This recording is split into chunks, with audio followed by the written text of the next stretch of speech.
Cool, we are recording, so, alright. Got this for Carlton, so Smirnoff, red, white, and berry. Cherry citrus and sweet blue raspberry. This shit's... It's actually pretty good. With Coke, yeah, by itself, but yeah, I want their coconut. So. Oh yeah, with the Coke, it's definitely very good. Yeah, definitely so, very good. What do you got? I got Fireball. Fireball again? Good. Yeah. Gets him angry. Yeah, Fireball. I'm just so angry right now. Actually, I'm not angry right now, but Fireball just brings out that anger in me. Yeah, like, that for sure. burner. Like, Fireball definitely does bring out the anger in me, for sure. What are you rocking, Al? Right now, a cup of water. Oh, God. That's going to change. Eventually. Yeah. He can't dilute the cookies. You know? It needs the purity of it to linger. You know. Yeah. What do you got again? Bud Light Lime, a strawberry daiquiri, and a black cherry fizz plus Pepsi. She likes things mixed. So. Giggity.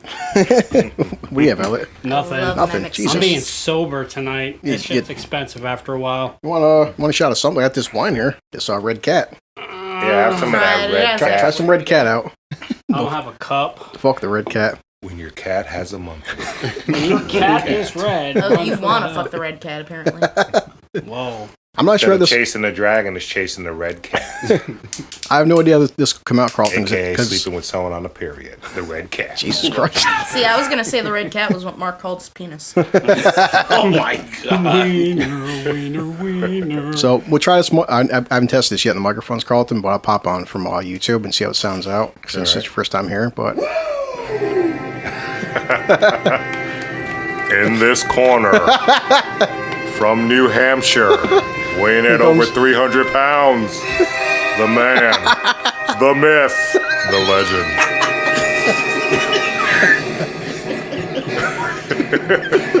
that is the best fucking opening ever. So we were talking about Carlton. He's probably our favorite guy from the 90s. Remember Kennedy? He would come out too, and he's just like, Master Kennedy, and Yeah, he's that was 2000s, dude. what? Damn, Yeah. that was 90s. Wow, that's 2000s. a long time I ago. don't know. You blink and fuck 20 all years those. is gone. Yeah. So Karen made these homemade cookies and shit. Yeah. Fucking phenomenal. Junior had a joygasm when he ate it. He was standing there. So that's where that wet stain came from. Yeah, he was standing there. He tilted his head back, started moaning at the ceiling, like, some Indian war cry or something. He was rubbing his belly. I can either deny or confirm that, but I believe the moan imprinted an image of me rubbing his belly, so. Yeah, it was delicious. No, you weren't lying. Like every time I go to, I made a rule now after like 4 times being at Carlton's house with his wife. I make a rule where the day before I fast.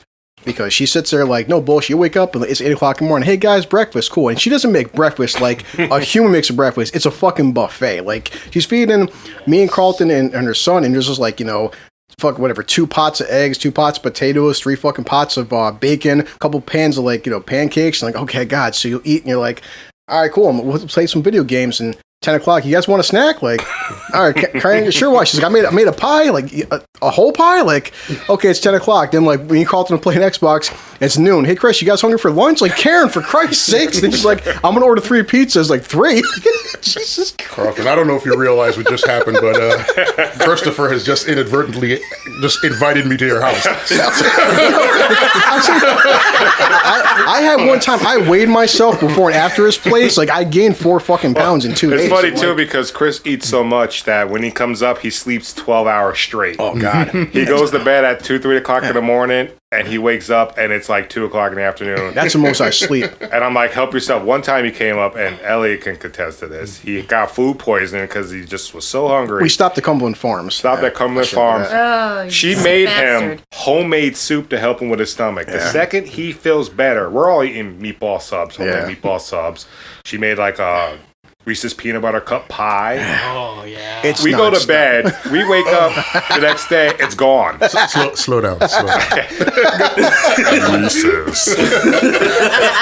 But it's gone. He my stomach felt better. He ate like the half of it. It was gone, and then he was in the bathroom like cursing the heavens. Haunted modes of his stomach. It's like she'll sit there. shattering. It's like we'll watch a movie. She'll like Chris, I'm ordering. She'll make some massive ass meal, and like it's 8:00. We start playing Cards Against Humanity, and like, hey guys, it's 10:00, and she make like a nacho platter, but like a nacho platter that could fill all of us for just like me and Carlton. Like, Karen, I guess, oh god, it's starting to hurt. No, those Cards Against Humanity hours. Yeah. Literally, we have to wipe away tears. That shit is hilarious. Did you see that? We gotta bring Al up there. I remember Homemade. that. He ain't gonna leave. You're like, believe me, if everyone. Next day, I'm still gonna be in the basement. Adopt me. So He's like, you fed me. Don't you understand? Well, that's why I'm here now. That's why you can't bring Mark up, You will sell your because soul he's for not going to money. leave. He's going to find a way to get between Chris our has, walls like, or hyped something. it up a lot. No, her food. I Like a pigeon. eating it snacks at night. I don't got want a to get man out cap off between the the walls. couch. It's like, oh fuck. Roll me over. No, couple of traps in there. catatonic. The itis is real. Listen, there's no better feeling than just falling out in a deep food coma after a full stomach, man. That's just the But I best. believe before we begin, I think I should let everyone know that this podcast is sponsored by Rex Goliath. Rex Goliath. And, so if you're looking for that bold wine and fun times, then you want to try Rex Goliath. Our free-range red is an adventure into the uncaged style of Rex Goliath, known for that big, bold, mouth-feeling taste. Enjoy the smoothness as you swallow every delicious drop of our luxurious cock. Rex Goliath. God damn. You should have fucking. We're gonna buy that shit. Like, well, that shit, Your mouth. that shit sounds good. Sounds delicious. I mean, we all know Chris loves the giant cock in his mouth. Yeah, we I had no problem with Rex. I made a new friend. Me and Rex, we go for strolls in the park, holding hands. Cuddles me at night when I'm feeling lonely. We're both Pisces. Christ. Actually, bad. Chris doesn't walk the same after Rex Goliath. Trying this Captain Morgan Cannon Blast. It's just pretty good. I used to drink a lot of Captain Morgan in the Coast Guard. Well, I say I've been like, the Captain and Jack. We've been taking like, I'm trying different things out because like Al. If we didn't try this cheap ass strawberry wine, is for $8. That shit's fantastic. It Like, actually isn't that bad. it's really good. So it's, I mean, sometimes you get a dud like Canadian LTD whiskey, and then Made in Kentucky. Calm down, Junior. I'm not gonna He lie. mentioned whatever that Canadian L. Junior started. That Don't get him piece of started. shit whiskey. Why are you mentioning that piece of shit whiskey? If you just for you to drink that shit Junior. means that you're literally at the threshold of depression. What is wrong with you drinking that shit still? Sure. On the verge of suicide drinking it. Yeah, no, seriously. Like you're at the top of the Corning Tower. Like, you know what? Fuck Sure. life. Oh, God. Like who drinks that shit? Junior, do you remember when he mixed it with the Fleshmans? Oh my god. Like that underage drinking, that underage vodka. Like What what happened if you mix Rex Goliath with the Fleshmans? oh Jesus, that's Jesus Christ. that's a fleshy cock. That's some rough times I had. That's just how you like it, though. That sounds like a hard night. Sounds Make like, sure to read it poetry first, Chris. sounds like you gotta have a rape kick in the morning. Oh, how I love Said my a rape fleshy Yeah, good old Let's Rex. jump the ways. Yeah, so sufficient to say Carlton's listened to every podcast we've uploaded. Just About 3/4 of them, yeah. But you say it's just like, well, you remember when we did the review on Absolute Vodka? Oh my god, that was When you guys were reading the reviews for all those alcohols, that was hilarious. Carlton loved it though when we went back and he fucking listened to the 500 word essay. Oh, Jesus. Like, to this day, that's still hands down my favorite. I gotta of send all that to time. you still. Like, I need that. Oh man. I was like, that don't feel bad, don't feel sorry for this slut. Like, Feel sorry for Josh. It's just, you listen to it, and Molly is falling for it, hook, line, and sinker. I hear her going, oh, exactly. and then it's So- like, well, let's get you out from under this spell. He's casting some illusion on you, some glimmer shit here. So that brings me to my first question, Junior. Well, he's I'd actually like to here ask now. you a question. Oh boy, Go right ahead. I answer everything. you got a question Okay. for him? Is Molly a real person? Just as real as the failed henny dick you got. Jesus Christ. Now, here's the thing. I said it was only 7 minutes long. I did not say it was failed.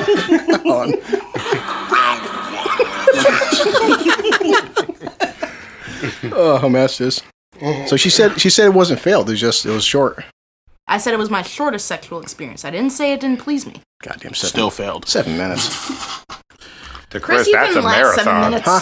I could, after 7 sessions, but I could if I took a 5-second break every 5 seconds. yeah. How would you even do that? No, but seriously, Junior, like, I've heard Thrust in, this girl pull. could have been like Out to 5. a freaking unicorn, a figment of their imagination, clone, a hologram, a clone. Special shout out to Molly. You're amazing. I heard he might be a sex robot. Like, until I meet this girl in person. Listen, I've already purchased a couple of sex dolls already. She's definitely not a sex doll. It doesn't surprise me. Facts. Yeah, one night Xbox, Carlton kept saying facts. That was hilarious. Facts. Because Junior's the first person. Oh my god, Yeah. he just killed Junior. We got a spitter. It's a Junior dad is fat. Facts. Like, Facts. wouldn't it be a fact too? Not with an ass, but I fucking forget. I know, it's like, I was like, oh yeah, I forgot Junior says facts all the time. Like, that's facts. Facts are facts. Facts. Everything we said is just facts. Well, it's fun. Like, I don't know if you remember, Sue, like, Mark did this time frame where he kept saying dag. I have no idea what the fuck dag meant, but he would just say dag. Like, hey guys, dag. I'm like, what? He's like, that's so dag. Like, what are you saying? Like, Well, he didn't actually say it dag. like that. Like the time when he But- wanted but us he- to get him 16 cheeseburgers when they were cheap at But he would McDonald's. say dag. It's like, He was just like, dag. It's just like, but where did you get dag Did from? he Like, mean it as in, like, dang? And he just I don't know. I do asked him remember one time. hearing the slang dag, but I never. It just said we've talked about how different where you come from is there's different like words like But like, where remember does Mark come from? here. Are you sure? I don't know what it means, Mark but I'm comes going to from start using it. See, I'm going Got to throw it some in unknown every level other of- sentence. well, when X Files came out back in the '90s, I was going to high school in Coast High. Every Coast kid would like I'd come down on weekends, hang out with you and Willie and Clarendon. But in Coast, he kept saying Scully. I'm like, well, that's from X Files. And no, Scully. Do you know what it means to be Scully? No, it's a character on a TV show. Fuck, forget it. Like, and all these little white girls kept saying Scully, like some kind of like derogatory. I'm like, what does it mean? Well, we don't know what it means, but we're saying it. And I'm like, oh, fuck. Facts. So I come down here, and then Clarendon and Willie saying, "Give me mine" all the time. They rubbing your neck. They would say, "Give me mine," rub your neck. No, I remember the biggest thing that used to happen with us is every time that ass was exposed, they'll like grab the shit out of your Do some ass. people, that was like funny. remember Mark got caught in the Volkswagen? Yeah. Oh my goodness, he was Clarendon had this rusty, beat up Volkswagen. Yeah. 2 doors, so you had to push the seat up to get out for the back seat. Mark got caught, and Yep. Clarendon was behind him, and That was it. I think he fisted Mark. Oh my god. His hair was like, and Mark's like, it was like. So wait. So Mark actually has had a sexual Oh He God, has we been were there. violated, yes. Yeah. Like I thought I heard the screams of an innocent girl being taken, but it So was Mark when I Clarendon was looked. his first time. Yes. that's what we had black friends too. Who names a kid Clarendon? Like, Clarendon and Mark would go at it. Like we had podcasting back then. They would spend hours just going back, like how ugly Mark is, how ugly Clarendon is, how Clarendon's got a big dick, how Mark's a ginger. Like it's just you're so Mark's fucking. big ass teeth that he can't pull his Jesus Christ. lips over. Oh my god, it would just be endless. Well, we were saying with the podcast too, and like, and I was no Mark, but like sometimes like we'd all bust balls. He gets defensive, and like Carlton's just so relentless on Mark, and just like fucking Carlton, I'll knock him out. We had, I'll never forget that day. He was downstairs sleeping. I was upstairs. Carlton came over and he goes, "I'm gonna wake up Mark." And Carlton sprints down the fucking stairs. I'm behind him, and Mark was sleeping. Carlton jumps on him. He goes, "Mark, where are you fucking down?" When he was pinning him down, all you hear was, Carlton was shaking his shit out of him and fucking shaking up and down. And Mark just like, that's all you hear from upstairs, like this woman being raped, And Mark, That's the second time Mark had sex. Carlton pinned him down like he wasn't even trying. And Mark's like, I ain't gonna lie, man. He's like, if you want to take my manhood, I couldn't have stopped you. Like the strength difference between him and Mark, it's not even a comparison. It's like he get mad. Like when Dad was alive, he's like, Mark would tell Dad, "Bunky, fucking Carlton. His days, I'm knocking him the fuck out." And Dad's like, "Mark, you ain't knocking Carlton out." His back will give out before he gets a chance to get a swing Yeah. I said, that time we had the couch upstairs. Me and Mark had the couch, but you're lifting it, and we're fucking sweating. You come over with one hand, pick up the couch. It took me and Mark combined to pick up the couch. Are you fucking gorilla? Like, It's funny when you think of the couch, I can't help but think of that Anthony couch. Oh, Jesus Oh my Christ. God. yeah, his uncle. Jesus. And then Mark's chair. I can't forget Yeah, that. that and the porn chest. To this day, Oh, God. Sue was there for that nightmare. That porn I chest wish I was there when you told me the story. I said it was like the Ark of the Covenant. Like said, like you fucking. It was so if you look, funny though when the one guy opens it up and he's like, "Oh shit!" yeah, because me and Sue were down here. The house was he left the house, and we brought this fucking this massive chest. Like imagine a chest is this fucking big. Porn, just nothing but porn. Like 6 hour, 2 hour DVD, black, white, Asian, trans, whatever. How long ago was that? 2012. It's about So that was 8, 9 still years now. within the era of free internet porn. So he just had like, and it was a tire, but like, and that was the one he left at the house. It had like this padlock on it that would have took like, it took me an hour of a hammer beating this padlock to open the fucking chest. So, and me and Susan always heard the stories about the legendary like porn, the chest. Like So, I went home, I looked at your mom, and I'm like, I cannot unsee that. So we'll so paint a picture for you. Imagine an entire porn video store in a chest. Every category, every genre, selection, midgets on midgets, you name it. Like, everything. She-males on midgets. we finally broke that lock open. I said, Sue, I can't do this by myself. We had to open up that chest, and like I said, you couldn't look directly at it because your eyes would burn. So like, you're Yeah. like- it's like- so we open the chest up, and we're like, holy shit. So eventually, we're throwing stuff out front.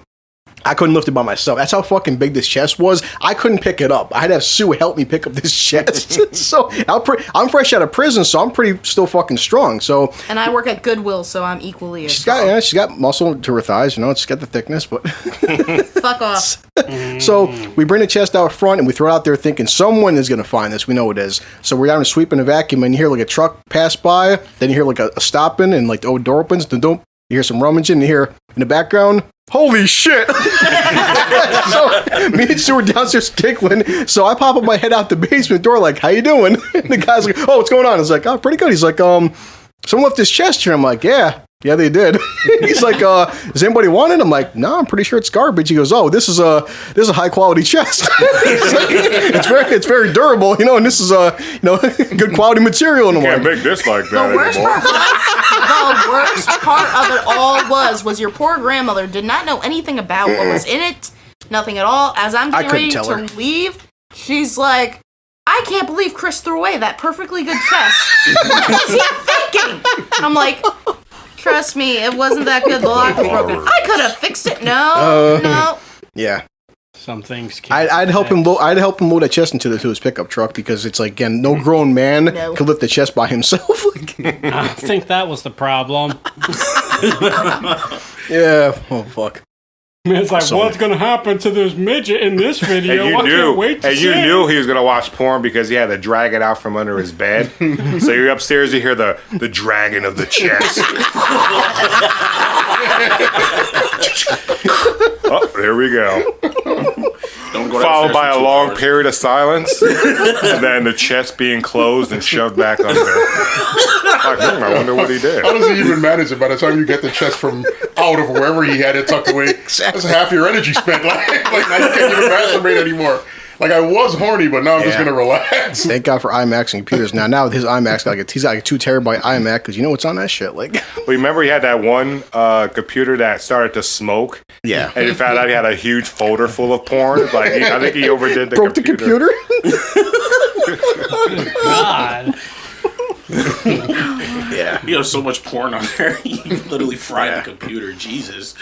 yeah. Carlton's always had like that natural size strength to him. That's why I made a joke like if I was gonna make anybody the godson of my kid, you pick the biggest, strongest fucker you know. So you might as well make your kid's godfather the guy that can murder people and shit like Yeah. with one hand. Well, remember the time you told me in the Coast Guard, remember you got shot? Yeah, That was a good story. that Like, was a good story, but I don't want to talk about it. That's something I don't want to talk about. well, you did show me your scar though. Yeah, so. I did, but But it's not like the movies, like people say. It's, No, like, no, it's no, like they act like shooting movies just like it's like a fucking bee stings you. Like considering your size and weight, and it's I like can that. tell you too, like when we used to shoot shotguns, Yeah. like I'm a big guy and we used to go Yeah. to the range shoot shotgun, my whole bicep and shoulder would be black and white. Yeah. From Just the kickback. bruised, just huge. I mean, I could have that shit snugged against my shoulder, kick back and everything, and you just be black and blue for and then turns, of course, yellow and gross. Yeah. I think at your heaviest, what, you're like 300, 305 or something? Me right now, I'm probably like 320. I don't know. That's what I'm saying. But for a person who's like 6'5", 310 pounds, if your shoulder's bruised from a shotgun, imagine like someone like, an average person like us. Right? It's not like the movies. And also, another thing the worst pain I'd ever had was when they pepper sprayed us. And it wasn't even pepper spray. It was like OC. I forgot the chemical name. It's like the legal amount of pepper spray you can have, like the oil is like 10%, and you had to get sprayed to become qualified.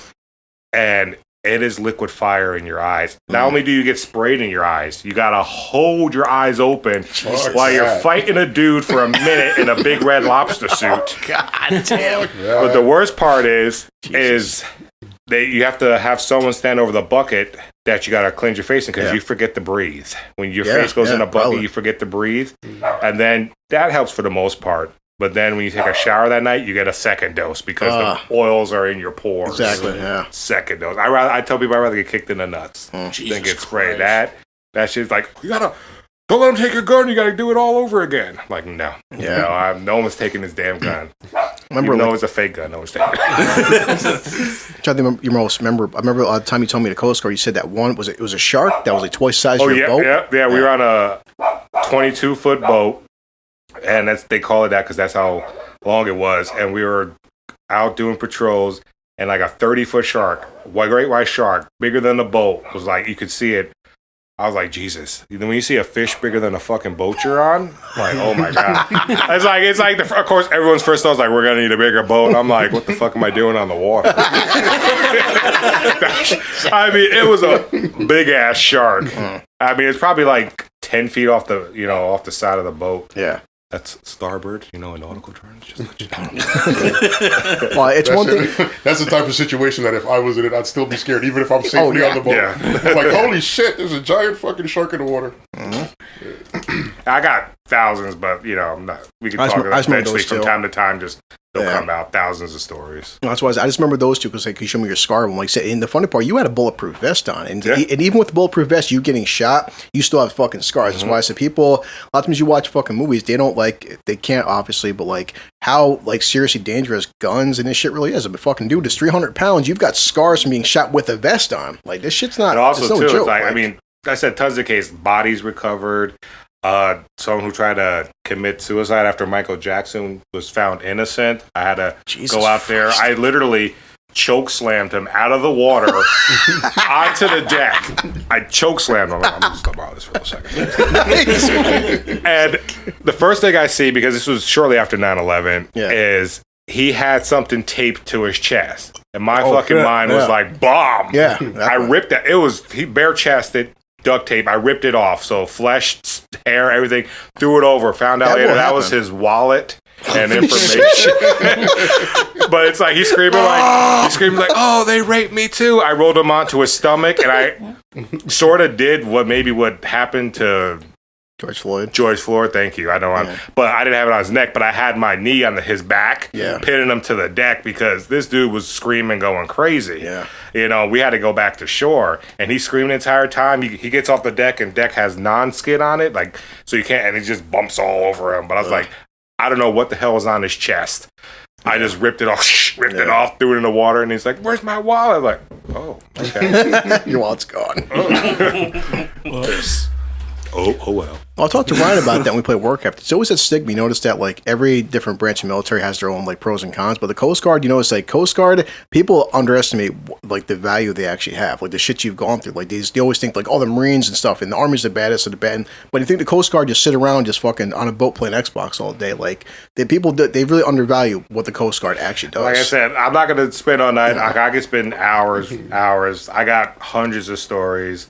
Funny, crazy. I mean, we left guys out on the buoys, hazing them in the middle of the ocean. We had dumb people we used to haze. We had a guy named Peterson we called Badussi, and he was the dumbest dude.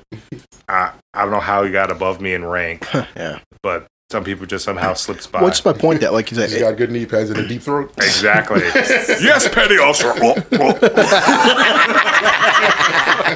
no, this is my whole point. That like you said, the people like every branch of the military, if you're full service and shit, like don't like think the Coast Guard is just like a bunch of assholes sitting around drinking beer all day, like on a boat. Everybody gets picked on about something, or they have the puddle jumpers, squids. Everyone gets picked on about something. But I've had, like I said, my 8 years, I had over 500 life saves. So, well, save/assisted. But, it's still, a lot of people would say, oh, how many people can you say that you saved? Yeah. Bodies pull out of water, people drowning, people, boat fires. Yeah. I had tons of cases. Well, I still thought, remember we watched with Kevin Guardian? Yeah, Guardian that was, but him and Ash Cushion, that was a good film. It showed him how many lives were saved by the Coast Guard. That's actually a class I wanted to go to that rescue swimmer. That's the main reason I joined the Coast Guard. I wanted to be a rescue swimmer.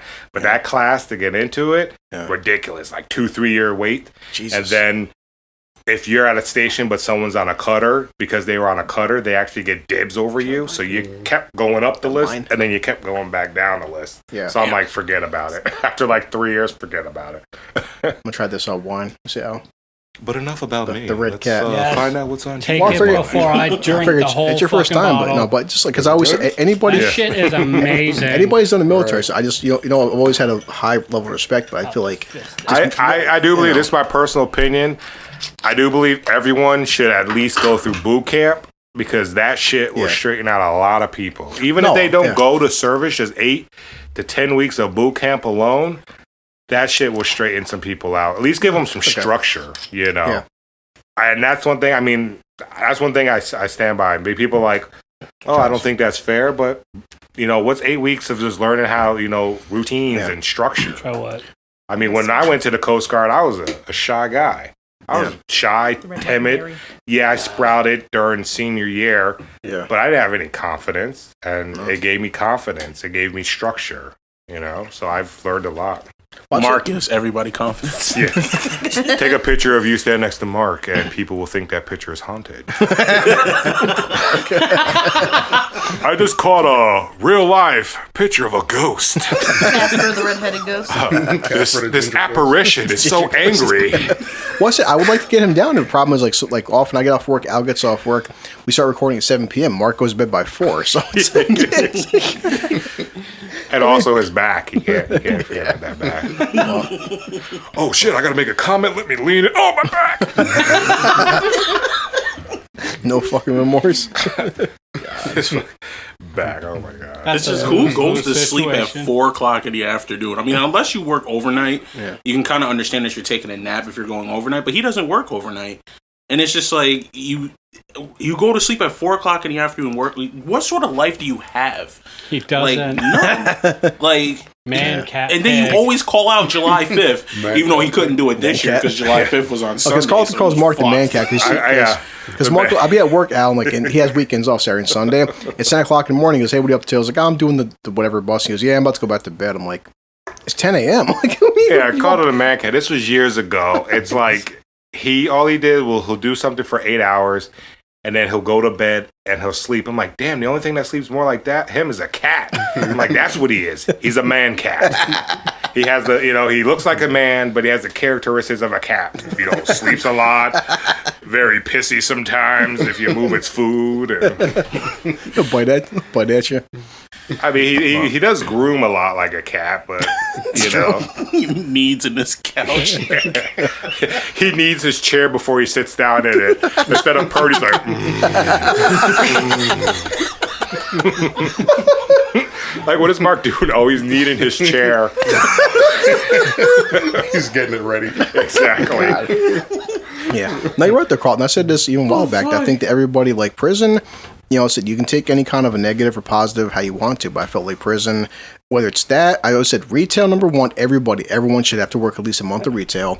Everyone should do some sort of jail time or military time because a lot of people they're so fucking spoiled and they never understand what real hardships are like and shit. But in prison will change your outlook on everything once you go in there. Like, that's like that whole mentality, walk a mile in my shoes. People can tell you like, oh, do this, do that, but unless you actually walk been in that person's shoes, they're not going to know for sure. And I mean, I'm one of the people I've always said, like, you keep, like, some people, like, say Mark, for example, complain about all these things. And I'm like, I come home like, dude, listen, compared to the past 2.5 years, what I've been through, you can go walk to McDonald's, you can walk to corner store and grab a Pepsi. And I even said, and even for me, I was even appreciative of the fact that, like, I seen and since I've been out of prison, what other countries were like. Fuck, what other countries' prisons are like. My shit was like Disneyland compared to what they do to, like, guys in India and, like, the UK. In France, like, Jay needs a cookie.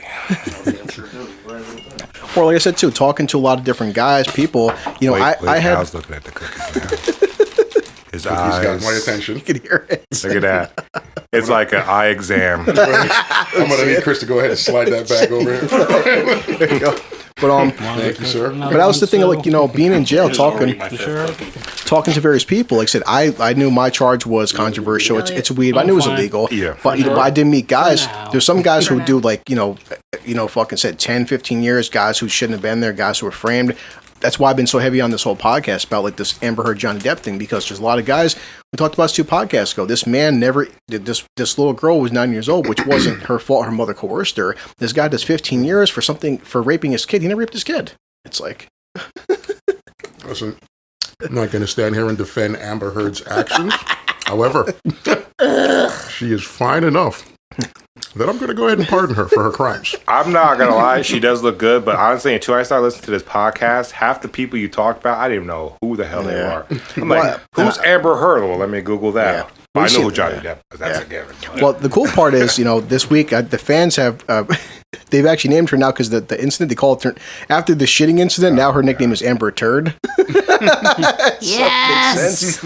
Well, the only thing I can really update with the news, because everything that's came out this week has been old news, but now they're done with the court. Now it's... both of them are done with the court proceedings, and now it's all their friends and families, their whatever bodyguards, hairdressers. But he came out of the first day of the courtroom. The entire crowd gave him a standing ovation, like the whole fucking crowd. She comes out, universal boos, not a single fucking chair in the house. Everyone's just like, and more and more people per day, whether her friends or family or her PR, they're all backing away from her, and they're all like kind of like more people are rallying against Johnny Depp. Like, hey. So I'm just like, I'm hoping that, like, what happens with him will, going forward, show more people about stop thinking that all women don't lie and all men are fucking guilty. So yeah, wait till the facts come out before you start judging people. So I'm just hoping that, like, I'm hoping that with a high profile case like Johnny Depp, because he doesn't need the money, and I don't think he's doing it for the money. It's the point that, like, what his reputation was fucking tainted, and going forward, stop giving guys even jail time for shit they didn't do. And that's why I'm so honest Amber Heard Johnny Depp thing, because it's fucked up. You lied your ass off, and it happens all the time. There's guys right now as we're talking in prison right now for shit they didn't do because they were just accused. That's not a fair justice system. Yeah. It's bullshit. Like I said, though, when it comes to, like, more and more that people do this shit, it just makes it harder for the women who shit has actually happened to them. But they don't care. In the end. No. For those women, for the men who don't do shit, like, it's really... It goes hardcore either way. Well, Carlton, you had your tablet out. Did you have any news stories? Because Al sent me 2 today. The ones you sent me out today, I just had to look up because I'm laughing so fucking hard. The one with the monkey made me laugh. I just pulled it up right now. For like a half an hour. Why do you always find shit to do? Al finds the best news stories. Oh, no, I didn't have any news stories. I just, besides my journals and... Yeah. I mean, if you want to look any up, by all means. But I'll pull up the one Al sent me because it's so funny. Here's the headline. It says... It's hard to read it, but it says alcoholic killer monkey leaves 1 man dead and 250 injured after going on a rampage when his booze dried up. What the fuck? Where the hell is this? It says the monkey was formerly the pet of an occultist who fed him hard liquor in India. Jesus Christ. Okay, so it's hard to read this shit. Curious George got dark. An alcoholic killer monkey has left 1 man dead. This is the man in the yellow hat. This is in India. First victim. This is the inebriated imp known as Kolua, of course. Was formerly the pet of an occultist who fed him hard liquor at his home in Mazarpur, Uttar Pradesh, whatever it is. After his owner died, the bereft animal stopped getting his supply of spirits and began prowling the streets in a furious rage. The simian targeted women and girls in particular, with dozens of children left needing plastic surgery after he ripped open their faces with his fangs. The animal has since been caught and will now be kept in captivity for the rest of his life. He needs to be killed. I'm surprised they put him to sleep. Yeah. One of his 250 biting victims has died. The 6-year-old monkey was eventually captured and hauled into the zoo, where zoologists discovered he was not only an alcoholic, but he refused to eat vegetables. Jesus. He's like, I am not a rabbit, goddammit. Where's my booze? Exactly, poor Chip. The scientists believe that the occultist must have also fed the monkey meat. Another possible cause for his his anger. It was also noted that the monkey had a prosperity for attacking female zookeepers and would also attack the other monkeys in the same cage. Wow. So, there's I'm not gonna lie. It's not supposed to be a funny story, but it made me laugh. I was like, the monkey was I'm gonna fuck people up until I get my booze. It's like what Al showed me. That monkey was driving a fucking scooter and then fucking grabbed a kid and was dragging a kid. Oh my god. Whenever you make a Facebook account, just join our Facebook. There's a fucking video where this monkey was driving a scooter. He jumps off the scooter, grabs a toddler, and starts dragging the toddler. And then he dropped, and the parents were like, they caught up to him. Then when Al mentioned where this monkey, it was like Al had said, it didn't seem like something an animal would do. It was predetermined. This guy was walking. This monkey planned this out where he jumped off the roof. He was sprinting, jumped up, drop kicked the guy, and then the guy goes fucking forward, and the monkey dashed away like it was premeditated. Jesus. The guy gets up looking around like, who attacked me? The monkey's sitting up on the wall somewhere. Like, it was fucking hilarious. That shit was just pricelessly classic. The monkey's like, fuck you, dude. Exactly. Give me my fucking peanuts. He even thinks it's more funny than the monkey is the Florida Man Challenge. What's today's Florida Man Challenge? Every day I'm going to do the ones that was from a couple of days ago. And there was one that says a 71-year-old man tied a gun to a weather balloon to fake his own murder. What the fuck? Only in Florida. It's just, I swear, it's just like, they have the Florida Man Challenge where you can literally look up every day. And it was just like, this one, Florida man indicted in fatal dog poop fight. Everything about that statement makes me want to know more, but afraid to find out. Seriously? Like a fatal dog poop incident? Somebody was killed with dog poop. You better read that whole article, Junior. Okay. It says here, a South Florida man has been indicted on a charge of first-degree murder for allegedly killing a neighbor during a dispute over a dog pooping in a yard, reports CBS Miami. The indictment against 66-year-old Omar Rodriguez was handed down Wednesday by a grand jury. Miami-Dade police says Rodriguez fired 2 shots at Jose Ray last month for allegedly letting his dog shit on Rodriguez's son's lawn. Ray died of his injuries. Jesus Christ. Shit. I get how that could piss you off, but to kill somebody over it is... The way they worded it, though, it sounded like he was dying due to dog poop. I thought he died because of the dog shit. Like, the guy was like, he technically did die because of the dog shit, but still. Jesus Christ. Oh my God. And then yesterday's it's just, I guess, 2 days in a row. Florida man's murder was really an elaborate suicide by balloon. So, yeah, one person faked his murder by balloon, and another person committed suicide by balloon. Wow. I need somebody from Florida to tag in and let me know what's going on with the balloons. That's just the past, that was just last year. This day last year. So, I mean, they updated. They only keep it about a year behind, but they literally updated. Florida Man Challenge is hilarious because it's a thing that we do at work. It's like a ritual where we sit there and we just like, we go in and be like, oh, what stupid Florida person did something today? So we look it up, and then it's just the craziest stories in the world. Like when you hear about the one guy who bit this other dude's face off after he ate bath salts. It's like, Jesus Christ. The zombies. I like that one. Shit, right about now we're due for a zombie apocalypse. We would fail. Yeah. Definitely. Yeah. Well, you see the thing with Corona, it's every single day, Carlton, and it's different where you're living out in New Hampshire, but like it's every fucking day the Corona thing. We're just like, look, there's 6 of us in this room now.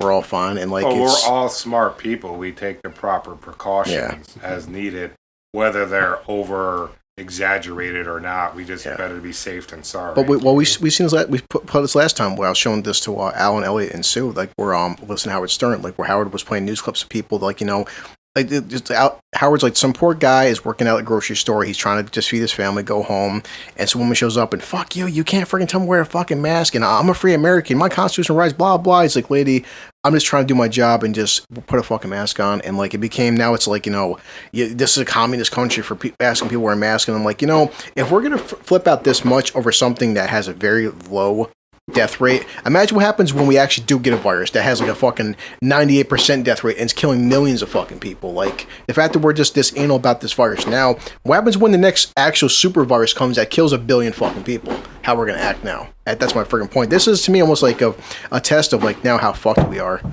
So. Because considering this shit isn't killing that many people and you can't take these precautions now, what happens? Yeah, when 3 billion people die of some fucking new super flu, it's like... I kind of don't like how you're downplaying the pandemic. Like, it's still deadly. Well, I'm just saying, but I mean, the point is, like, it hasn't, as of yet, it hasn't killed, like, 10 million people, you know what I mean? Yeah, like, but let's not wish for 10 million deaths. Like, no, but that's my point. But the thing is, people are downplaying how severe this is because they're saying, well, look at the numbers, it's only killing, like, whatever, 1% of people. But my point is, if we're having this many problems now, what happens when we get an actual serious emergency that happens? Well, I'll tell you what will happen. In an actual serious emergency, a shitload of people are going to die. That's what's going to happen. It's going to wipe out a significant percentage of the population. And by the time we catch on to what's really going on, people are still going to be fighting for their rights not to wear masks. Significant amount of the American population. Oh, yeah. Because everybody else is going to do what they're supposed to. Yeah, exactly. Because I remember back in March when we were starting to go remote at my job. There were, the other supervisor looked over to me. He's like, so we think we'll be back in the office in a few weeks? And I looked at her. I was like, you clearly underestimate the stupidity of Americans. Yes. It's like, and I hate when people compare what we're doing to other countries. They listen. Yeah. The reason why they could not close anything is because everyone wore a mask. They made a united decision. People saying, oh, you're taking away my rights. Well, you're taking away Grandpa's life, Yeah. My granddaughters are not going to like it when Grandpa Hello gets COVID and passes away. The thing that's kind of infuriating about it is, like, it's a mask. Like, I'm not asking you to rip an arm off or fucking sacrifice an eye. Or pee on yourself. Or it's a mask. Wear a mask. Yep. I've seen fucking kids put a mask on Halloween and wear that shit from fucking 7 a.m. to fucking 11 o'clock p.m. with no problems, but now that people's lives depend on it, now it's a problem. Well, here's the thing, though. It's like in Tokyo, Japan, there was only 1,000 deaths. And Tokyo is labeled as the most crowded place on Earth. And they only had 1,000 deaths. Look at the list of countries. And why do you think that is? Look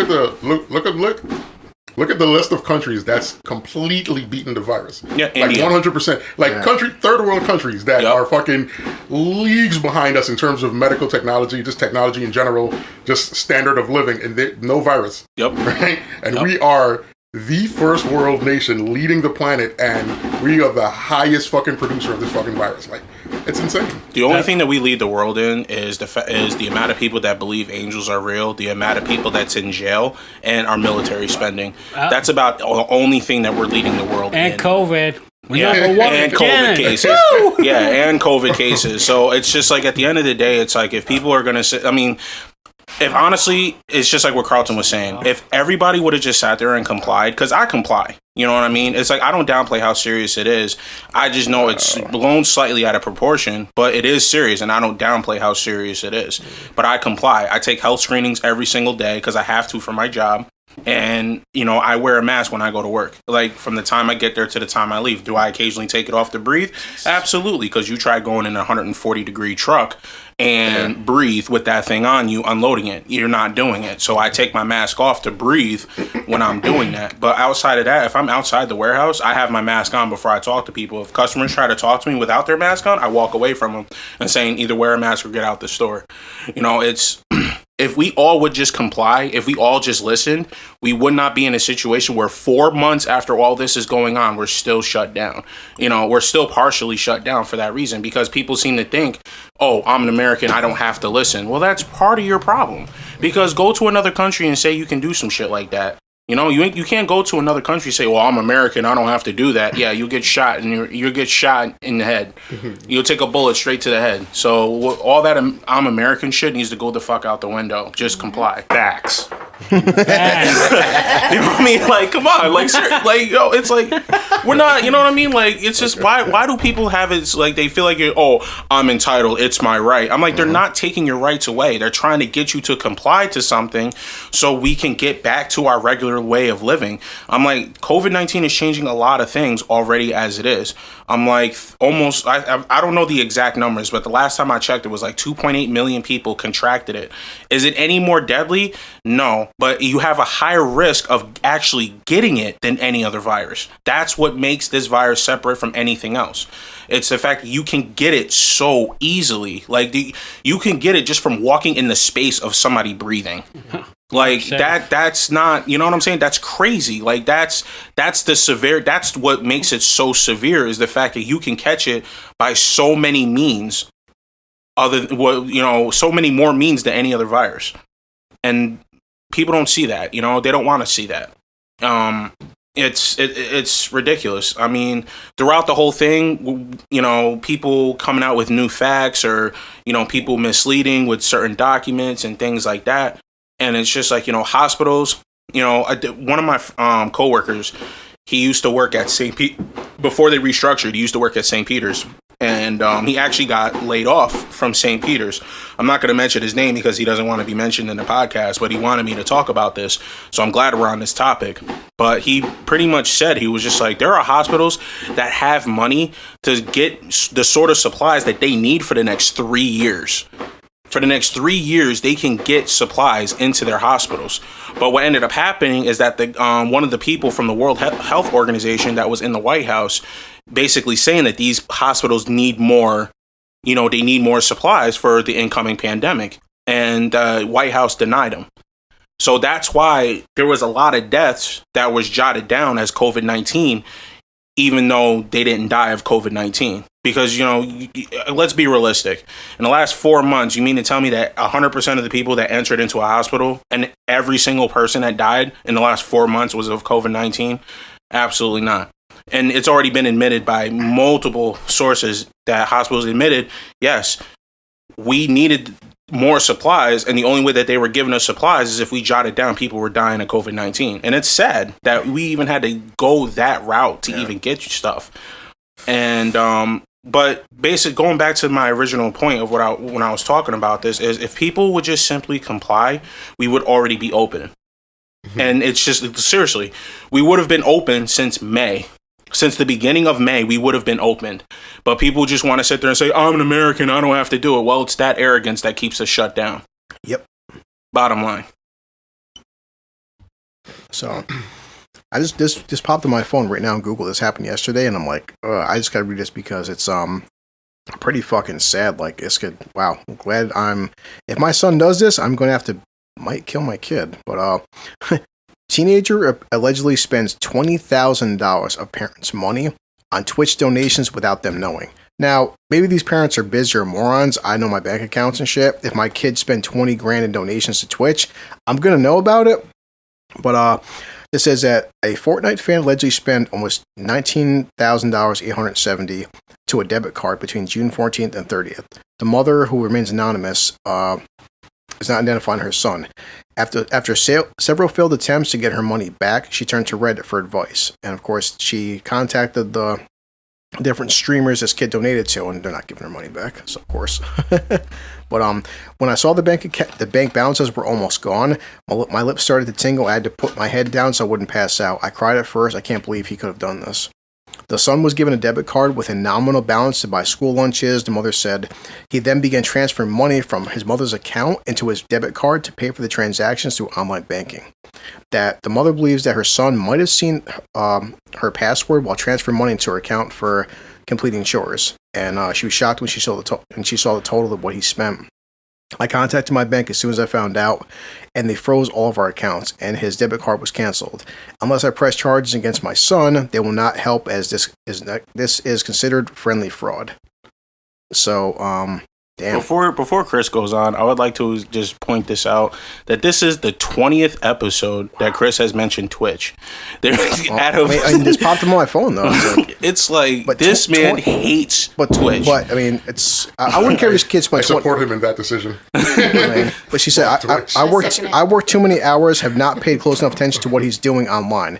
His internet knowledge has absolutely surpassed mine. My focus now though is trying to figure out why he did this, so I can make sure this is the one giant mistake he makes in his life. I'm just saying from a parent's standpoint, if my son spent $20K on whatever, porn or something, but the fact that like, Jesus Christ, man, $20,000 her life savings gone to fucking Twitch donations. Like, what's fucked up is that I'd beat my kid was, oh boy. Whoever took the money isn't going to give it back. No, she said she reached out to these 5 streamers. They're not giving her money back. Of course not. Why would they? They work hard. Well, I mean, Fortnite was the same way. There was a lot of kids that was stealing their parents' money just so they can get V-Bucks, just so they can just get like all the loot boxes and stuff like that for the Save the World campaign. And that was an article. But just for argument's sake, like, really say for instance, Marcus or Malcolm stole your mother's debit card and fucking donated $10,000 to Twitch. What would you do? Well, here we go. Let's already get this point out of the way. I mean, my youngest brother definitely stole. He stole from me numerous times, and he stole from my mother. So, and it's not even for Fortnite. That was just for him doing dumb shit. So it's not even, you know what I mean? Like, that's completely different, but for Fortnite purposes, it's like there was so many articles that was lined up, like so many controversies, because there was kids there was this one kid that literally spent like at least $15,000 on just Fortnite Save the World. Now, don't get me wrong, it is very addicting and it is very fun, and it's a free game. And Save the World, you have to pay for Save the World, but Battle Royale is free. It is a really fun game and it's very addicting, but it's not worth being a thief. Like, you can literally just ask and put like a few dollars into it to get some V-Bucks, but you can honestly earn it just by playing the game. But the point I was making is that this kid here wasn't spending money to play Fortnite. He was giving money to streamers. Yeah, I mean, $20,000. Right now, I've got about $12K in the bank from savings. If my son drained my bank account to donate to a OnlyFans or Twitch thing, prison again, like. Oh yeah, well, I mean, because I'm gonna beat my son half to fucking death. Like, first thing I would do, take everything he owns and sell it. Yeah. Boom. He's gonna have a mattress on the floor, and he's gonna have one set of clothes for the week, and I'll wash it every Friday. But this is water. But the funny part, this is just one article out of a million. Like, how many the past decade I've just seen, like, before we started this podcast, so many articles. Well, these streamers, what happens is they sucker in some 10-year-old or 12-year-old, and they sneak into mommy and daddy's purse or something, and. But so most people like our ages or even our 20s, people are responsible, except for like Mark, for example. Most of us aren't going to give 10, 20, $50 to some asshole playing Fortnite. But you can sucker in a 10-year-old to do that shit, or a 12-year-old to do that shit. And a lot of these guys, the majority of their fan base are kids, because most adults see through your bullshit. I'm not fucking paying you money to sit and play Fortnite. Carlton, you've got an Xbox. Elliot's got an Xbox. Me and Junior do. Al's got a fucking gaming system. But, I just bought Ghost of fucking Tsushima. I'm not spending $60 in a game and then going to give you money so I can watch you play it while I own it. Like, no, I mean, I'm gonna order a pizza and watch Al eat it and then give Al $20 so he can eat my pizza while I watch him eat it and stream it. Well, I don't know. I mean, have you seen him eat a pizza? It could be. I think you just stumbled onto something. I know. You just found a new service here. Like, I'm gonna have to pay to watch that. Like, it's like one of those. That's so creepy. And it goes on. Well, have you seen it? Well, so you can see this with what Mark sent me this clip of. It's only a minute clip. I showed to Al with the Mayonnaise King, where if he got 100 subs, you were talking about that. He literally took a tub of mayonnaise, and dumped on himself and was rubbing into his stomach and rubbing into his head and shit too, and just like, oh god, this big gut hanging out. Like, if I can get 100 subs, I'm gonna dump mayonnaise all over myself. Like, you fucking degenerate. For just 100 subscribers. Well, see, that's that morbid curiosity. People's like, well, what's the hurt? I can just subscribe just to watch this dude make an ass of himself. Yeah. But that dude's 100. Like, at the same time, it's like, I get 100,000 subs, and YouTube gives me a nice little check. Somebody shared this on Facebook on this Joe Rogan group I have. This is from unilad.uk. A woman quits her job to earn 6 figures a month by pretending to be a dog. fuck? A 21-year-old woman who loves to play fetch and get her head scratched says she now earns 6 figures a month by pretending to be a dog. Most people love dogs with faithful nature, willingness to play, and all-around adorableness. Jenna Phillips from Austin, Texas, feels she has a much strong connection to our four-legged friends. Since she was little, she felt like a dog, so much that she used to pretend she was a puppy while growing up. So thanks to our buddy at our good old friends, the Juniors at OnlyFans, she's making reportedly $100,000 per month by pretending to be a dog. There was a Facebook post about this. There was a video that was on BuzzFeed that was just like this, but it was actually over in the UK where this guy was being a submissive dog to this girl, and she was getting a check because he was put down as a service dog. No joke. This is actually a real thing. I believe it. We are fucking failing as a species. Yo. Yeah, it's scary what people can actually do. Who decided he wanted to regress in age and become a girl and get adopted by a French family. I called to want to see something. Well, on top of Junior, there's actually dog parties where men will be dogs for other men, and they'll go to like a dog park for these men, and they'll play fetch, and they'll smell each other, and they'll get to know each other, and the owner will pet the guy like, he's a pet. And of course, if she can identify as a dog, Mark can identify as a cat. My issue isn't with her identifying as a dog. My issue is with motherfuckers paying her stupid amounts of money to do bullshit. This is her quote. I feel like a dog. Shit. No. I just want to roll around, play fetch, get head scratches, run around and play, all of that. I have always acted like a puppy, but not in a sexual way, of course. I really love praise. I love hearing I'm a good girl. It makes my heart melt every time. Looking back on it now... Oh, yeah, she likes hearing she's a good girl. It's kind of always been there. When she's on all fours. She goes, when it comes to pet play, the majority of girls do kittens, foxes, or rabbits, and the majority of puppies are men. I thought about it for a long time when I first got into the pet play. I feel like a dog, so that's what I decided to be. And there's these pictures where she has tennis balls in her mouth, and she's on all fours in grass. Oh, yes, baby. Balls in the mouth. How much is she per hour? Right. Okay, check that. Sounds pretty cliche. Once her OnlyFans page started to take off... Elliot has interests. Yes. How much per hour? I'm about to tell you. She decided to give up work as an optician, because she was an optician, and make it her full-time job to represent the female puppy community. She began posting more kinky pet play on her page using the monkeyer, That Puppy Girl. Now subscribers pay $20 per month. My Netflix account costs $15 a month, just to let you know, but... Mine's $8. They get to see her uncensored OnlyFans content where she chases after balls, she walks around on a leash, and she takes baths, often while naked. So if someone hits her... Okay, so you said at first she wasn't doing this in a sexual way? But she is. No, well, according to her, she never did this as a sexual way. Well, first of all, how can a dog talk in English? I can't understand that part. She said I mean, if she's an English should have been bulldog. woof, woof, woof. Woof, woof, woof. They're fucking ugly, though. I mean, we don't know what this girl looks like. Probably. Oh, I can show you pictures. This chick is not worth $20 a month. Okay, So wait, she's an English bulldog. I got two questions now. Here's a picture of her. If you hit her too hard with the newspaper, is it animal abuse or is it abuse to her? I mean, as long as her face is in the grass, I wouldn't mind. She's got a That bitch. Bam. Look at that. She's got a butterface. Yes. I mean, you don't need to care about it as long as she knows how to use that mouth. Yeah. So according to She her likes putting balls in them. according to her comment, With a lot of tequila. the majority of the puppy community is for gay men. You'd be willing to sit on. I thought, screw it. Why don't I create the market? I know there's a demand for it, so why don't I supply it? It's not my full-time job. My revenue has increased 100 times since I moved to puppy play. I'm making 6 figures a month. So she makes custom-based videos on the request of her clients explaining the more kinky you want, the more it will cost. The most she has charged for one video is $1,200. And says she is so grateful to be making a living from something she would be doing regardless. Sure. Okay, so I know you were talking about OnlyFans, so I'm going to go ahead and say it. Riley Reid is the #1 person that makes money on OnlyFans. Because she's a whore.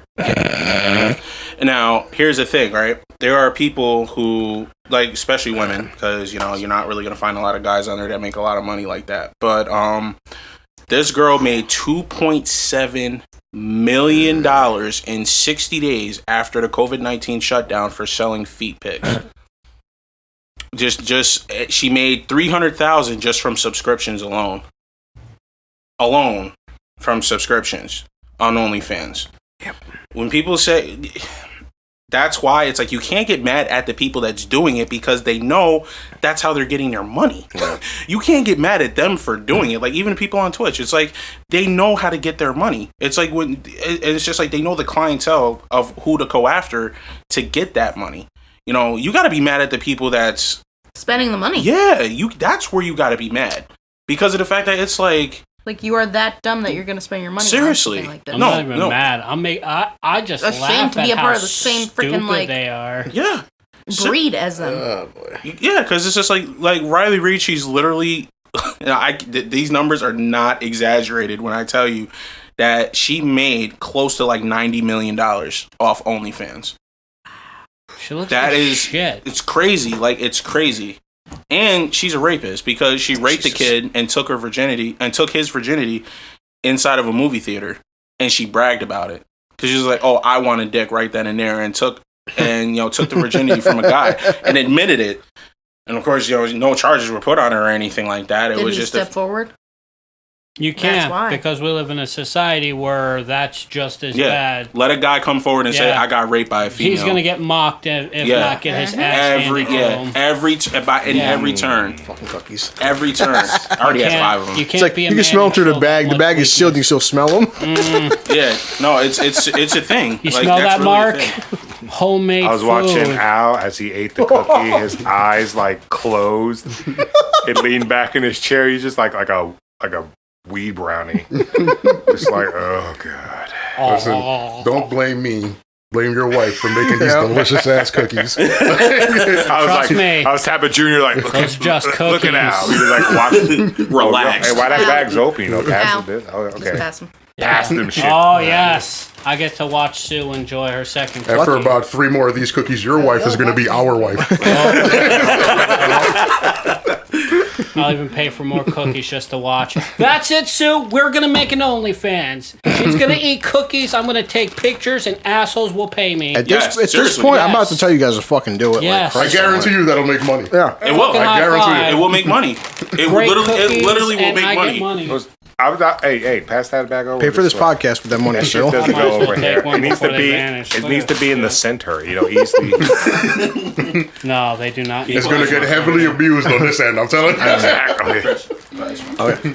But I don't, for the whole foot thing, I'm not surprised that someone's making millions of dollars. Like I watch a lot of documentaries, and there is a huge foot fetish, especially with among serial killers, pedophiles. There's just this huge community for feet fetish. Men will buy women's shoes just to wear them, or they just wanted to see women wearing them, or the watch. It's just like, I don't know if it's a mental disability, a mental disorder, or it's just the next fetish, the next wave of, I saw this people are so used to everything they have now, they got to do that next thing that gets them excited. Everything now is mundane, It's, I honestly can't comprehend it, but if they're not hurting anyone. I watched this thing the other day online with this girl. I think she was also on Twitch, I'm not sure. But she was selling bath water. Oh, Christ. Actually selling bath Belle water. Delphine. She's back now. I think that's her. Fuck that Yeah, chick. I've seen her on the different websites. She's not even cute. Yeah, she's a fucking British influencer. And now she's apparently she's selling condoms now. It's because she makes these mentally challenged face that people think is let me look it erotic. up. She crosses Condoms her that she's eyes, used? tries Hold to up. lick Girl. her nose, and people are touching themselves around the world. It's stupid. Yep, here it goes. Gamer Girl Condoms by Belle Define Store. Yeah, she For that weeb sex. apparently her condoms sold out. I've seen this article. Said Days weeb ago. sex. Hold Are up a they second. use the condoms? Fucking weeb No, sex. they look like they're brand now. But a year after, She's got her own brand of condoms. yes, Oh, they're called Gamer Girl Condoms. Honestly, it wouldn't surprise me if guys bought her used condoms. It really wouldn't. But, you would have to be fucking like imagine. I hate. I've read stories where dudes were getting sick from drinking the bathwater they literally bought from her. A year after her used bathwater sold out, actually reading that, but cosplay model Belle, or fuck his name is, is once more proving she's got an eye for business with the launch of her Gamer Girl condoms. She's 20 years old and she rose to fame in recent years with her risque gaming and anime-themed content. Of course she did. But her condoms sold out within a couple hours. Using a similar technique as the ones she used to sell her bathwater, a stunt that saw her sitting in a bath holding a jar of covered water while posing seductively for the camera. She shared a video of herself to persuade her fans to buy the condoms. So they're $10 condoms, and she held up a used condom and said, "You can own these for lots of money," and losers bought it. And I'm gonna make fun of them because that's my right. It's crazy that motherfuckers won't donate money to save their country, but they will buy somebody's fucking bathwater. This is just no success. Ridiculous. Insane. Her used bathwater was so popular with her audience last year that some of them even filmed themselves drinking it, which to me sounds pretty gross. But hey, if she's able to make money from something as simple as that, yep, of course. I can't fault people for wanting to spend their money how they want to, but again, as Al pointed out, it's like you can't chip some of that towards some sort of healthy donation. Well, Carlton, this has been the whole point. Like, well, you've heard it since day one of the podcast. We constantly say, like, we've broken down. Like, I was even reading today the top like celebrities, how much these people are worth, and like we have a record-breaking amount of billionaires. But like, if you're worth $900 million, you're not technically a billionaire, but $900 million is still more than we'll ever make in our convicted lifetimes. But then whenever you ask these people, like I would say, it's like if I take out my pocket 25 cents, imagine if my 25 cents could change two people's lifetimes, like their entire lifetimes. To some of these fucking people, if they spent like $1 million or $2 million, they would change, like they could save a life, they could refurbish an entire block of a neighborhood. And every single time it's like, well, I can't, afford this shit. And it's always the government's out of money, they're taking our money, we're out of funds, everyone's fucking broke. Everyone's broke, but yet you fuckers buy bathwater. So you're not broke. It's like, this is how screwed our society is. Like, I just think it's the wrong people who became billionaires. That's so. It's like, you look at Bill Gates, he spends half of his fortune on AIDS research. There's a lot of people who do donate, but there's also a lot of people who have the money that don't even think about it. There's a lot of people who would rather fucking let everybody die. Exactly. The wrong people are getting rich in a sense. We just talked about people who can't value what a dollar is. I know you heard about it, but I have no problem still talking about this shit. Like, I listened to Joey Diaz talk 2 days ago about, Joe Rogan going to Spotify. Joe Rogan's about to move out of California because all the problems that LA's having. Joey Diaz said on his YouTube thing where he's just like, and he gave this great 5-minute speech. I watched a clip and he said, "Hey guys, right now, with how many friends of mine who have businesses and businesses that aren't being helped out, that are being permanently shut down," he goes, "right now in 2020, do not be ashamed if you have to move back in with your mother, if you have to live out of your car." Joey's like, a lot of people are having hard times. But this was the point of the last podcast where I was getting pissed off, where how many serious businesses across this entire country that are failing and are never coming back. But yet someone like Kanye West, who's worth $1.4 billion, gets a $5 million government bailout because he can't afford to pay his employees. But then Kim Kardashian just hit the billionaire list, and he's worth $1.4 billion, but you couldn't spend $5 million to pay your fucking employees.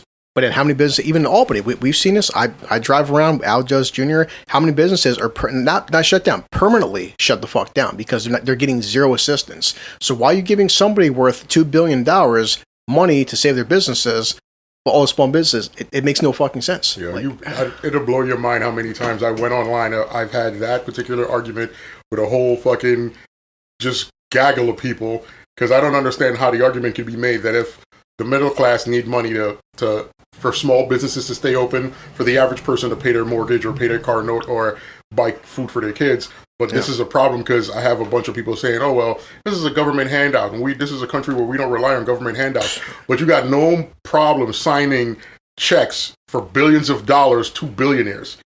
Like, if the middle class, if the average working person isn't worth bailing out, then why are the billionaires worth bailing out when they have billions of dollars that they're just going to transfer to another country, and if shit gets hard here, they're just going to leave. They're not going to give up their fortune. If things get hard in this country, they will abandon this country. We don't have, like, the average blue collar worker doesn't have a choice. We don't have the funds to just be like, well, I'm out. Shit is rough. I'm gone. We don't have that choice. We still got to stick it out no matter what. I don't understand the justification of don't give the money to the middle class, but give these billionaires billions of dollars. There's no reason Kanye West should be given millions of dollars for whatever the fuck he's doing when he could fund whatever thing he has out of his own pocket. Like, you know. Well, also too, I kind of like had like a kind of a wild theory in a sense where it was just like, well, what would happen if all of if the majority of the billionaires that really are out for themselves leave, and you have the people you have the billionaires that's in this country that do donate to charities and stuff like that, and they happen to stay in the country, you know, and things like that. Like, what would actually happen, theoretically speaking, of course, because, you know, it's not, you know, it's far-fetched to say the least. But if a bunch of billionaires left the country, would that leave us stranded? And I said no. And it wouldn't. It would hurt. There would be a financial strain behind it. That would definitely happen. People will struggle a little bit, but essentially, with the middle class working and still putting money into the economy, we fucking be fine. Like, that's a fact. That's what I'm saying. It's just like if the billionaires left, the middle class would actually thrive even more. Like, especially, like, it wouldn't be overnight, obviously. It'd be like over the course of like a 5 to 10 year stretch that you would suddenly start to see that little bit of a change for the better if all those billionaires left. Because, like, I heard about the one time where there was this company that was worth $88 billion that got a $22 million government return. Damn. And it's just like, how? But you got people that's worth that made $100,000 last year that still owe $12,000 in state taxes. Like, how is that even possible? Like, you made $100,000 last year and you owe $12,000 in taxes. Yeah, and trust me, they take out more than $12K. I see my fucking pay stubs the past 4 years. Oh, yeah. I make a lot less than $100K, and I pay a lot more than 12 fucking grand in taxes. Yeah. So it's just like how. So it's like, how does it make sense that they got a $22 million government check and they paid zero? So obviously they didn't pay any taxes, but the people making $100,000 or less are owing. What? How is that even a thing? You already take an average of $3.2 trillion a year from the middle class alone in taxes. I did it was math, a little bit of research that I did about the average amount of federal taxes they take out of each person's check. And the math that I came up to was $3.2 trillion a year. And it's just like, really? So you get $3.2 trillion already from the middle class. How do they owe more? How is it possible that we owe more taxes when you already take that much per year? This is kind of a piggyback too, Junior, which is like, and everybody here, I've said this from the beginning, every single time, whenever I read this shit, I want to seriously punch them in their fucking jaw. Whenever I hear about, well, so-and-so, certain celebrity, certain organization, they gave away X amount of dollars, okay, but then it's a tax write-off. That should not exist, period. How are you giving, if you give away $10,000 or $1 million, or whatever the case may be, and you get a tax write-off, then you're not technically giving a charity then. Because tax write-off means that the fact that can still be legal in 2020, I give away $100, but it's a tax write-off. So then you're not giving away $100 then. You're having the government cover you, which is coming out of all six of us, all of our fucking paychecks. So that's not actually donations if it's tax write-off. See, that's something, if I ever, like, got money and I made, like, exceptional donations to, like, places, I wouldn't put that in my taxes whatsoever. There's a reason it's a donation. Well, how many people, like, you know, as I worked with Goodwill with you, people would come into Goodwill, and some people want a receipt. They want a receipt for a tax write-off. Yeah. I've worked the back door. Plenty of people say, hey, listen, I don't want the receipt. I just want to, like, do a good thing. Exactly. Whether it's a T-shirt or a fucking TV, whatever the case may be, they just want to do something decent. People who would sit there and be like, I'm trying to do a good thing, and then ask for the receipt. Yeah. Well, you see, also the thing is, though, is that so the question becomes, how do we repair an already damaged economy? Get rid of tax write-offs. Yeah. It's like, in a sense, I agree with that 100%. In a sense, because of the fact that it's like, oh, well, obviously, like, let's say if you're giving money back, unless you're giving money back into the system, not donations to a charity, not donations to things like that. Yeah. Now, the risk and the danger of that is that people won't donate to these charities at all because they're not getting a tax write-off for it. But at the same time, it's like, you need to start paying your taxes. And then these donations that they want to get can possibly come through the federal government, in a sense. You know what I'm saying? Like, maybe they can get federal funded money instead of relying on donations. And like I said, it's a bunch of theories and things like that that I came up with, but that was one of the biggest ones. If you get rid of tax write-offs and you force people to pay taxes, that's going to stimulate our economy. Well, not to mention, it's also going to show. Sorry. It's also going to fucking show these supposed celebrities that care about people. It's going to show to be the fucking phonies that they really are. Exactly. Because they only care about people when it's number one. There's some celebrities we've seen this. Like say just one of them, Keanu Reeves. You never hear about Keanu Reeves because Keanu Reeves doesn't want to bring attention to himself. He wants to be a good person, but you never hear about it. Yeah. It's like Keanu. Like I just told Elliot. I seen a minor article that like happened years ago and no one ever talked about it. When he made the first John Wick film, everybody, that entire stunt crew for John Wick, he actually told the directors he wanted them to come with him from The Matrix. Low key, no one knew about this shit. He bought the entire stunt crew with his own pocket, his own paycheck, all brand new motorcycles for coming with him. Now, that wasn't a big headline. It wasn't out there. It was a small, simple thing of charity. Other celebrities, this guy makes $15 million a year, and it's got to be some 20 headlines on YouTube or Facebook, Instagram. He gave away $10,000. He's so generous. And I'm like, but why is every time you give away $5, you have to make it a major Instagram post? Like I said, Keanu, you never seen him one time in the past 20 fucking years ever post on social media about his charity. Fans of his or friends of his will talk about it, but Keanu himself, he's never constantly shoving it down anybody's throat how much he's giving away. Same thing as Howard Stern. Howard has never talked about his charity on the air. He goes, I don't want to bring attention to myself. I don't want to seem like I'm something I'm not. I do my charity off the fucking air because I don't want to make it seem like, I'm doing it for fame. Some celebrities, though, they give away fucking $1 million and they're worth $20 billion. Oh, look how charitable I am. And they post it all over social media. Exactly. Ellen DeGeneres, #1. And then top of then when you give away $10 million, it's a fucking tax write-off. Yeah. Well, so it's like, you're not charitable, dude. That's basically what I was trying to get at.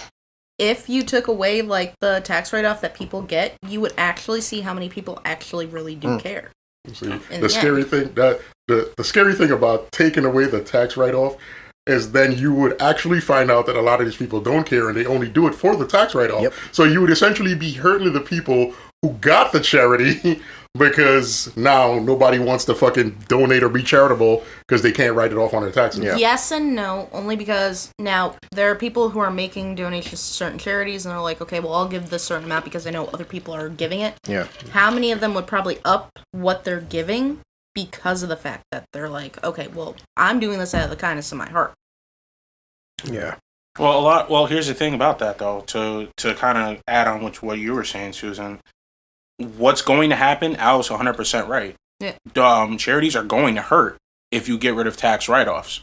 But again, if they're going to get rid of tax write-offs, they need another avenue of where donations can take place. Yeah. That isn't going to hurt them. Now, is it going to be as much? Absolutely not. Yeah. But if they get it through, like, let's say, again, if they go through the federal government and getting donations, if they write down extensively what they need the donations for and things like that, do like what the small businesses do when they apply to the state to get money because of all these riots that happen. Yeah. Like, kind of like have that same thing, but instead for a charity. I mean, you're going to use our tax dollars for something, you might as well use it for that. You know what I'm saying? Yeah. At least use it for something productive, not like what Betsy DeVos did when she proposed like an $18 billion budget for started on like $18 billion budget to, in a sense, she's literally trying to erase public schools from existence because she, and what the $18 billion budget did was it put money into people who are in corporate and like these big retail corporations that are running private schools. Yeah. Nobody really knew about that, but I mean, that's part of the problem right there as well. There's a bunch of issues, but the one way that the biggest thing and the one of the giant steps forward to recovering our economy is everybody needs to start paying their proper taxes. Yeah. And you need to stop punishing the people like us who are actually working hard for a living. I'm working an average of 45 hours a week. And you mean to tell me that I owed state taxes last year? What? I'm working an average of 45 hours a week and I only grossed about $32,000. Well, Carlton, even like when Mark showed me that one video on YouTube, which like as funny as it was, that British guy was breaking down. We all play World of Warcraft, we all play Call of Duty at some point, and they're breaking down these tax breaks, how these billion-dollar companies are paying zero tax dollars. Like, hold up a second. All six of us here are paying taxes out of our paychecks every fucking week. How these companies making record-breaking numbers and they're paying 0% fucking taxes? Like, hold up, shouldn't they be paying more? And like, so it comes down to these corporations are fucking paying nothing, and then they're giving their employees, like with the whole banks and stuff too. These banks were like bankrupting banks, and they were failing companies, and they're still giving their CEOs like bonuses of like $500,000, $600,000. I'm like, where's all this money coming from? It's coming from our fucking pockets. Where it's coming from. What's really fucked up about that is, if for some reason you or I decided we were going to work for the next 5 years and not pay any taxes, you know what would happen? They would eventually send IRS agents to your fucking job to arrest you. They'd put you in handcuffs and walk you off your job site. And I know that because I've seen it happen. I know somebody it happened to. So I know for a fact we can't get away with that shit. But these rich fucking, well, it's all because assholes. There's a lot of the headquarters of these corporations are overseas. Yeah. So they're not going to get taxed the same. And as well as you have the lobbyists and their constituents and all of that. And, politics are like, oh, you scratch my back, I'll scratch yours. And that's bullshit because it didn't used to. I remember having a discussion with somebody who actually put me onto the fact that being able to lobby the politicians and lobby government fucking agents to like do things in your favor and you pay them a certain amount of money towards their campaign or whatever, that shit didn't used to be legal at one point. That actually, they actually fought tooth and nail to make it legal for you to bribe your politicians. Like, and you tell me that's not insane. That's like the fucking seat of corruption. Like, how do you make it legal for me as a fucking billionaire to come to you and say, listen, you're my congressman. I need these laws passed and these regulations lowered so that I am able to do this and this and this, and I'll pay this amount of money towards your campaign, towards your re-election, whatever. And then you agree to it, you do it, and now there's a whole bunch of people down the pipeline getting fucked because you got to do what I want, regardless of whoever your constituents are in whatever territory they're in, want or need. Like, that's insane. Yeah, we've seen this, all of us, all six of us in our lifetimes. I've said this before. Like, how many people, like, corruption has always been there. There's always been, yes, a wage gap between the super elite and the poorest. But like even in our lifetimes, if the past even decade, now it's beginning. It's so the gap is so fucking massive. Where it's like people said this for the past 15 fucking years. Like the middle class is just gone. It's either you're fucking super rich or you're poor because people are they're poor and they're living paycheck to paycheck, and they're also living paycheck to paycheck, and they're also like right now. The past 6 months, their repairs have done to this house. I'm still like fucking $5-6 grand in debt right now. And the repairs I've done to this house are basic needs like sewage, like having a roof over our heads, like paying our taxes, or just something simple as like, keeping like the hot water tank fucking broke. All the repairs I've done to this house, I don't even have air conditioning down in my fucking basement. I just have basic human necessities like the ability to flush my fucking toilet. That's all I want. And like Al said this before, growing up as my lifetime, the American dream was just people just want a fucking average house, an average car, an average fucking life, have their kids go to college and live a pretty decent fucking life. None of us need to be made millionaires, but now, like even fucking the 90s and 2000s, like yes, billionaires did kind of exist, but that was major corporations or like some kind of like Saudi Arabian oil tycoon. But now, so we've hit record-breaking billionaires in the first in history trillionaire. The fact that in our lifetimes, holy shit. Jeff Bezos. Jeff Bezos is a fucking trillionaire. Like said, and like even said, Joe Rogan made this point. Carlton, like all six of us combined, our minds can't even comprehend what $1 trillion would actually fucking look like. There's no way you could even imagine to spend that. Like I said, none of us, the six of us in like 20 lifetimes, couldn't even there's no way you could spend that shit.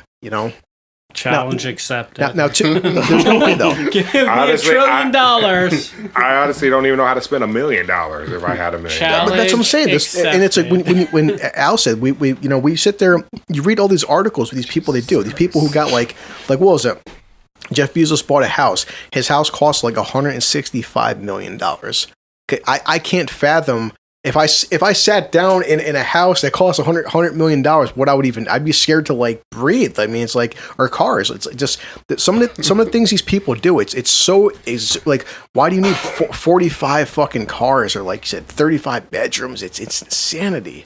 Well, personally, if I ever got to go to Jeff Bezos' house, I will whip my balls out and drag it across the couch just to be like, I was here and I've done this. Well, Fuck your couch. Got the dirty ass boots on. You can buy another couch. I don't know what happened. I Well, just had to start kicking Al's ass. I'll tell you one thing though, to pretty much piggyback off what Carlton was saying, which is 100% true about these companies being based overseas. And then another thing that can also come into play is increasing the import taxes of things that come in through those overseas companies, because that, again, it's part of what is going to fix us. And I'm talking us, the middle class. I'm not talking the rich people. What's going to fix the middle class, what's going to make us thrive in a sense, us blue collar people, is making sure that people pay what they're supposed to pay. Pay your dues like we do, and that's just a thing that's not happening. To go with what Al was saying about, the whole talk about bribing politicians and stuff like that, there was actually talks about that happening. It was rumored to happen during the industrial era, which was in the 1970s. Which that's when it actually started happening. Like, I think one of the first alleged voter, the whole playing around with the voter ballots and stuff like that was actually in the industrial era.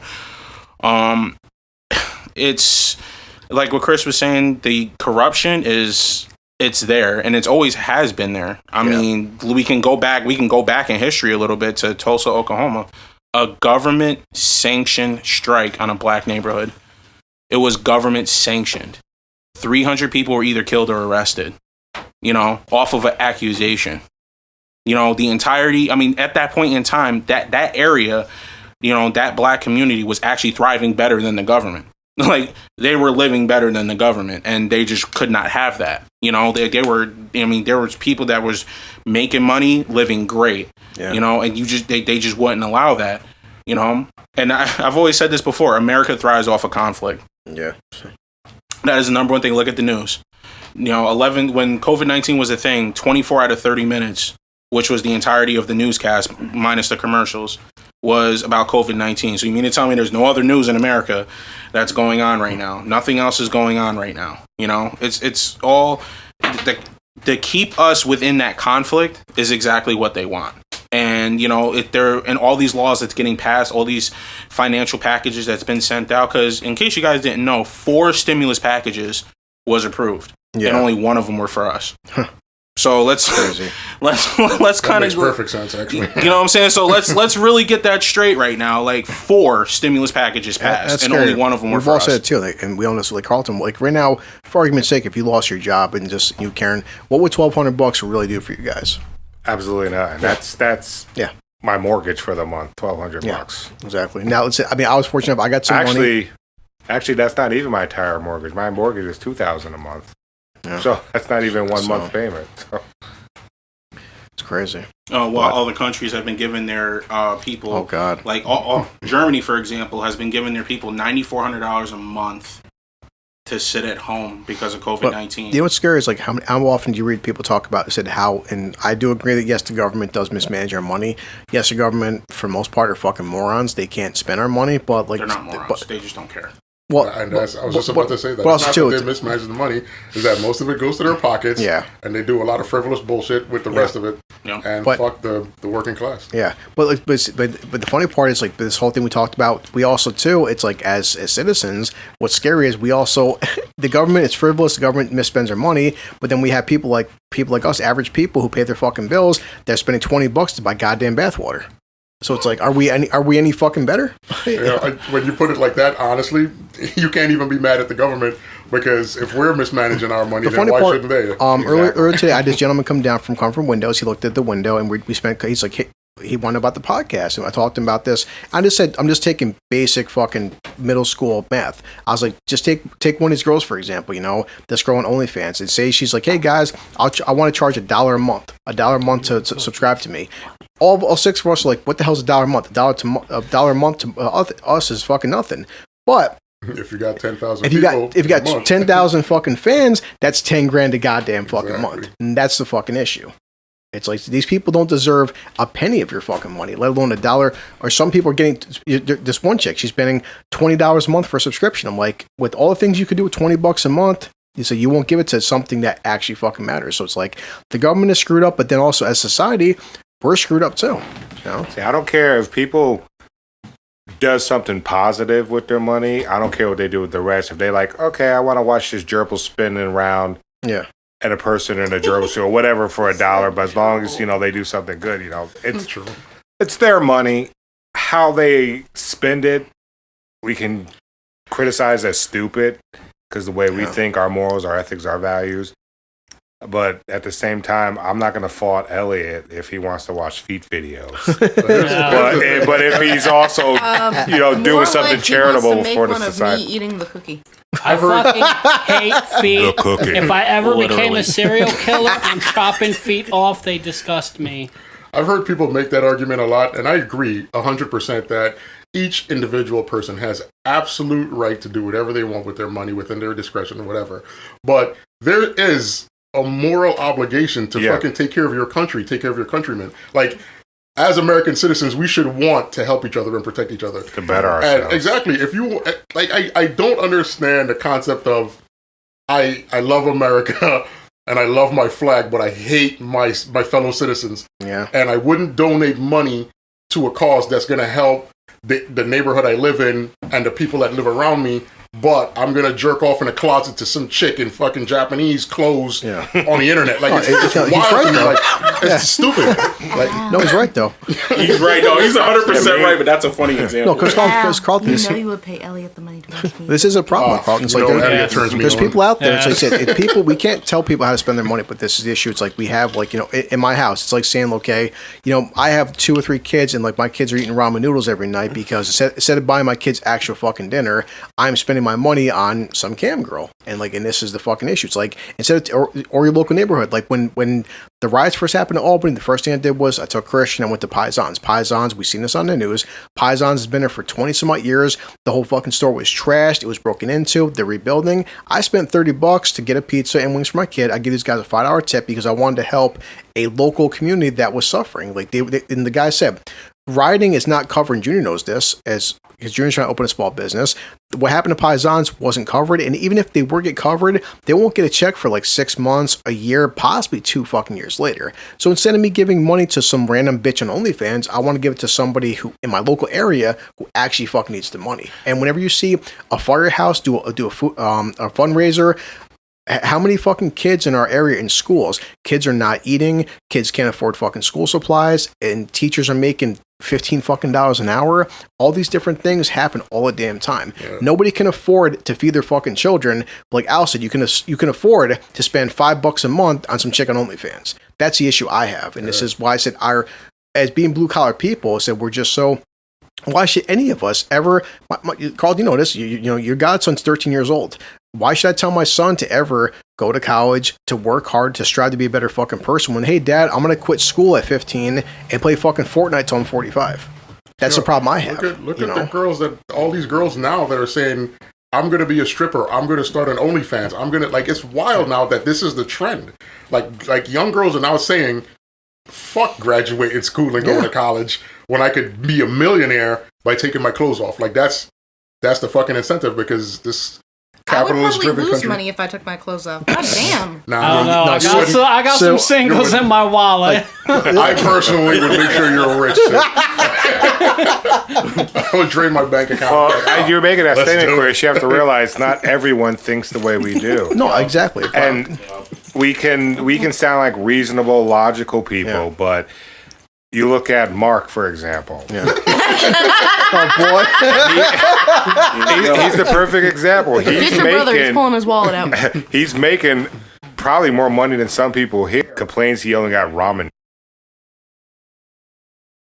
Fucking vampire sucking meat juice. Well, it's the out point of the that we're bread. called them, but I'm just saying, like, even the 80s, 90s, and even early 2000s, it's like you went to the Coast Guard, you still graduated high school. Everyone here at some point got some form of education, went to military, college, whatever. But I'm lucky enough. Kai just graduated Albany High. Kai wants to go to Hudson Valley next year. She still has plans to be a nurse. But my thing is, if all these 18-year-old girls, if nobody ever wants to like be a nurse or fucking be a plumber or mechanic, whatever the case may be, things that we need, farmers, things that actually fucking matter. If all this whole generation of 18-year-old kids want to spend their time on OnlyFans, then what's gonna happen when you get sick? Like when there's no doctors left, there's no fucking farmers left. So we need someone to collect our trash Tuesday morning, or we need someone to fix our plumbing. If this entire generation is just sitting on their fucking laptops, then who's going to do the actual work? Like, someone's got to fix your roof. That's the panic that we're in now, because we need, like you said, there are things we need. We need people to we need teachers. We need good teachers. That's true. True. Teachers. We need teachers worth their salt. We need teachers. We need policemen. We need firefighters. We need scientists. We need doctors. We need mathematicians. We need professors in the colleges. We need certain things. We need fucking construction workers to build houses. We need fucking mechanics to repair vehicles. But this generation of people don't want to do that kind of work. They want to be millionaires for sitting in their basement making a Twitch video and playing YouTube and shit. Well, if you look at, though, where's the demographic where all this is, like, not every place is the same. Like up in New England, where there's a lot of more educated people, they're making smarter choices. These kids are probably somewhere like out in California for the most part, maybe down. I mean, I don't know, unless you actually hunt down each one where they're located. But you got to look to see where they're at, what kind of education is in their area, who they are as a person. They could have parents missing in their life. There could be a whole slew of no, reasons, I know it's complex like that. Yeah, there's many levels, but I get what you're saying. It's like the generation, for the most part, from what I'm seeing, is shit. Yeah, no, they don't have the same qualities, the ethics, the I've morals. I've said this for the past 10 years. All of us, we've been playing video games, like, and Al says, since Nintendo, since Sega Genesis. But we always play video games. That's why I say the term bastardizing, because never once did I pop in. We played Mario Kart thinking, hey, before we play Mario Kart, let's get paid $20-$30, then play Mario Kart. We just play it because it's fun, It's like, I'm not upset at people wanting to watch other people play games. They found a service they could provide. They found a niche, and like I said, the whole statement, don't hate the player, hate the game. Yeah. They found a way to make money. That's the American dream. They found a way. Do you like the way they're doing it? Well, that's my point, though. But the American dream, though, at one point, which has changed, though. Big time. The point was, but at least in the past, though, like I've said this before, and I'll say this till the day I die, yes, I do feel like every actor, every fucking athlete, Carlton, is over fucking paid. But it's like you or me can't play basketball like LeBron James. We just can't, I can't play golf like fucking like Tiger Woods and shit, But all six of us, Christian's 13, he can make a YouTube video. And it's the point, like, Christian can't fucking play at the NBA. He's 13. He's just like, but it's the point, like, even with the military, the military, if Twitch and YouTube shut down tomorrow, what would happen? Absolutely fucking nothing. The world will keep going. Yeah. Exactly. But if every single person, if every single cop tomorrow or firefighter or fucking military personnel just quit to went on strike, we'd be fucked. It'll be apocalypse. If every single farmer tomorrow, so you know what then? I fucking quit. We'd be fucking screwed. That's the issue I fucking have. So we need these fucking people. I can live the rest of my life just fine without fucking Twitch and YouTube and TikTok. I mean, TikTok is fun. Twitch is fun. But they're unnecessary. They truly fucking are. But we we are truly glamorized. Like empty calories. Like Kim Kardashian. The fact that Kim Kardashian is worth $1 billion fucking dollars, and I got a friend right now who's working in New York City, and she's been in the military. She has shrapnel in her fucking chest. She's been in car bombs. She's fucking been shot. She's working 17-hour days. She goes, Chris, I go into work at 4 p.m. with 10 people on my floor, and I walk out at 5 o'clock in the morning with 6 people. 4 fucking died. And she does everything she can to save their fucking lives, to suck up the sludge. Yes, like I would say earlier, maybe some people in some areas, COVID-19 isn't that fucking effective. Down in New York City, that's fucking ground zero. She posts on a daily basis on Facebook. She loses people on her job every fucking day. Trust me, she's not making 200 fucking grand a year. But what she does is, that shit's needed. I don't give a fuck about OnlyFans. Like, you in the Coast Guard, how many people are in the military that come back from overseas with fucking said they're missing legs, arms, they're fucking missing their eyes, and they've served their country. It's so misbalanced how we glamorize these useless people, and they're toxic. Like Junior, we make the joke about Dr. Disrespect every fucking day. Him. I read an article about Dr. Disrespect. We've seen videos. This is a guy who wears sunglasses. He wears a fake wig, wears a mustache. He's a piece of shit. And this guy's making more money than all 6 of us will ever fucking make. And for just being a straight up asshole. But like, I'm going to let Junior say what he's going to say, then I have something to add. Well, I was just going to actually add to what you were saying, Carlton, about the demographic. It's like, over in LA, sex sells more than anything else. Yeah. Pretty much the majority of the porn stars that are there are based in LA. They're on the West Coast. Like, that's the thing that sells. So if that's the thing that's going to sell, what are they going to do? You know what I'm saying? Like, what do you think that they're going to do to make that money? You know what I'm saying? Like, look at all. That's why, what Mia Khalifa was just like, oh, I only made this amount of money being in porn, and I'm just like, yeah, that's absolute bullshit. I know Al wants it. In LA, that it's just like you live in New Hampshire. You know, you live in New Hampshire where there's $300,000 houses. You live in New Hampshire where there's $500,000 houses. You know what I'm saying? There's a $500,000 house right around the corner from where I live. Exactly. My house is $250,000. So. Yeah, but you go to LA, everybody's living out of apartments. Everybody, the people who do what sells over there, again, sex sells. Yeah. Like, education is up here in New England. That's education. On the West Coast, it's sex. Down in around here, and then you go into inner city areas, like even more like urban areas, it's Twitch. It's it's OnlyFans and Twitch. It's these places. It's the environment. It's like, you think I don't want to be out in New Hampshire living in a $500,000 house, making $50 an hour to do office work? Like, really? You think I don't want that? But at the same time, it's just like, it's the demographic. It's what your environment, in a sense, kind of shapes. It's up to you to mold yourself into a better person, but the environment itself shapes out to what it is. What's also scary, though, is that what Carlton said earlier, it's also the moral of, like, some people can sell out their morals. Like, everyone here has a line they can draw. Like, because some people would say, like, hey, listen, if you made $10 million a year, but you had to, like, porn, if you had to suck dick for 40 hours. And I'm like, you know what? For me personally, I'm not going to blow fucking guys 40 hours a week for $10 million a year. It's just not, to me, my morals aren't questionable. Yeah, everyone has a choice to make, and they have to live with the choices they make. But as I was going back earlier before Junior, is that these influencers on YouTube, they know exactly how to influence the young. During kids' ages from between 13 to 20, they're trying to find their identity. They're trying to find who they are, what kind of person they are, and they get exposed to these people online, and through various levels of influence, they basically become a follower. Oh, I like this guy. He's funny. Oh, I can relate to this guy. All right, I'm going to start following him. And then they start molding their identities to match this guy, like, the guys you always talk about, PewDiePie and Dr. What's his name again? Dr. Disrespect. See, I don't even know half of these people. Yeah. And that's why they're called influencers, because they're molding the minds of this generation, and especially up until age 26 and so. And people are susceptible. Everyone wants to fit in somewhere, be a part of something, and YouTube gives them a huge window to all these different people that, like, I like this. I want to be. PewDiePie makes me laugh. He has my sense of humor. I'm gonna subscribe to him. So that's one of the main things. They are shaping our youth through their exposure. Yeah. And they're not doing it for the better. No, they're not doing. They're doing. A lot of them are doing it for self gain.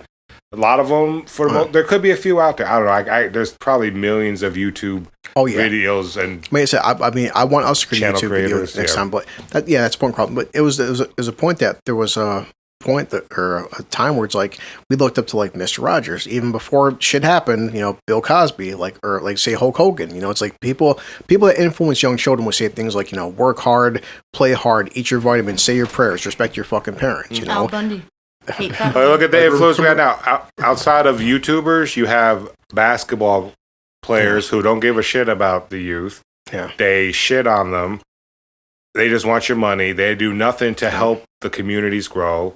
You have movie stars that are obviously, these people, whether they like it or not, are role models. You're going to watch these people and you're going to imitate them. Yeah. You're going to be like them. That's why you have a lot of these in the neighborhoods.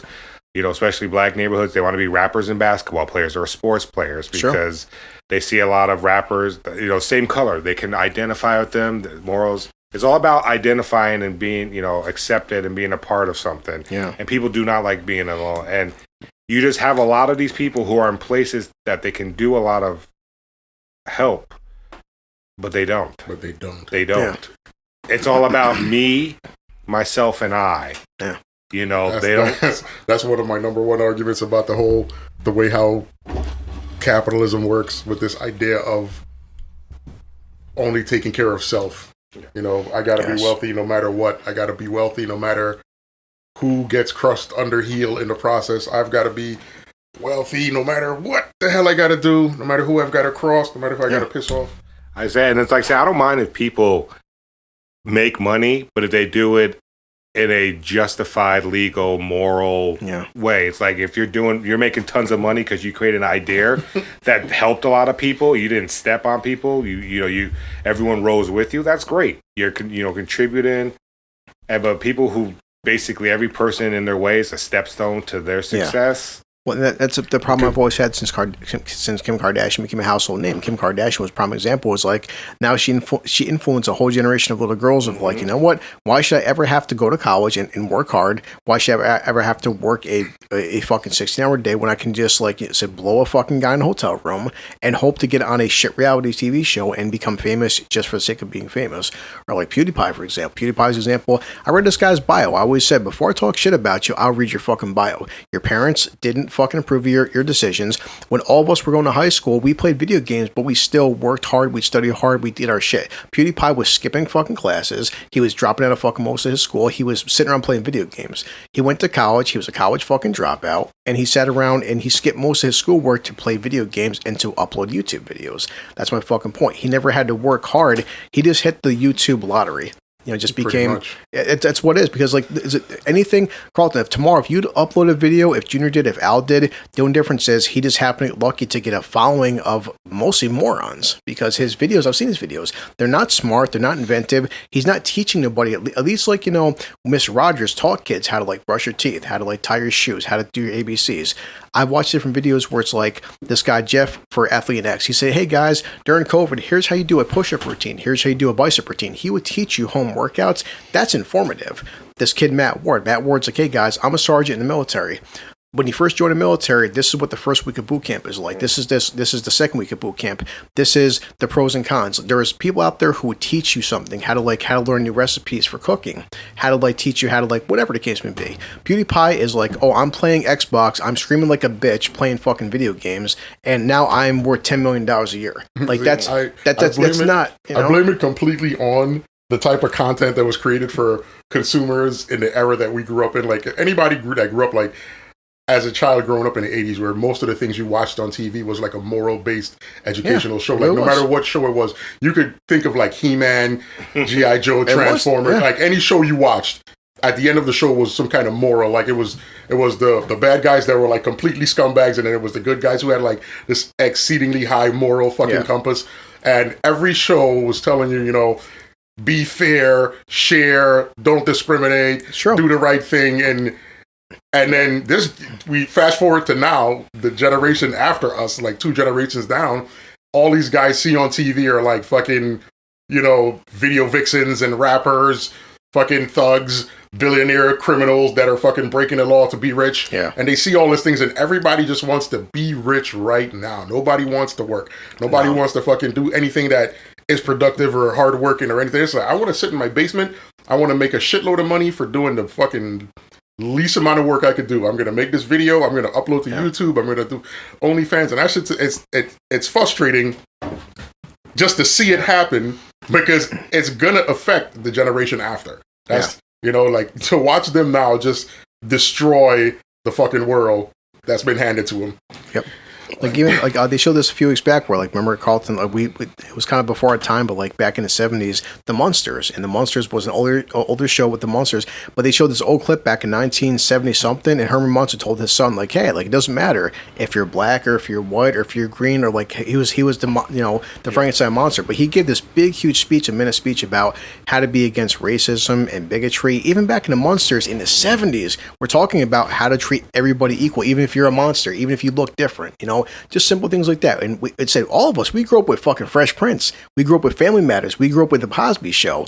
All of us grew up with Martin in Living Color.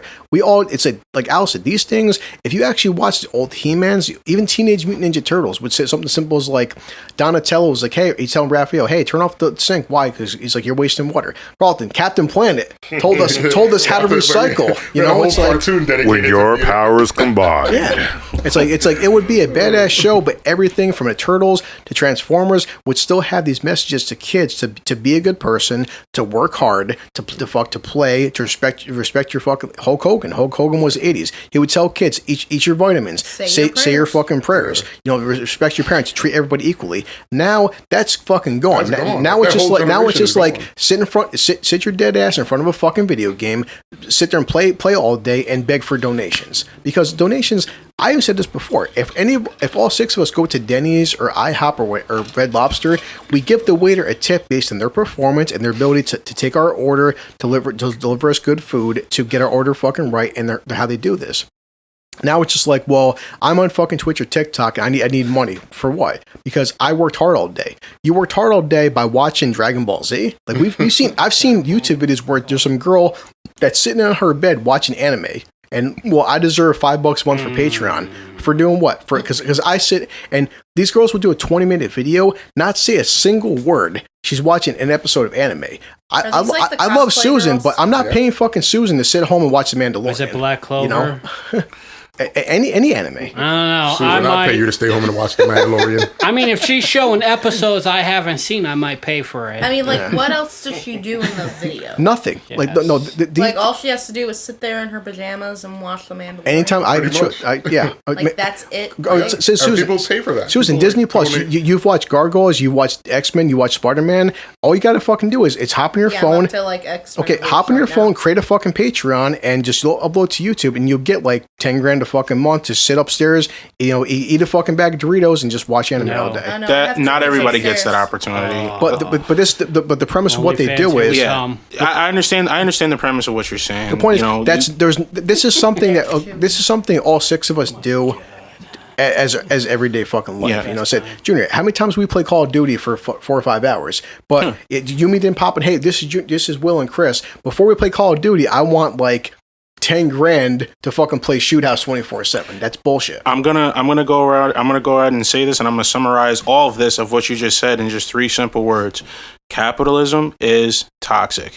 It's just as simple as that. And it's like not everybody's afforded the same opportunity to do that. It's like what you said. If you win the lottery of getting a bunch of subscriptions to do stuff like that, then you know, kudos to you.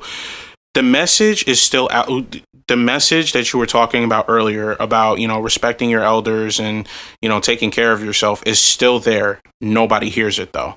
The difference, you know, it's what it is just the fact that, because look at LeBron James when he opened up the I Promise school in his hometown of Akron, Ohio, where he sent 250 kids that the only time that they can eat is while they're in school. They sent underprivileged kids through a K through 12 school, and once they graduated, get a full 4-year scholarship to any college that they wanted.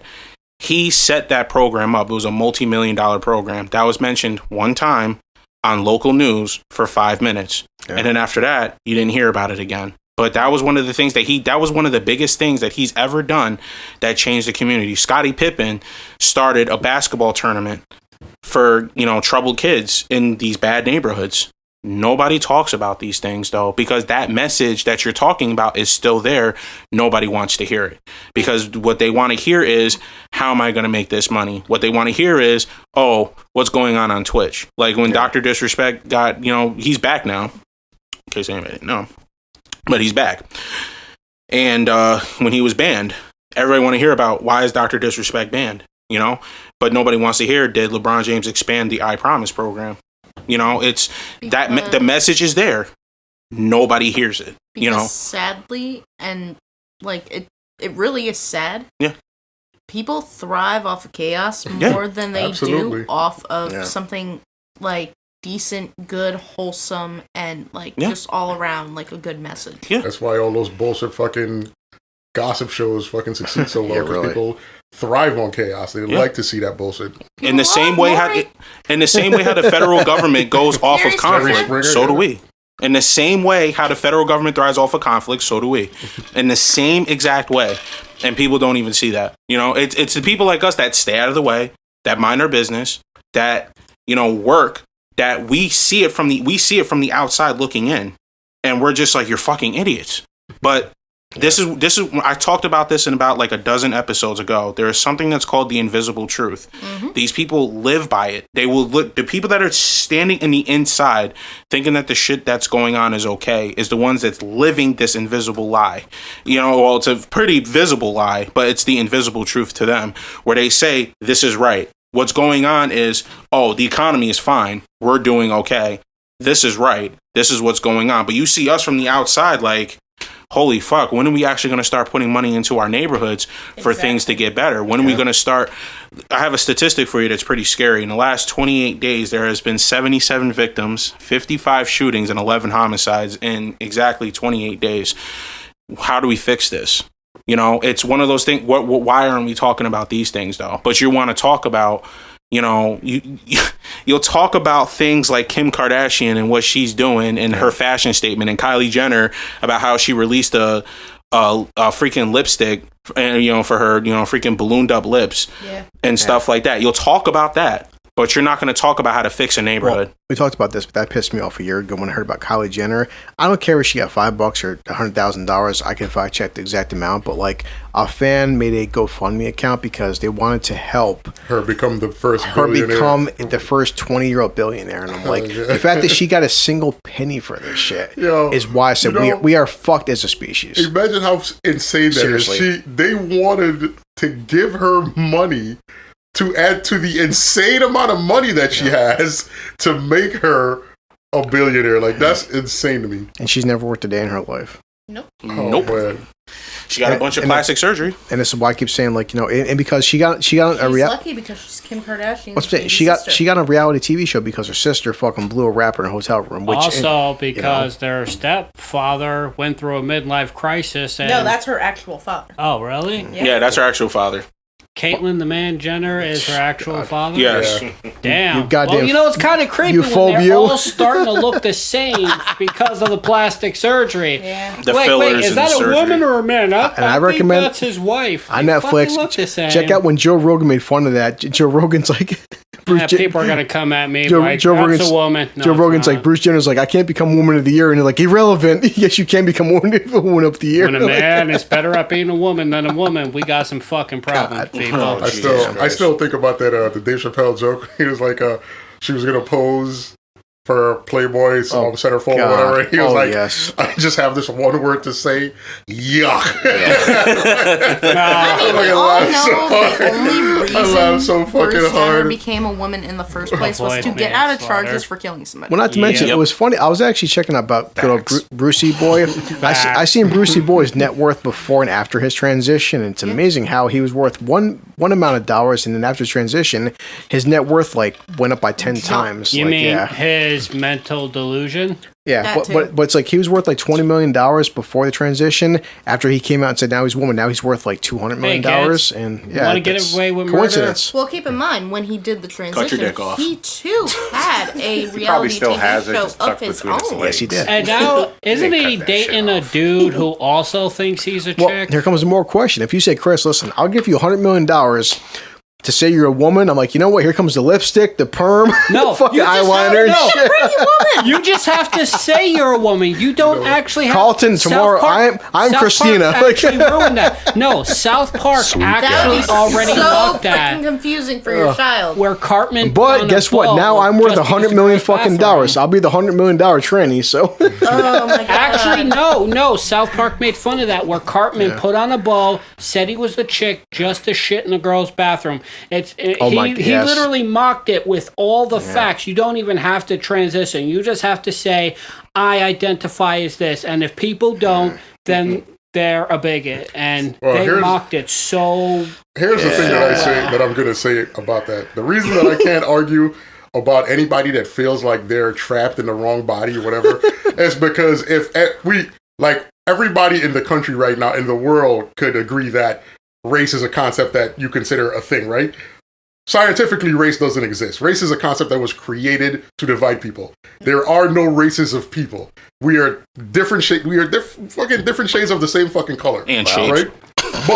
But everybody acknowledges that race is something. They say these are white men, these are black men. There are people out there that believe that more melanin in your skin is going to affect the way your brain works. Kind of like Nick Cannon. Or less melanin in your skin or whatever. So if you could believe that race is real, why not? Why can't you believe that a guy could feel like he's born in the wrong body? Like to me, it's nonsense, but to that person, it's a real thing. Like I agree because I believe I should be I should be in a body of a guy with a 10-inch dick, okay? I mean, I should. Chris, that is absolutely incorrect. That is absolutely I'm incorrect. born in the wrong body. No, with all the poetry that your ass wrote, with all the fucking, it needs to be smaller. If anything, you should be a woman because of the fact that you, with all the poetry that you wrote and the fact that you convert lesbians, you might as well be a woman at this point. Wait a minute. In Chris's defense, converting lesbians is a talent that most straight men would like to have. Like, if I could start flipping lesbians, I'd be out there like it was my job. Listen, you are Al Slinging Dick Johnson, all right? You have the power. This is why no woman should ever feel sorry for Chris when he starts talking bad about himself. Exactly. I mean, he's fucked a stripper. He's fucked a lesbian. He's pretty much turned lesbians. Exactly. Like, all through patheticness.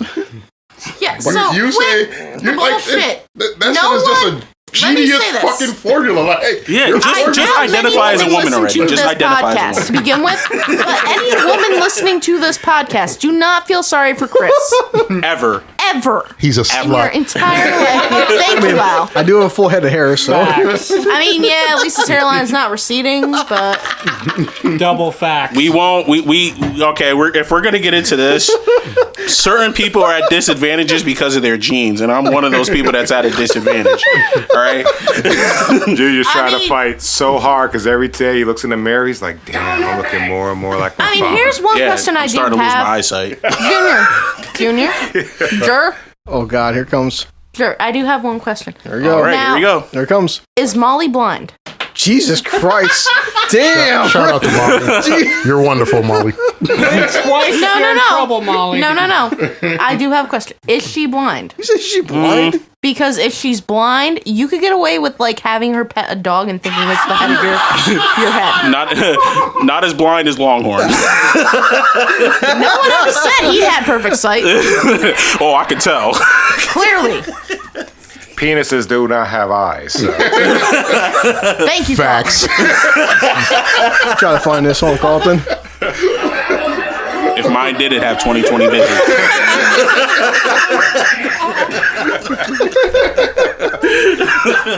You got more questions for him, Sue? Damn. Oh God. Hey, I got a question. Go ahead. I'm ready for this one. I got a question. When are we gonna meet Longhorn? Never. Why? We're gonna. Listen, Sue, don't put us in the position where we have to find him on our own. Yeah. Because that's going to be uncomfortable for us. Susan, we'll come to your last podcast, Junior wasn't here. You had like 19 jokes on Junior. What happened to him? All now that he's here. Yeah. See, here's the thing. Here's the thing. The thing with Longhorn is the fact that, the only reason we started calling him Longhorn was because when we went to that steakhouse and she just like pulled a mysterious disappearing act in which we followed her afterwards. That is the reason why we started calling him Longhorn, because that's like his code name for her disappearing to get dick. I mean, he does have a longhorn, but that's that. Damn. I mean, that's fine, but facts. Somebody got to get a discount for tattoos somewhere. More facts. He's over there saying facts like he witnessed this or something. He paid for it. I notarized this sexual experience. What was the word? Elliot was there taking the video. What was the slang you said he was using all the time that you didn't know? Dag? That's what. Dag. No, Carl, I know you heard the podcast, but all the years I've known Al, when you talked about throwing it back, Al almost fell out of that fucking chair. No, because I asked the question. Because I asked Sue the question. I was like, was Sue throwing it back for free tattoos? Because it was a legitimate question. It was a legitimate question because I heard that he does tattoos. Oh, he does. So it brought the question like, damn. I was like, so exactly. I was like, what's going on here? Like, what's the arrangement? You know, what's going on? Like, are you actually paying for these tattoos, or are you throwing it back on that Longhorn for some tattoos? Like, I had a legitimate question. And if that's the case, can we all get free tattoos? Exactly. Can you throw it back some more so we can get discounts too? I mean, we got 7 minutes to spare. Yeah, Susan, you had like 19 Molly questions when he wasn't here. I want to hear him now. I'm drunk. This is gonna be awesome. Oh God, I want to. I still stand by my blink twice or text somebody Molly if you're being held against your will. I mean, like, Elliot, sitting next to him, like, he has the full head of hair. You have, like, the receding hairline. I'm already content with the fact that I'm going to go bald in the next 4 years. I can't fight it. Almost blind in the next 2. And blind in the next 2 because I'm losing my eyesight. That's a compliment. So, I mean, like I said, like, I'm still not sure she is a real human being. I heard her voice over the podcast. But from what Chris and Al are saying, they met her and they're not even sure she's real. So be upfront and honest, dude. Like, I was pretty drunk, so. Yeah, he was pretty drunk, feeling sorry for himself. Chris is always getting drunk, feeling sorry for I himself. may or may not masturbate crying. Like, oh God, Jesus. I may or I may not hear you 3 levels up. I use my tears as lube. That's disturbing. Chris is even more depressed because the only pussy he has comes up into the attic with me. The sadness of my penis. I mean, guys, keep in mind though, too, Chris is even sadder because the only pussy he actually has comes up into the attic with me. fact. That's not my tears, that's my penis crying. I thought you were talking about what? Sadness in my penis. That's gonna be a phrase that I'm gonna work into every podcast. That one's never going away. Oh, God. No. Okay, so That one's Junior's here to crying. stay. Carlton, why did you make him emotional? What That's like the current lesbian I'm talking to. She's like, Chris, she's like, you know. Alright, the let's current one. She's like, I'd be with you. She's like, the problem is your penis. I'm like, let's be honest. It's not like it's harmless. It's not. It's never intimidated anybody. just say it's an oversized clit. Exactly. And it flash your man boobs. Next time Molly's on, I have to be here. We're gonna make a drinking game out of her saying, "I feel sorry for you." Oh shit! I would We're gonna be be fucked. dead. Or in the like amount of 90 times she minutes. says Junior needs like a babysitter. Yes. No. The I feel sorry for you. I swear to God, in a 60-minute period, I think I heard it over 20 times. Like, Yeah, you fucked. dead. Like, yes. I do feel sorry It's for working. that. He's a slut. I'm gonna shave my head bald. Once they see, I'm losing my hair like Junior. Been dragging them balls. Yeah. No, keep growing it out. You might confuse more women. So, Junior, I do have one question. Oh, here we go. Oh. I do have one question. I actually like these questions. You actually made a comment about, like, she won't let you eat her ass. Yep. How does that make you feel? I mean, it doesn't make me feel any sort of way because there's other places I can have a taste. Listen, here's the reality of that situation. Nobody in this room right now believes that Junior isn't going to eat her ass. I No matter what she says, it's going to happen. You know it. mean, there's that. I mean, it's hilarious because she didn't even tried to actually argue that when smother Al you. said that. When Al said that a couple of episodes ago, she actually didn't even argue that motion when Al said that. Another Like, question. we know it's Another gonna question. Has she tried to smother you yet? No. No. I want her to, but no. Another absolutely question. Is this a real relationship? Because these guys didn't actually, like, confirm or deny anything about that. not. I mean, we never talked about it. Wait. Isn't that something, though, that... Hmm? You guys are, like, Facebook official. Shouldn't that be something you talk about? No. What? Just like you and Longhorn aren't, you didn't make yourself official on Facebook. Yeah, we didn't So- make ourselves official on Facebook because Yeah. of the fact that we are what we are. Wait. See, now I have a question. She said she's a submissive person, so maybe she wants you to make the first move. That means she wants you to be a bit dominant, buddy. That means, rip out them big jeans and be a man. Okay, first of all, ripping out his jeans doesn't mean anything. Throw her on that bed, wrap your hand around her throat, and like just start pounding into her. Jesus Christ! God, sounds like a session with. I'm uncomfortable right now. That sounds like a scene from Longhorn. Yo, Al has to move too. No. Al has a mission for me. Al put me on a mission, and then when Al Molly was was sitting here. there asking her if she had sisters though too. So No. Al put me on a mission to marry her because did you sell your kidney yet? I'm going to. That's paperwork is in order for that. No, remember, But- I told you, Zales denied it. Your kidney isn't good enough. No, definitely Yeah, you not. go It's for probably your full liver. of alcohol still. I don't think I'll ever be sober. But I mean, I would say sell your liver, but you probably already have cirrhosis. So oh, it's bad. Yeah. I don't even know what the fuck's going on with it. Why are you always playing sound effects? I know what happened. Get $10 for eating out. There's fat one little sound bastards. effect you forgot, Chris. I got to do a mic God. check because I hear something in the background. Where did that come from, Carlton? I tried to explain that sound effect last week, but I couldn't. I don't know where it came from. I said I because used to start out with, I used to call Junior watered down. I used to call him like a watered down black remember talking man. about Facebook? Was I gave Junior my blue shirt? Because I kept calling like generic and kept fading. And I don't know where it came from, but I'm just like, hey Junior, that shit is and it's like it starts like, you hear that sound? Chris, mic check. I hear a little feedback in a lot. Junior's like, I was getting my dick sucked in Washington Park. Carlton's like, I was at home. I was like, I heard that shit. She splayed me out of the table like a Saturday morning buffet. What can I say, Al? I was like, Mark what's that came out of sound? nowhere because he was hungry. Marks.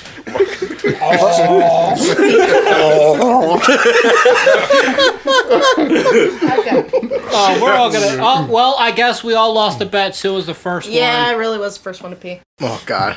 The laughter got to her. We all lost. Oh, you should seen last So week. going back to the jeans. Elliot Going pissed- back to what I was saying about the Our jeans. last podcast, Elliot pissed like 5 fucking times. Elliot kept getting Jesus. up. I did. I drank has a almost baby. that whole bottle Al seen that. of We're Bushmills. outside. He was stumbling back and forth. Yeah, that I drank almost that whole bottle of Bushmills by myself. No, Carlton was It was making a a bad joke, but like, week. I have to respect the fact that Elliot's actually like, because there's asshole drunks and fun drunks. At least Elliot's a fun drunk because Carlton said listen to the podcast. The more Elliot drinks, he's like, I respect all of you guys. You're all beautiful men. No, I never said you were all beautiful men. Fuck that. Junior's hairline is maybe going back again. Like what? But, so every time Chris gets drunk, this is Chris when he gets drunk. He's like, "Fuck everybody on Twitch. Everybody on Twitch is a piece of shit." It's like, fuck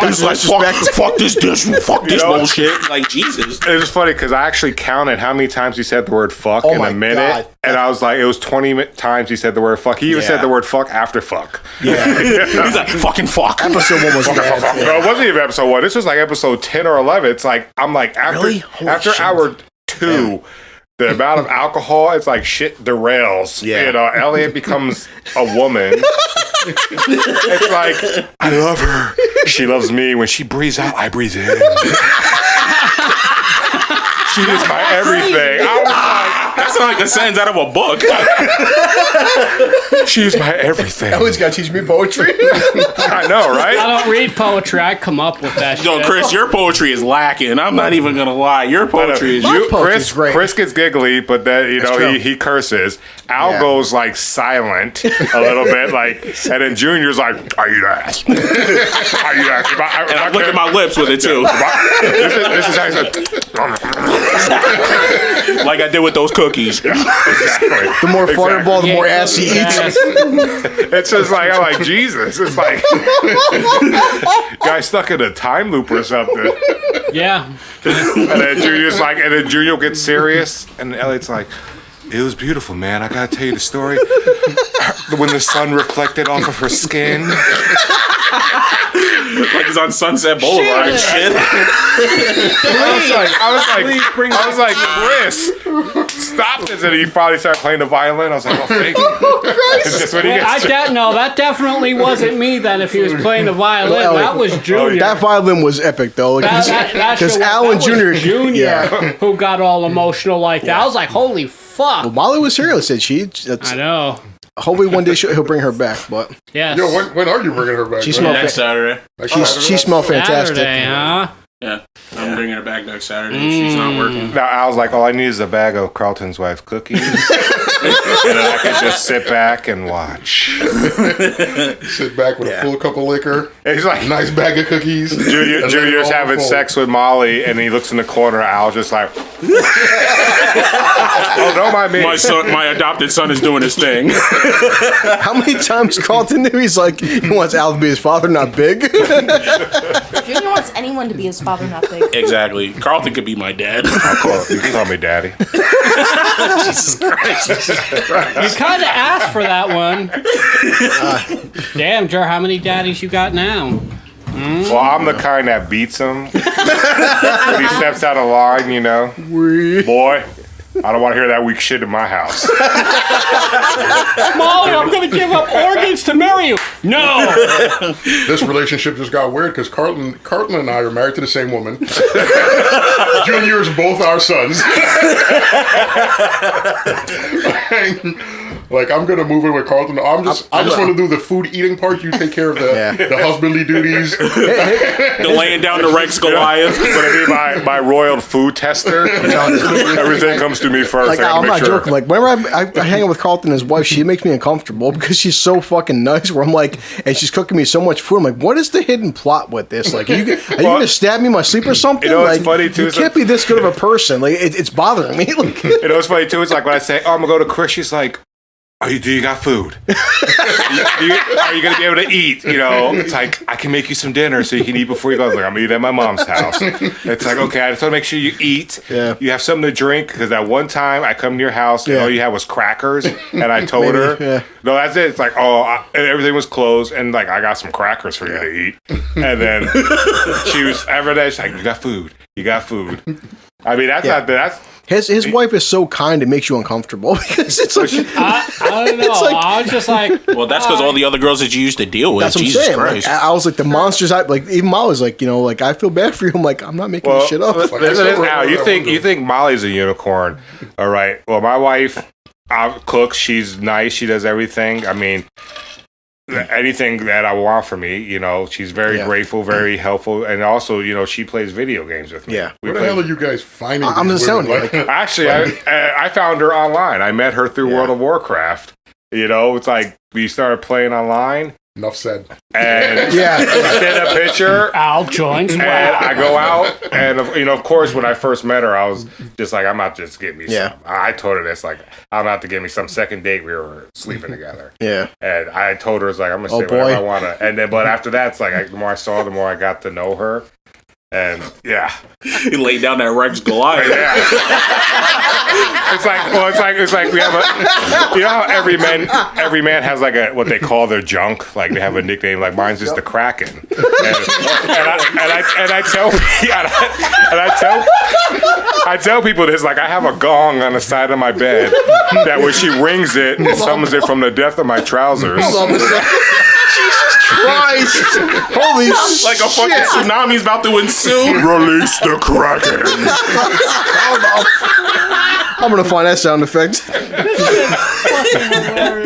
So the legend, the Legend Slayer. Holy what the fuck sound is that? Goddamn YouTube! What the hell? It's YouTube ads. Yeah. Fuck, YouTube's got ads. I need to find it next time. I mean, honestly, I have no issues with everyone coming to do a podcast at my house. I have you know, we could go from one basement to another, but that second basement is going to have a buffet apparently. Oh no! Yeah, I want to see how long it takes to see Al to physically drill sauce. Like my daughter, she's a baker. Yeah, she's a baker. Wait. She made homemade cream puffs with homemade cream that is just heavenly. Did she make any for her uncle, like I said last time? I could see that I'm never going to leave your house. Like just today, I could tell you what's on my counter. I had cookies, she made banana bread, and she made chocolate zucchini bread. Jesus Christ. Straight from the garden. The zucchini came straight from the garden. That shit tastes like a brownie. But of course, it has fiber in it. It'll kill Chris. Chris even smells fiber. He's like, "Oh God, I don't know what came over me." He's in the bathroom. Carlton, I'm drunk enough now. You gotta tell the story. Like, remember we came back from the fucking res and holy shit, we stopped at Plattsburgh and I got Taco Bell. Oh God! And the top of Taco Bell, we had to stop. But Carlton was driving because anyone would know this stat. I started doing 16, 17-hour drives, and 17-hour drives, and if anybody would tax you. So I first brought Carlton in, and of course I brought Mark in, which was bringing Mark was a massive mistake. Yeah. So it was Carlton's turn to drive back from a 4-hour drive. So after we stopped at Taco Bell, we happened to stop by McDonald's, and I drank a McDonald's chocolate shake. The smell. It's the smell. If there is such a... It was... I don't know how you can have hot, cold sewage, but it smelled like a city dump on a hot August day, but it was cold. Oh my God, that sounds scary. Yeah. So you got the cold milkshake and a hot Taco Bell, but you can smell both temperatures. Oh my God. It literally, it stuck to the inside of the car. Oh my God! We were fucking hot, cold sewage. I literally, the shit hit me like a punch to the face. I swerved. It physically hurt me. I was like, oh. Carlton was driving. I'm in the passenger seat, and at this point, my stomach was bubbling, and I'm like, I didn't even push. It just came out on its own. And Carlton, the windows were up when air conditioning was on, and Carlton made it visible, like, oh, we're driving 70 miles an hour, and the car was swerving left and right. Like a fucking poltergeist jumped up and grabbed me. We sat there. Me and Carlton rolled all four windows. Man. We rolled all four windows down, and it was like it hopped onto the dashboard and wouldn't leave. We picked up a hitchhiker. Chris, you are officially labeled the most healthy person I've ever met in my life. I didn't even do it on purpose. It's just like usually you have to push out a fart, and like I didn't push it out. It just came out on its. It was gonna come out whether I wanted to or not. And Carlton's fucking reaction, we're like, you heard him scream like ah.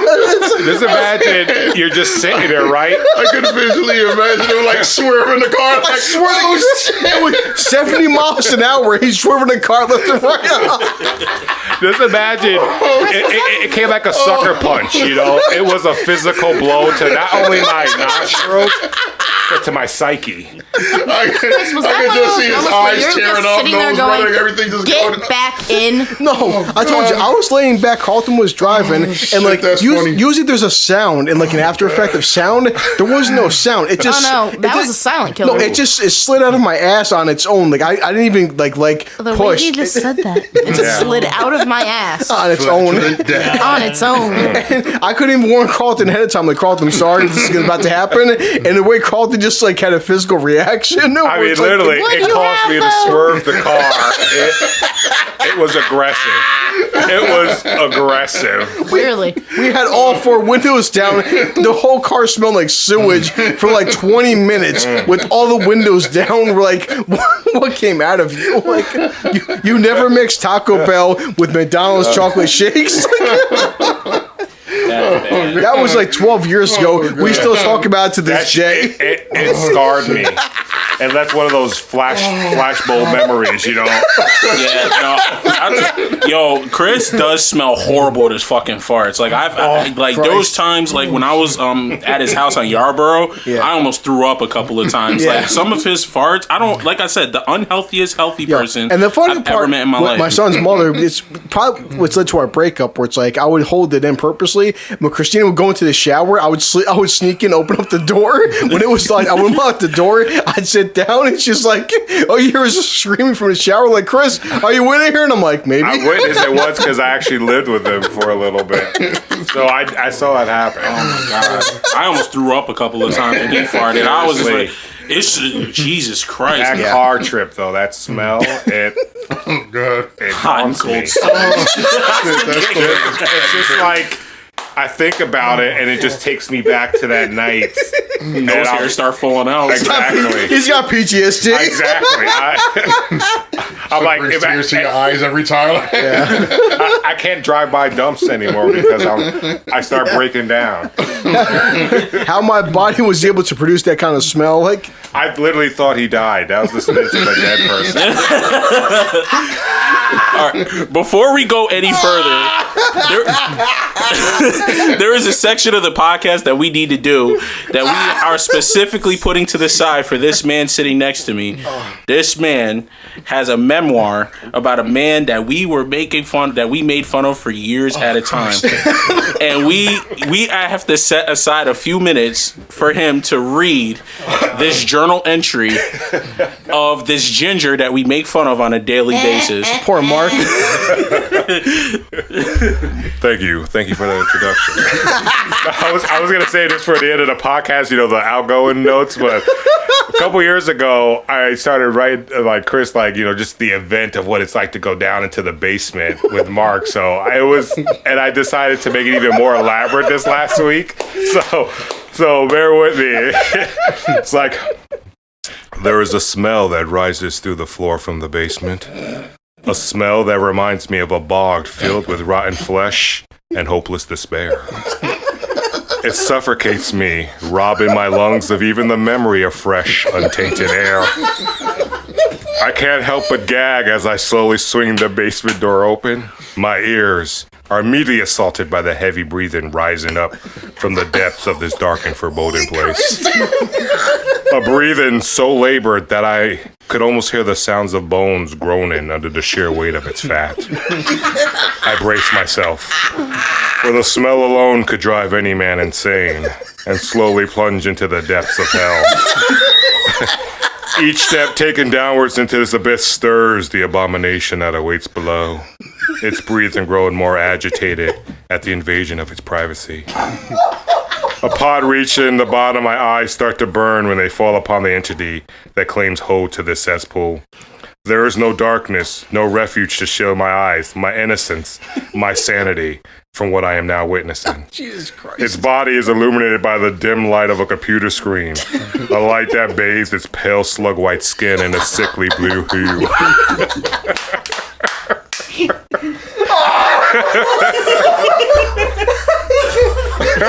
This is slug white. I mean, if you want, I'll continue writing the story of my adventures. How did he survive? Stay tuned next time. Al's never seen this. Look, Al, we went to the Great Escape one year. I swear to Christ. Went to the Great Escape. We spent all day riding rides. Mark came back. His entire fucking body. He looked like a lobster. He looked like Zoidberg from Futurama. He's like, I got skin poisoning. I got sun poisoning from the sun. Like, look like the lobster from SpongeBob. Jesus Christ. Just with a lot less muscle. It's like all the meats with the belly. That's a funny part. Al, me and Mark are the exact same fucking build. At one point, we weighed ourselves. I'm like 25 pounds more than Mark, and my shirts. I didn't give Mark my old shirts because they can't fit me no more, and they can fit Mark because all of his weight goes into one section. It's like he's got bird arms and bird legs, but just one spot. Jesus Christ. It just goes into one section right here. I haven't seen them in like a decade, so besides his stomach growing, he looks exactly the same. Oh God, the seed of regret. Yeah. So when are we going to get him down here? I want him to, but does Chris have a wheelchair ramp? There used to be one. I'm just saying the back. My back. Carlton said he was like, I can't say like. The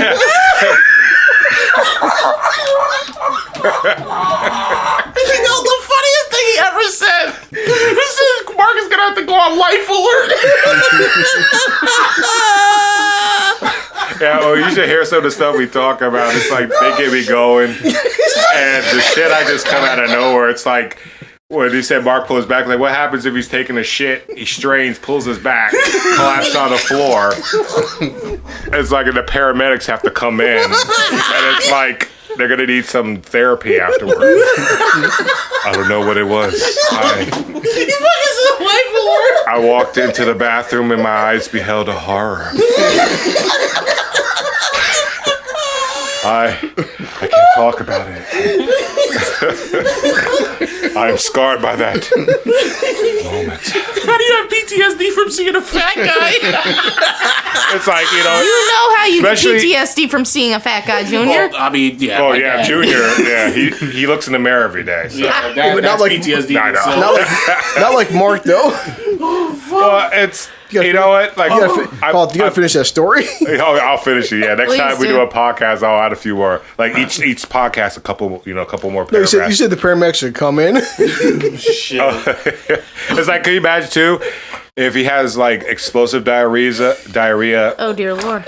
his back spasm, and as he falls to the floor, starts painting the walls like a fucking spigot.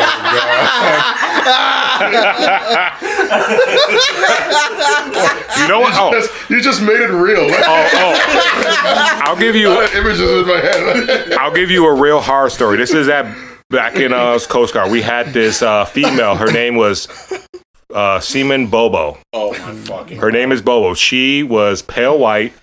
Oh shit! I think she was a ginger. I can't remember. She was disgusting. Bobo, disgusting. Disgusting? She got kicked out. Jesus The Christ! shit that she did, but the worst of the worst was when the other females went to the bathroom. There was bloody handprints everywhere, bloody tissues everywhere. It looked like a goddamn murder scene. And we asked Bobo, what happened? And she's like, I had my monthly. So why is there fucking bloody hair Everywhere. It looked like someone Insane. just got murdered, and it was so disgusting. She used to, I mean, I shouldn't make fun of people, but I do because I don't care. But I mean, when Welcome to the club. the funniest time, I almost fell off the boat and got killed because I would have fell off in the boat as it was backing up into propellers. But we have to back the boats into the boathouse, and someone has to jump off, grab the line, hand you to the person at the stern to secure the boat. Yeah. Bobo was the person to jump off. I was the guy at the stern. She jumps off. She trips on the line. And when she trips, you know how people stumble forward? Yeah. She went stiff board, face down. It's like her whole body just went stiff, and then she collapsed.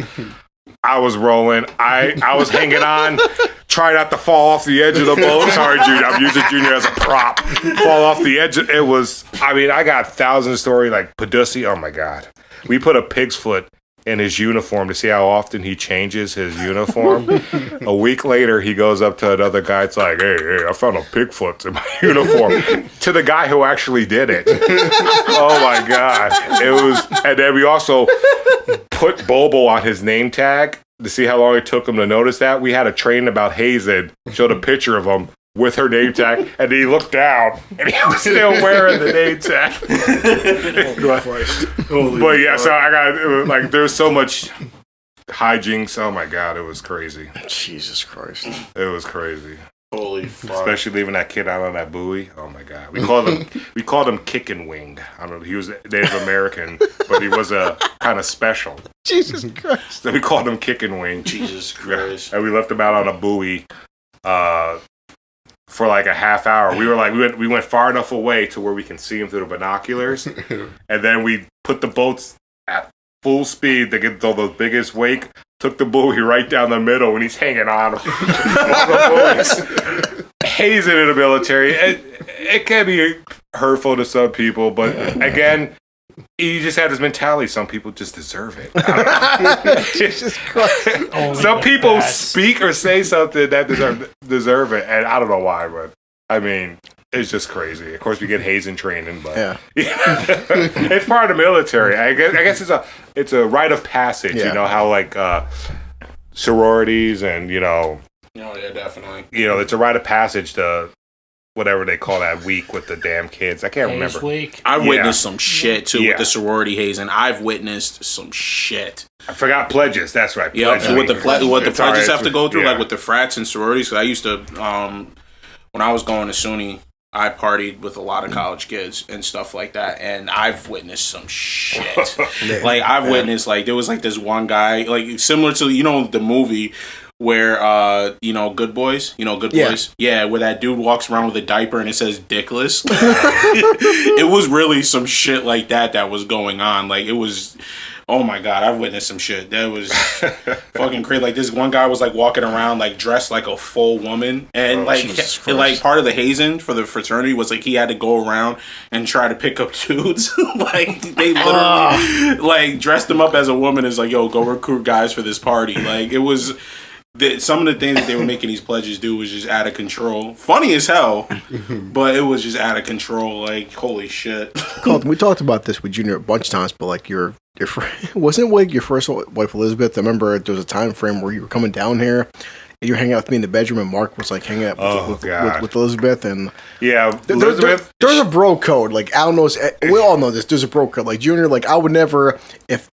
This would never happen, but if Molly ever said, Chris, I think you're attracted, I would just like, there's a bro code. Like, I would never, you never fucked with Mary. I would never fuck with Molly. Well, see, I would have been like, Junior, we're no longer friends. Yeah. But Al, come over here, lady. But Carlton had his first wife, Elizabeth, which I was okay with her, but like, yeah, what was happening with Mark and Elizabeth? Yeah, me and Chris are hanging upstairs. Yeah. Mark and down Elizabeth died. I don't know what they were doing. I think she was just being nice and friendly because she was that kind of person. And then, she was Mark was telling me about like his penis size and shit like that to her. It's a long time ago. It was basically he was hitting on my wife. Yeah. Well, my ex-wife at the time. Yeah. And if I lose weight, I'll be in the double digits. Yeah, double digits. He said he'd be double digits. I mean, honestly, though, my ex-wife ended up cheating on me, so anyways. Yeah. I got the hell out. That's when I moved in and lived in with Chris. It's like it was on Valentine's Day, mind you. Yeah. Valentine's Day. Jesus. I was like, wait a second. There's 3 people in that car. And I actually caught her walking home from the hotel. Damn. Yeah. So Valentine's Day. So I was like, I got out of there and moved in with Chris. Jesus Christ. Why Junior has to make a hotel joke about Susan. No, I'm too lazy laughing at fucking Mark right now. Honestly, he's like, you get to that point, you laugh so much, you're like, I want to laugh more, but I can't right now. My stomach hurts. Like I've already cried. You know what you do? You need a cookie to re-energize you. I've already had like 6 of them. Well, pass me one. I had 2. Well, I got a bag. Like I was in last podcast. I'm waiting for Sue to like, you've got so much, like you've got months and months, actually years at this point of animosity towards Junior. Like he finally brought a girl down here, which me and Al can't confirm actually exists, but yeah. Okay. All right. First of all, there shouldn't be years of animosity because I didn't even do anything. I didn't even say it's like 5 months worth of animosity. Oh, okay. I didn't even do anything. 5 months. Like the only thing I did was with like if you have months of animosity because of Longhorn, okay, you know what? I will give you that because it was funny as fuck. But it's years. But why would I have years of animosity? Chris just said that. Like, I mean, yes, I've made fun of Junior many a times, like the weird shape of his head, the fact that he's exactly the fact that he's the family pet, like. Damn. You know what? I just realized it gets me. Your head looks like a chia pet. Jesus Christ! I was like, I knew this was coming. when I first saw Junior today, I'm like, you look like something. You remind me of something. He tried really hard to think of it too. Really hard. And then when you mentioned that, and I looked at his head from the side, I was like, weakness.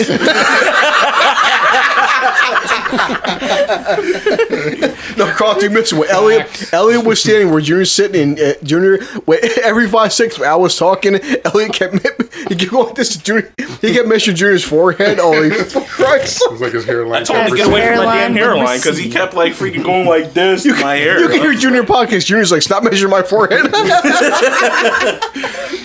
Listen, I've been slapping Rogaine on my forehead, like literally smacking the shit out of my forehead with Rogaine for the past 3 weeks. That's what Susan was saying. Susan's like, so he finally found a girl that can like actually put on Rogaine for him. I was like, damn, Sue, like. Oh, hey, shit. She can imply other things too. He puts the Rogaine on the head or eats yes again. Oh yeah. Al's like, what's with all the animosity towards him? Susan's like, have you heard this fucker for the past 5 months? Oh wait, hold on. First of all, Chris, you instigated it because of the fact that when I drink, you always come up to me right before a podcast. He wasn't here, Sue. No, Sue. Chris, shut your mouth. Sue, you don't know this. You don't know this, Sue. Get ready for this, Sue. Before every podcast for the past 4 months, Chris always tells me something else about Longhorn, giving me ammunition to come back here and give you questions about Longhorn for the past 4 months. I don't have it in my mind to speak on it at all. I just get drunk and I just remember that Chris just gave me ammunition about Longhorn, so I just ask a question. You know, this is where I need to stop actually talking to Nancy, because this is where he's getting his information from. There you go. In the first place. When I find out your animosity needs to be directed toward Chris, not toward me. It is. When I find out his identity, you know, Junior. You will never find out his Junior's identity. gonna be the first one up there, like a fucking like the Roadrunner. Well, this is how you can begin. Look for all tattoo parlors in the area. He doesn't work at a tattoo parlor. Well, we know that they work at the same place, so we're just going to show up at her job one day. Yeah. Oh. You will not be allowed entry, any of you. I'll stand outside the door. Nope. Have you been to the hotel with Susan? Well, you're going to go around asking that question. At some point, Sue's going to have to come outside. See, here's the thing, though.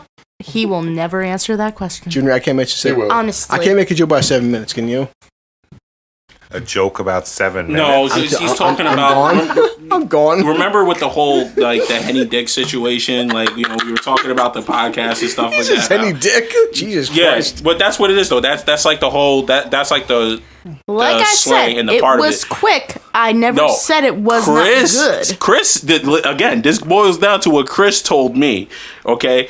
All of my jokes is stemmed off of what he tells me. Of course. Yep. So I don't know shit. I obviously don't tell you this. Exactly. You don't tell me shit because you know I'm going to come up and say something. I know. So you keep me in the dark so I don't know shit. I keep everyone in the dark. For the most part. Even Longhorn.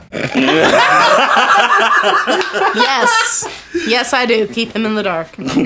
Oh, you don't keep him in the dark. Blink You bring him twice to the if you're light. in You just trouble, keep us in the dark about him. Yeah. With whipped cream. You get all the helpings of beef from him in the light, but you keep us in the dark about it. We all know that the whipped cream comment is just a fabrication. It was a fake. I'm going to be honest. It was a fake. I did make it up. Sure? I have a bad memory. Yes, I'm positive. I'm positive it was fake. It was fake. I laughed about it because of the fact that when she said she took something to go, but I made a joke about it that it was dessert. I made a joke and I said that you're taking dessert? I ran with it. We were there. And it was worth it. And it was worth it. Me and Junior followed. We followed Mom's car to the hotel. Junior, I rolled down the like stalkers. I rolled down the passenger window, and Junior turned into a fucking giraffe. He popped his neck out. His neck went like 2 feet. Yeah, I was actually surprised. He grew. Are you sure it wasn't his forehead with a face painted on it? It might have been. It really might have been. He looked at Susan. He gave her the nod, like. Have fun. Oh, I did. You have my blessing. He said you have my blessing. So it's only a matter of time. For some time, like when I find out Longhorn's identity, I'm gonna tell it to Junior, and that's when the fun begins. Like, it's not a matter of if; it's a matter of when. It really is. Like, so you could save yourself the hassle. Yeah. And Chris is gonna be driving by on a miscellaneous route. You're gonna be coming out of some discreet location, and Chris is gonna be like, well. See, he never will know though either, because we never leave at the same time. I will. Someone's gonna be popping out of you you underestimate my evil, okay? Wait, hold on. So I have a question then. Oh shit! Now that you told me that you never leave at the same time, so what's so secretive? Why the secret? Like, because no one at work knows that we're fucking. But if you're at a discreet location, why do you have to leave at 2 separate times? Because he doesn't think that anyone else knows that we're fucking either. Unless they hear this podcast now. Unless she... and that's why I'm never mentioning his name. Everybody are you sure he's not involved with anybody else? You gotta put the facts together. They don't leave together. Yeah. They can't let people at work know that they're sleeping together. Mm-hmm. This could be a employee supervisor type deal. Mm-hmm. Damn. She just cut down that list by because the whole, and he's biracial. Where does Susan work? Stop playing again? sound effects. Oh God, was that from JoJo's Adventure? But You know what you need to do, Junior? You need to ask questions in a way that they don't sound like questions. And then she gives you a little bit of tip. It's like a piece of a puzzle. I mean, she's already given me a lot considering the fact that it's like you don't leave More at the same than the time. tip. It's so secretive, and it's just like if he came over and gave you 7 minutes of Henny Dig, that's Coming for you. I mean, she just made this real easy now. You know, if I lived in the area, I would make it my mission to find out. No. I would. I could work from home. I'll just get something to attach to my laptop so I can just drive around working. Well, you know, that's the funny thing. I never said he was my boyfriend. Everyone else around me... I never said he was your boyfriend either. No, Me no, neither. no, no. Me None of us neither. here thinks he's your Yeah, boyfriend. none of us think No, that. not you guys. Upstairs. Oh. I never said he was my The Lord boyfriend. himself? Nancy, Oh. Duke, Kaya, Jen. Being all religious. The Lord Jesus. The Lord and Savior And then he gave came me his down and blessing. was like, "Yay, this couple." They've all made the statement. They're like, "Oh, that's your boyfriend, right?" And I'm like, "You know what? Fuck it, sure." You got to understand something. If he went up into the attic and he's giving you tattoos at either reduced rate or free, you know, you can't say he's practicing on your body. You got to be doing something for it. He technically Giving her is some practicing on my body. Yeah, it's those hand smacks on the ass. That's But the tattoo. she's- Damn. That's the tip. I mean, I do like it when he does that. So. That one day that me, God, Junior, tell and me Chris all is this. off at the same time, we're just gonna camp out in front of your job. That's coming. Like, But hey, we're looking for a biracial supervisor. Can you help us out here? I don't know. It's like supervisor. Oh, well, see, there you go. The supervisor. Without can imagine- asking a question, I got more information. can imagine- You're welcome. No, I'm the supervisor. He's the underling. Well, see, there we go. Even more clarification. I can So see, you tell him what to do in all situations. Oh, I do. I can see Junior walking around Abuse of power. Junior walking. Does he really want to be there, or does he need to keep his job? Be like, if you don't give me a tattoo in 7 strokes, I'm firing you. Hold up.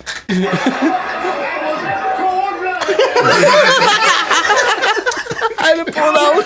I mean, granted, like I said, it was like 7 minutes, but for me, it was like 7 minutes in heaven. So Still either way. 7 Listen, Chris made it seem like that it was whack and it was short. All right. Well, Chris, 7 minutes is like a marathon. Telling you, so man. therefore, What like, kind of bastard does that shit? so like he was bragging. You sick fuck. Wait, what? 7 minutes. Remember, What kind of robot are you? Chris is like a 2-pump chump. no, you. I What, you have sex with the bionic man?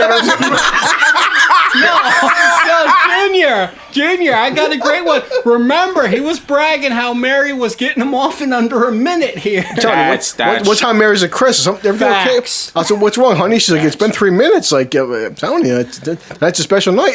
He's like, I'm distracted. I had this game of Modern Warfare, and This little damn guy was camping. That gave me some self control. And then he's like, oh, I'm getting close. Baseball. Mary would have so much fun with me. Literally. Remember one time I had that joke about when we were in the shower. I mentioned the gaping vagina, and so I was like, and she looked at me. She goes, "You know, Chris, if I did have a gaping vagina, it's because I had so many guys who had dicks bigger than you inside me." I'm like, "Oh shit!" Like, I'm like, I'm so in love with you. I'm like, I am so in love with you. My favorite was the time he said that you guys were getting ready to take a shower, and she's like, "Honey, you're not gonna fart in there today, are you?" No, I came downstairs after a long day of work. Al knows I work 16-hour days, and I was like, "Honey, I want to take a shower." And she goes, "Chris," she's like, "Are you gonna pee or fart in the shower?" And she goes, "Oh my God, I can't believe I just fucking asked you that." I'm like, Jesus. I looked at her like smiling. She goes, "You're the man I'm in love with," and I'm like, "I have no problem peeing and farting in the shower." Like, In front of you. Or Yep, on you. exactly. Are you talking about a golden shower? He's doing some R. Kelly shit today. I thought it, but I wasn't going to say it. When Al mentioned it, I still have to watch that show. Al mentioned R. Kelly. I just love we go into the shower and I'd be hugging her and like tell me how much I love her, and she's Oh, like, God. okay. He's turning to Elliot. Yeah. No, And then she feels a trickle. Yeah, exactly. She's like, "Chris, I love you." I'm like, "Oh, I love you, Mary." She's like, "What's that sensation down my leg?" I'm like, "What?" She's, "You son of a bitch, you're pissing on me." And I'm like, "I gotta go." She's like, Ain't nobody got to know. Truly though, she did not know how much you cared about her because you never pooped on her. "Huh?" Exactly. Jesus, really? She wanted that? No. How about the? I don't know. I don't know. And Peter. There are a lot of fetishes like that. Explain Scary that. and nasty. Yeah. Our sex life was fucking comical. She had no problem sharing with the Junior. She would tell Junior all this shit. Well, actually, you told me more than she did. Yeah. And Chris tells everyone everything. yo, seriously, like he literally texted me while I was at work, and he was just like, yo, Junior. I put it in her ass. I was like, why the fuck are you texting me this shit while I'm at work? Well, tells our 70-year-old coworker, he's like, when? I gotta tell you, she's like Delilah now. Oh my god. Biggest Listen, freaking thing in the world is almost like women would always say, I want to fuck Delilah in the ass. Do you know how many guys can say they fucked a stripper in the ass? That's not easy to say, okay? A lot of guys? I don't know. Actually, it There's a lot of is. strippers out there. Hey, Not the one who fucked me. Like, I don't know. I know Elliot did it. No. Oh God, hell no. as a I don't kid, know. I as a don't know. kidnapper. Get him I drunk did enough. what He'll I probably wanted tell to. us a story about it and make it all romantic. No, it was horrifying, and Be like, I why lubed would up I the do fart that? hole. Because I was bored. And it became so majestic. It would be something. box. It would be something a little more. It's like it was I lubed up the heavenly. fart box. No, The feeling. beautiful. It was like she hugged me with her asshole. that's Junior. He has a thing about assholes. He likes eating them. Yes, yeah. There's a difference. It was a different kind of hug. One of the spirit. Yeah, that's all Junior right there. No, I'm a sick, twisted individual. I got kicked out because a girl came on stage with a horsetail butt plug, and they're like, "What the fuck's going on?" I'm like, And then I you paid noosed her. $20. Got kicked out. Time to break that saddle in. Yeah, it was beautiful. I got kicked out. I was insanely drunk, and that was just too damn. Which strip club was this? I used the lasso. I put her in my trunk. I'm not gonna name drop, but almost like it's the- on Central Ave. almost like Al would say, Susan's got so many low key comments. Like Elliot's like, I fucked the girls in a car, and Susan's like, how much did you pay them? How much you tie them up? Like, Were they in the trunk? Were they screaming? Were they for help? resistant? No, Thank you. no, I might have been resistant after a couple hours. Like, please, God, let because this even Susan's end. like, okay, if Ma was a hot chick, Ma was a good looking girl with high standards. Why is she fucking Junior for? I'm like, damn, Sue. Precisely. Like, even Al. Well, she's not done going through her bad was like, why relationship. not Junior? I said, why not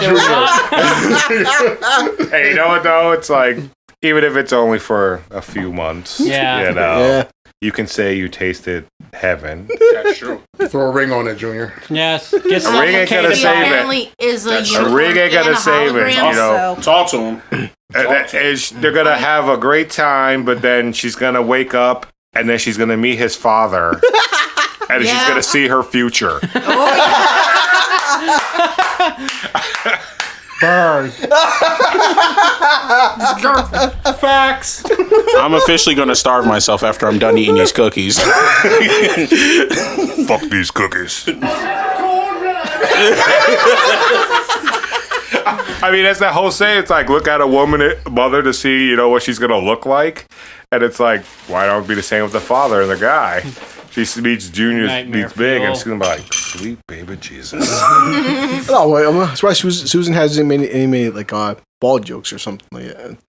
Balls? See, again, he instigates shit. Yeah. Look at He look. does. So listen, You know to what this he is? podcast. Some men just want to watch the world burn. No, Susan had like 35 jokes against Junior when he wasn't here. Now he's here. She's like clamming. No. She's clamming up. No, but It's not the fact that I'm clamming up. Keep in mind, I have 5 months listen, to get all this Unleash out. all of it.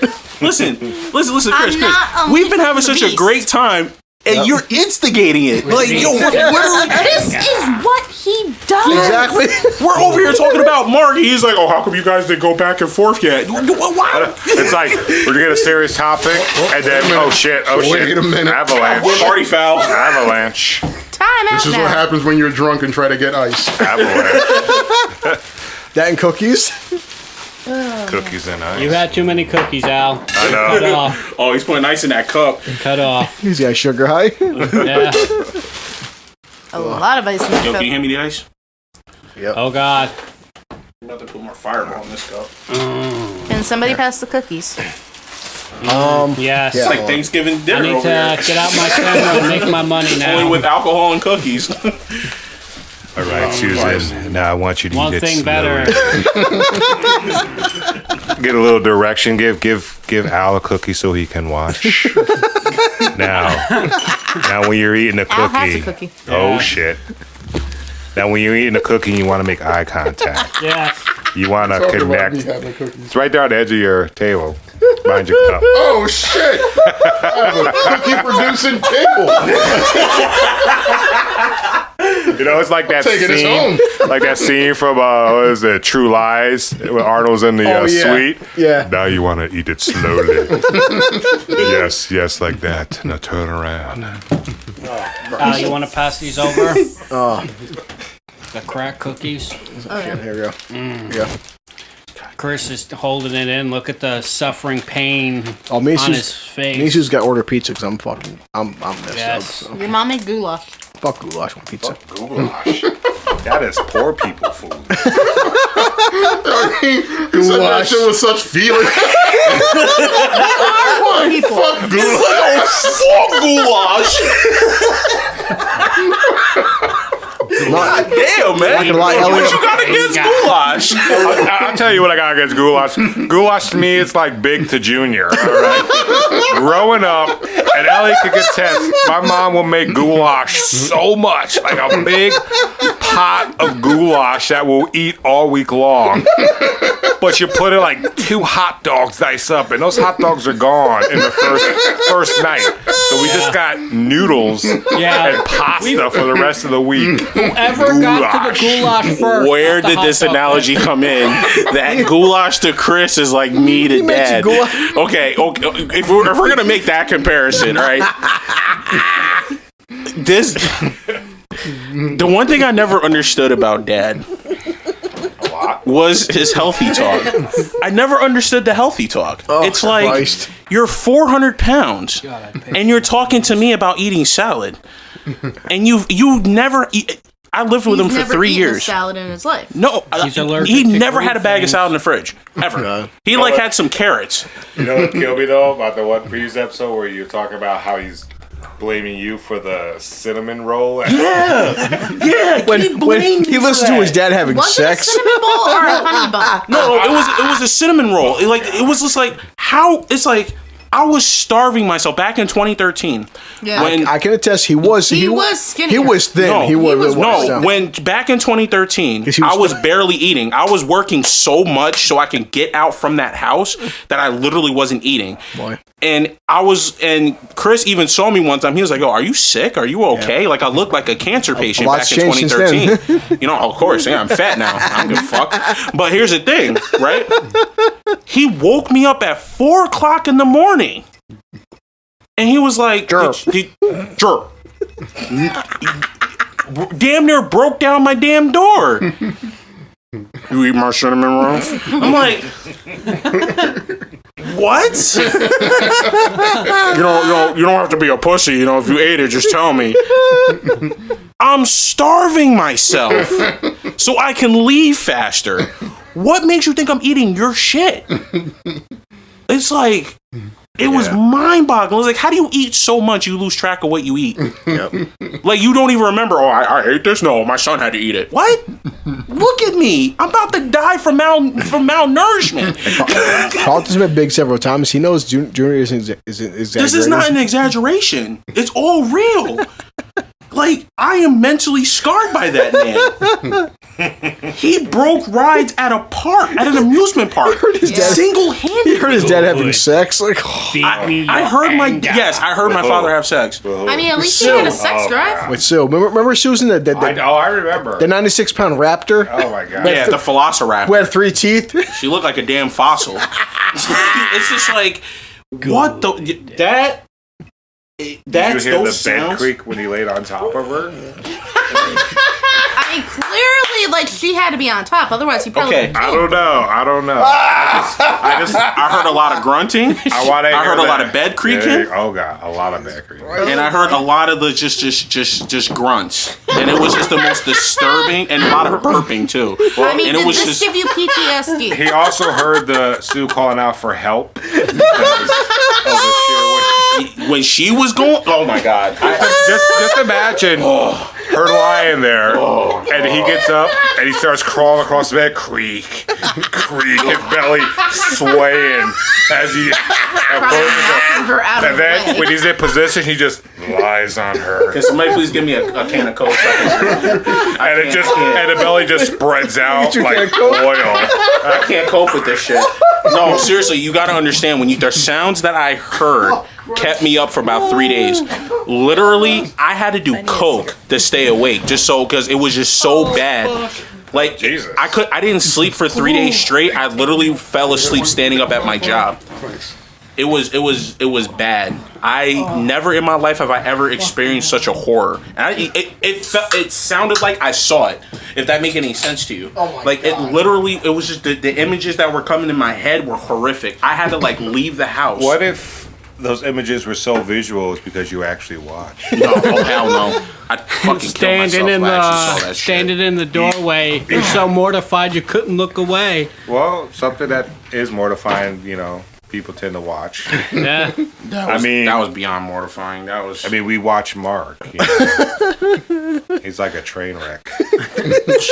He just can't look away. It's like just the story of him not, getting those subs at his job. Oh my God! Have you told that story yet? No, I'll tell this. I'm too drunk. I'll tell it. Yeah, I'm too drunk. So this is what Chris told me. Where Mark worked, they had a sub party. When I was in prison, Mark was working a part-time job at a cleaning company. He would go into an office building. He would work 3 hours a day. He'd work 5 days a week, so he'd work 15 hours a week. That was his job. The entire time I was in prison, he worked 15 hours a week. Okay. So one of the people at the work came up to Mark and said they had a sub party and he could have what was left. And Mark, being Mark, was like, "Oh, that's gonna be good. That's gonna be good." He goes in there at the end of the day and he gets the subs and he goes to take a bite, but there's no meat in it.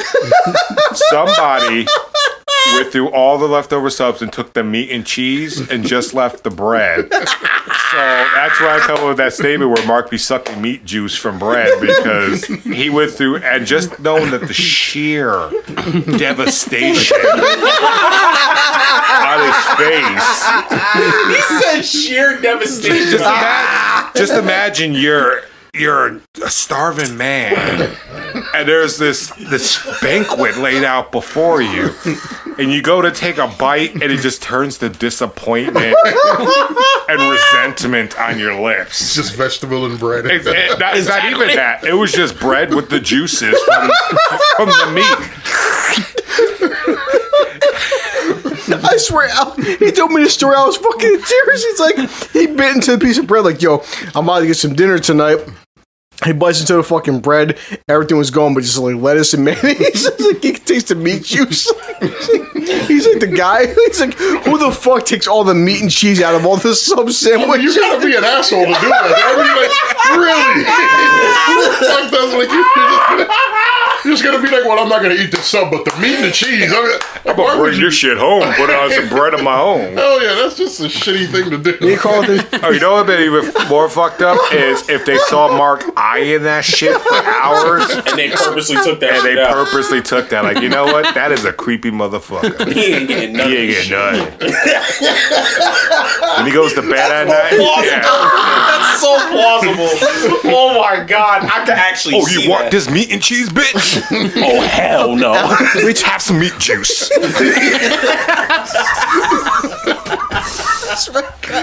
No respect for it. He called it. Told our friend Ryan on Discord on World of Warcraft. He's like, "Yo," he's like, "You got to be a special kind of asshole to do something like that."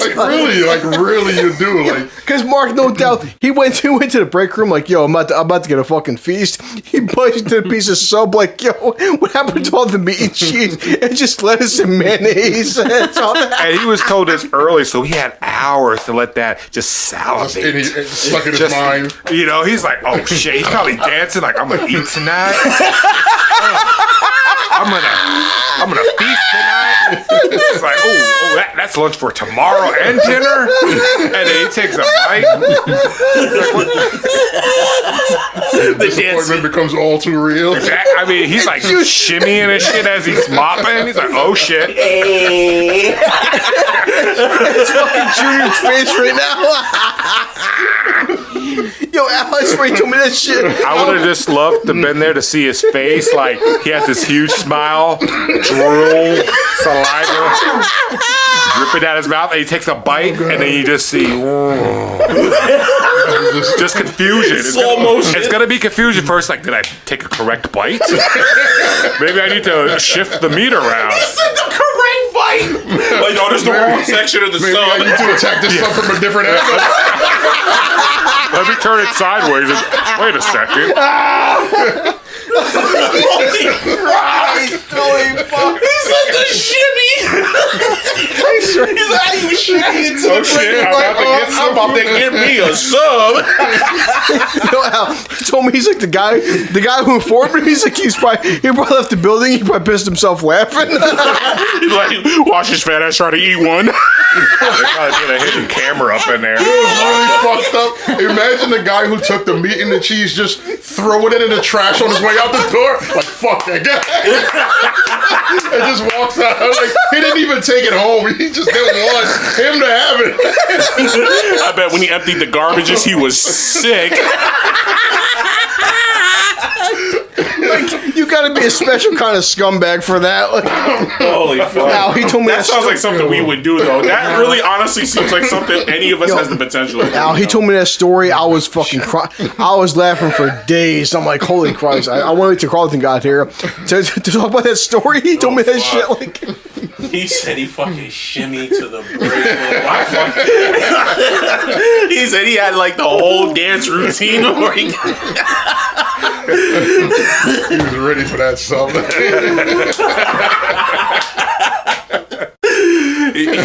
He already pictured the bite before he took the bite. And I could personally attest to the kind of disappointment you feel when you spend the entire day expecting something and you don't get it. Like, yo, like, have you ever ordered, like, you spend all day, like, I'm gonna get these oxtails when I get home. You get online, you order the goddamn food, you're like, oh man, I'm gonna fuck these oxtails up.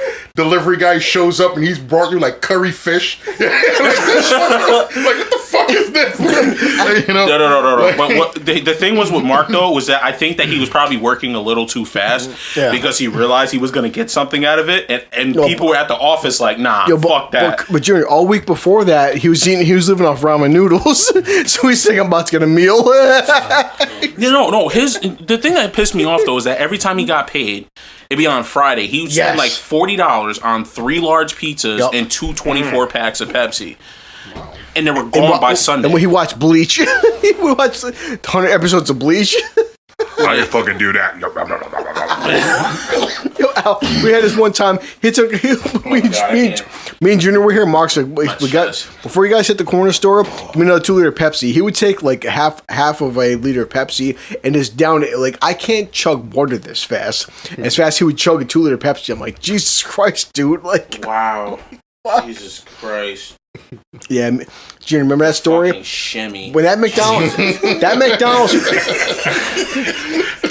around the corner, remember, Junior? That McDonald's around the corner, they built a brand new McDonald's. They had a grand opening. They had, what was it?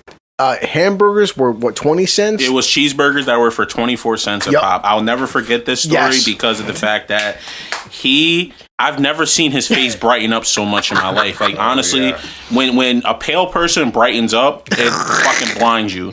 So he was like, he said something like, at first he was like, yeah, can you give me 24 cheeseburgers?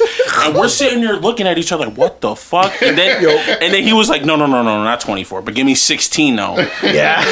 And we were just so he wanted as much as both of us combined because we were going to get like 8. Yeah, and I was going to eat 4 that night and then 4 the next day because they were small ass fucking cheeseburgers. I could eat 4. But still, but he wanted 16 in a single setting. When we went to McDonald's. Was it 12 o'clock in the morning? It was midnight. It was midnight. Yeah. Me and Junior walked around the corner to that McDonald's. After this one day, they shut that shit down. Yeah. Because they ran out of food. Yeah, of course you're going to run out of food. Yeah. 25 cents. So we went in there. We ordered 32 cheeseburgers. Yes. And what ended up happening was the person 3 people. For 3 people. When she brought up the fucking food, She was like 32 cheeseburgers, like mad loud. We walked up. I walked up. We grabbed the food. We were out, and the one girl was like, "That's disgusting." We get back to the house.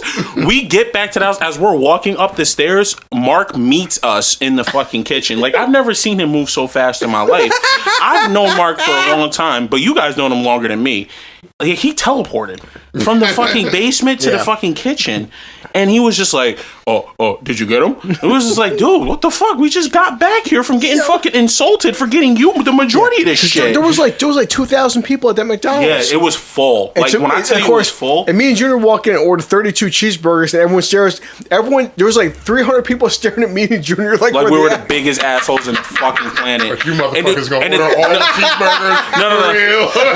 No. What was bad though? What was bad was that I knew the people that was working there, so we didn't have to wait online. So when we walked in, we were almost literally up at the front of the line anyway. So they were already pissed off at us. Me and Junior at the counter, but everyone's staring at us like, you fat fucks ordered 32 cheeseburgers. It was bad. It was so bad, but more than half of them were for him because like I said, we only had 4 the first night and then 4 the second night. Like, I didn't even eat all 8.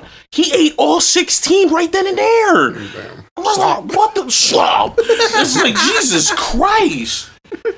God damn. And then he had a 24-pack of Pepsi with it. And it was just like, you wonder why you got back problems. Like, your stomach is just constantly expanding. Before Carlton leaves, I'm too drunk to tell the story. Remember that when the night that it was you, me, and Brian got arrested for Christina, my son's mother? I'm too drunk to tell Al. Okay. Basically, Al, the short version, with Junior can elaborate this, but my son's mother, we went through a separation period, and I moved out, and I was living with her. And her friend called me and said that, as a grown fucking man, that she had a roommate. And she called me and said that her roommate was beating her and was hitting my kid. My son was like 1 year old at the time period. Now, if someone calls you and said someone is hitting your quasi-girlfriend and hitting your 1 year old, how would you react? I go over there and break somebody. So I called Junior, I called my sister Jimmy's boyfriend Brian, I called Mark. And Junior could take over. Okay. All right. That shit was fucking hilarious. This cemented the fact that Mark's a bitch. You don't think all the previous times did that already? No. This really cemented it for me. Okay. For you, the moment for you happened way before this. But for me, it cemented it for me because of the fact that I really, like, when the whole act of arresting happened, right? And we were sitting in the cell. And he was just like, yo, if they bring me in for questioning, I'm telling on everybody. And he was like, ain't none of this shit funny. I'm ratting on everybody and this, that, and the third. And we're just like, dude, your fucking ass did more than I did. And I'm not even saying shit. And he was just like, and he was just sitting there just like all in a corner. We're talking with other people in the cell. Used to sit in a corner. Yeah, in a holding cell like this. Heavy breathing. Yeah, that's exactly what he did. That's exactly what he did. And we're sitting there and we're in the holding cell talking with everybody else like, yo, what you in here for? And we're laughing our ass off because we're like, none of these charges are going to stick. He was like, yeah. Wait, literally was this the time when you guys bum rushed Christina's apartment? Yes. Oh, okay, yeah. Yes. But Brian, he's the one that did most of the bum rushing. Brian did most of the bum rushing. Me, I was. Yeah, you didn't even enter the house. Huh? You didn't even enter. Yeah, I didn't even enter the house. I didn't even. Mark was the one that fucking attacked Christina. Well, Christina attacked Mark. Yeah. Christina attacked Mark. Yeah, because Mark ain't gonna do shit. He was like a little bitch about it too afterwards because he's like, I'm probably gonna have these scars for a while. He doesn't have them. But anyway. What ended up happening was just that when we got arrested and stuff like that, he was just like, well, I'm saying everything, including the fact that she attacked me, this, that, and the third. Like, I didn't have nothing to do with it. It's all you guys. I should have never gotten in the car in the first place. We were like, yo, fuck you. Like, yo, we're sitting there like, yo, it's like, we're all in this shit together. And it's like, obviously the charges got dropped for everybody. Yeah. You know what I'm saying? Chris, it took a little bit longer because he was still on probation. Yeah. But it was just the fact that, it was like, yo, and it's Brian, like, you really of course, gonna say because he actually, like, attacked he the guy. did everything. He's the one that did everything. So it was just like, all right, he fessed up. And that was that. But it was just like, dude, you really gonna sit there and be like, oh, I'm ratting on everybody. When there was only one person that did anything. So what the fuck are you gonna tell? And he already confessed. I'm naming names. Yeah, I'm naming names. I'm saying everything. Like, you in all bitch. honesty, though, like, when hearing about the freaking, like, police report, because your mom read it. Yeah. She read the police report, and she's telling us about it, and she's like, The guy sits there, he's saying, in his police report, he's like, I'm sitting on my couch, this guy comes up, he slaps me in the head, and he's like, get up, get out, or I'll kill you. Yeah, Brian was like, hit a knife, Brian's like, I'll kill your dog, I'll kill your fucking dog. Yo, that shit was fucking crazy. It was a screwdriver, it wasn't even a knife, from what he said. But he's sitting there, he's like, I look at the guy, and I'm like, kill your dog. He's like, I look at the guy, and I'm like, who are you? And he's like, it doesn't matter who I am. Get up, get out, or I'll kill you. No. What was the worst part about that was the Leonidas kick that he did to get that door open. Yes. He didn't know. I got a sound effect for that. I heard he freaking like jumped out of the car while it was still moving. Yes. Yeah, no, he did. No, that's not even an exaggeration. He ran up the stairs. We were like, Chris, we gotta go after this man. He's gonna fucking do something. We ran up the But fucking he did stairs. something already. Yo, by the time and he held the radiator and with all of his force kicked the door open. Like it was literally an I am Sparta kick. Like it was. This is Sparta. Literally, the kick was so much force. It was like, God damn, and there was nothing we could do. Here it comes. Because you'd be in jail. Because you'd be in jail. You okay there, you slosh? Yep. This is Sparta! Yeah, no, literally, that was the kick that he did to that door and got it open. There was no knocking. Fuck knocking. There was no knocking. He went up in there like, oh, you want to hit people? I was like, you know what? I respected him for that, though, to be honest with you, because it was just like, yo, because not a lot of people gonna do some shit like that, like they kick down a fucking door. It also doesn't help, like when you know like the whole backstory of why he freaked out the way he did too. Yeah. So it's like in Brian's defense. Yeah, I respect him. I respect him for that. He wasn't in the wrong. He wasn't. Like to be honest, with that sort of phone call, it was like, yo, he about to get his ass whooped. But Mark is a bitch. Yeah. No, it was we're all in county jail for like 17 hours laughing our ass off, except for one person sitting there in the fucking corner. Dude, funny. It did not even help the fact either, like a fat Eminem ready for a rap battle. I'm more like a rap battle. I'm gonna rap shit out. It didn't even help the fact too, like now. I got places. Nancy gets the freaking He's about to shimmy call. to the police office. Yo, I know who did it. Let me shimmy over here. It didn't help either that Nancy got the phone call saying your son was arrested, and she's like, "What the fuck did he do this time?" Yeah, and it's like you've probably shaved like years off your mother's life. This is why I've said this since the podcast with the whole Johnny Depp thing. Christina, which came later on, during her police report, she lied her fucking ass off. And she said, and during court, when all the charges were fucking dropped, she told the judge, I admit, I lied. The entire police report that she filed, she fucking straight up fucking lied. Now, to her fucking credit, which I have problems with Christina, but had she not recanted her statements, I'd be in a very different situation right now. But the point that at least she was a good enough person to actually admit that the fact that she lied in her police report. But the point is, had she said, listen, my police report was actually legit, I'd probably be in fucking prison to this day. Yeah. But the point is, during the arrest, she fucking lied. She lied, and the whole situation was all fucking fabricated. Which is like, and then they put me, Junior, Brian, and Mark in jail. We spent 3 fucking days in jail for something we didn't even fucking do. Yeah. Well, I didn't spend 3 days. I was only in there for about 12 hours because I got bailed out almost immediately. Well, yeah, but I spent 3 days in jail. Yeah, so. but with me, it was that was the thing though during like that time period, because like first your mom gets the phone call.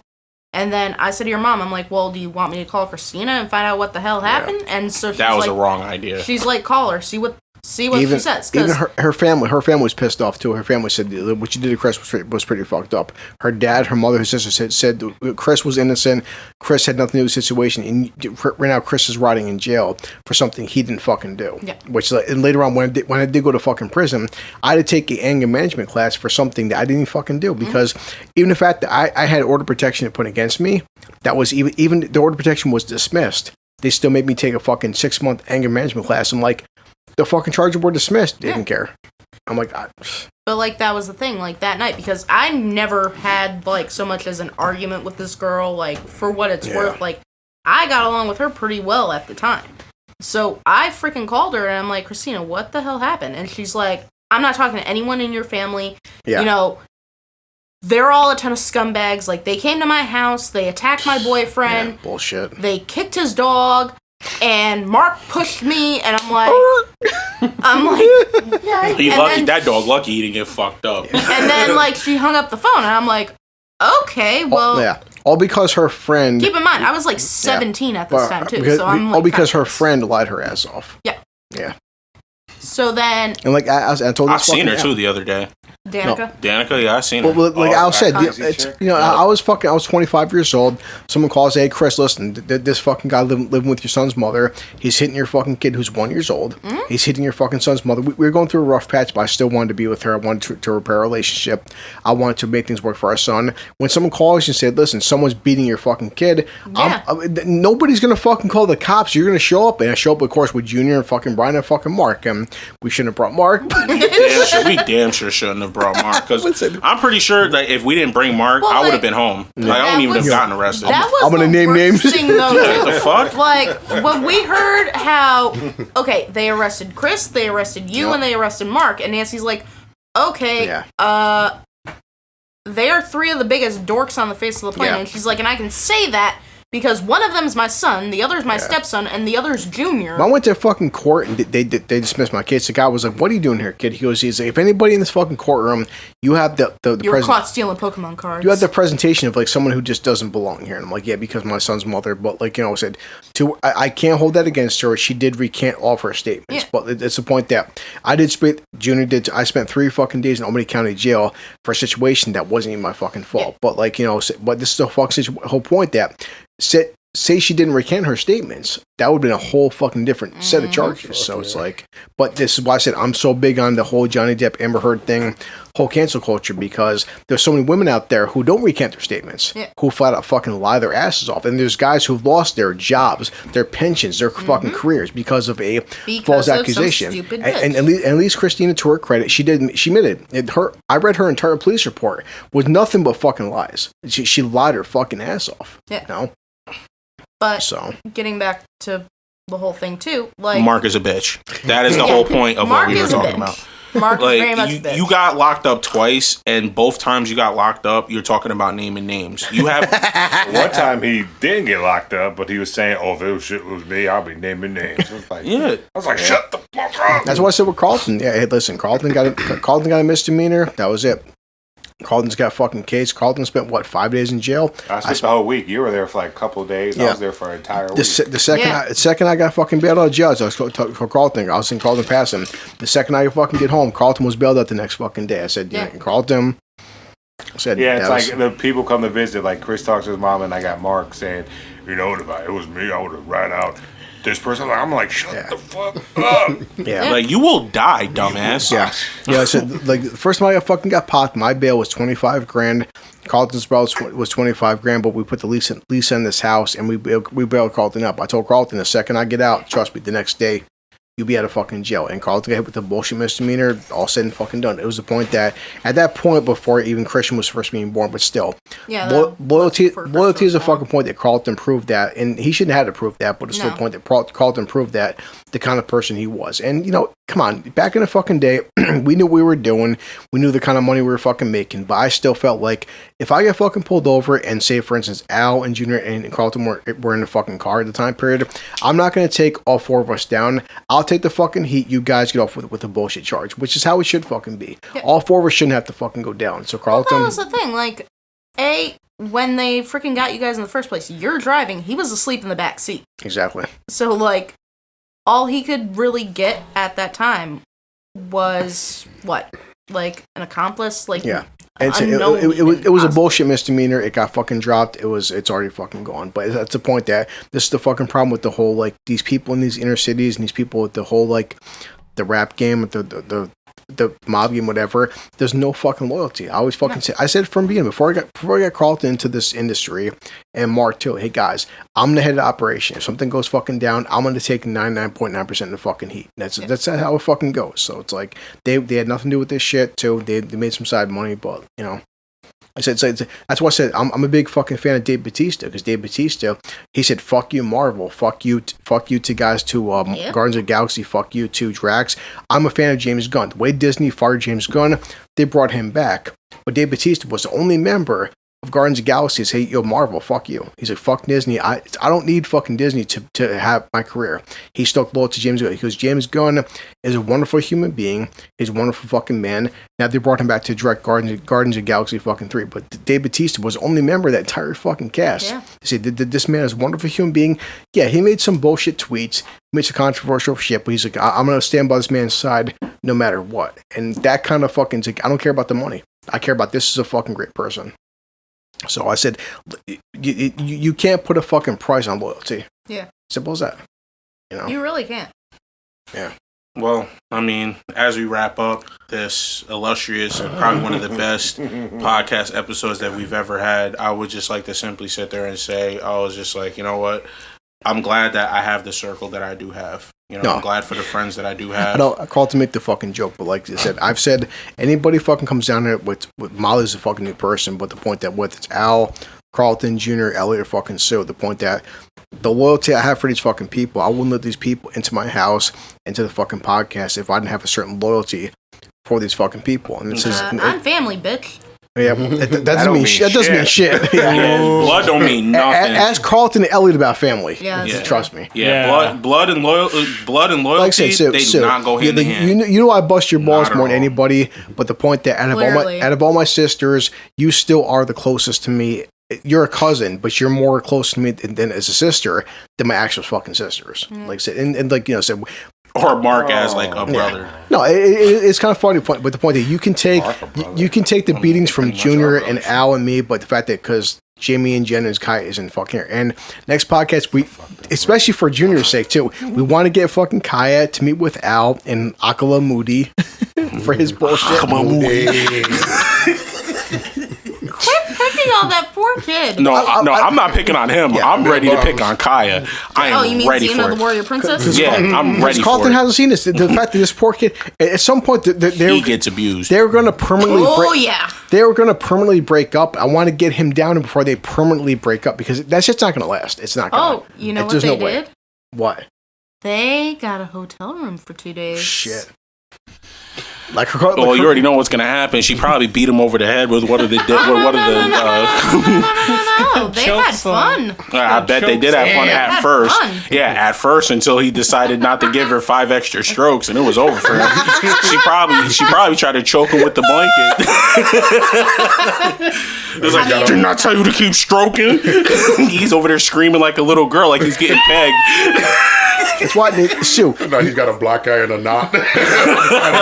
He's supposed to go there for fun, but then he's getting beat up. Sue, you have to be the ambassador. You have to ask Moody, but with Kai's not around, Moody, can you come downstairs and talk to Big Al and Junior? You know, sit down with your sit down and talk with us about your abusive past. Does he? I'm going to ask him. The first question I'm going to ask him, and I'm saying this right now, does he have safe words? I mean, he needs a safe word. He definitely needs a safe word. And it's not Brett. It's like, I love Kaya, please don't hit me again. It's like, I love my little sister, but she's such a bitch. Carlton, have you seen Kaya today? I haven't seen her in like. Come upstairs when we're done. She's almost your size. That's what's crazy. She's 18. She's almost as big as you. The last time I saw her was when I still lived in New York. Yeah.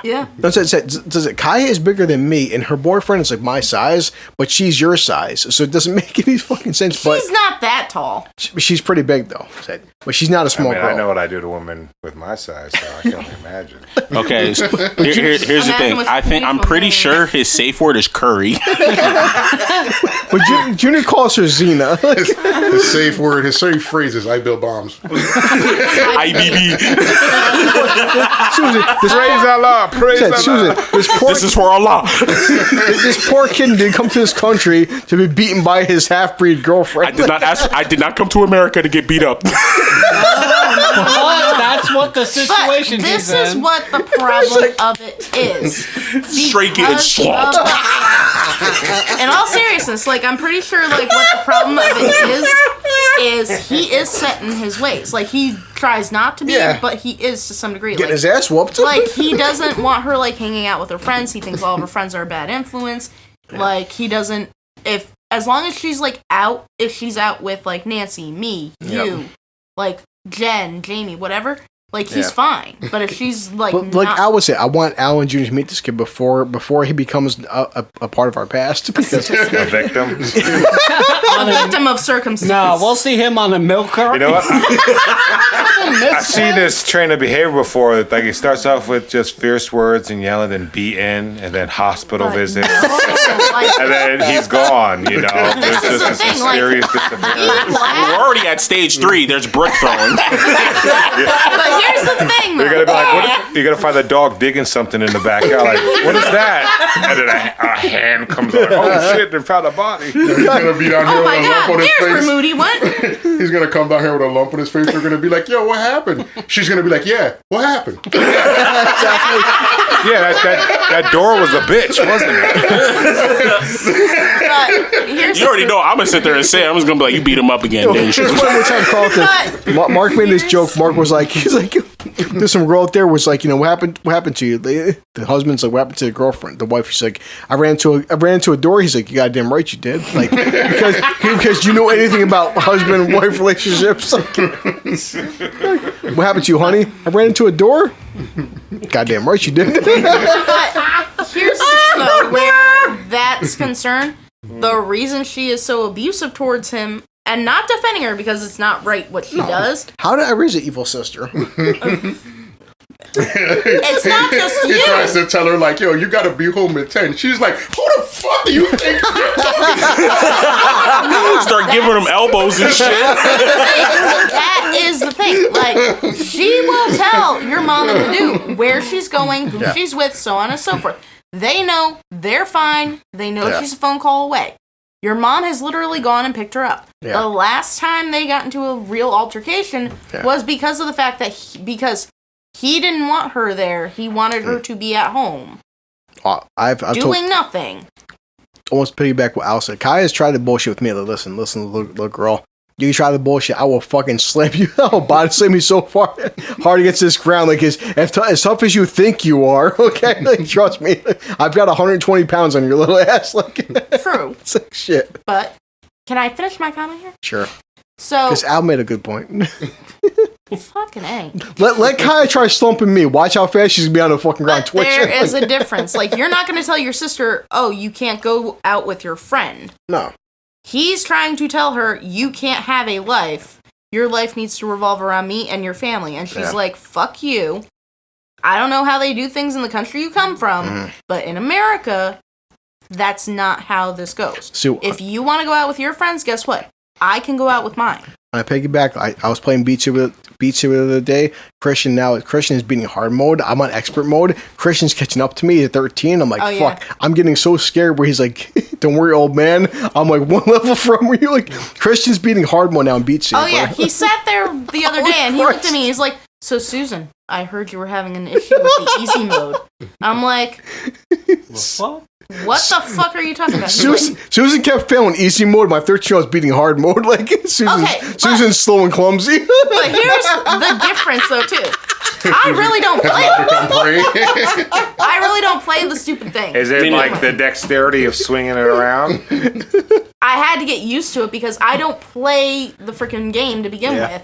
So therefore, Christian, who comes here every freaking like time he's here, he comes down here and plays the stupid game over and over and over again. He knows what the fuck he's doing. I, on the other hand, this was my first real day playing the stupid game.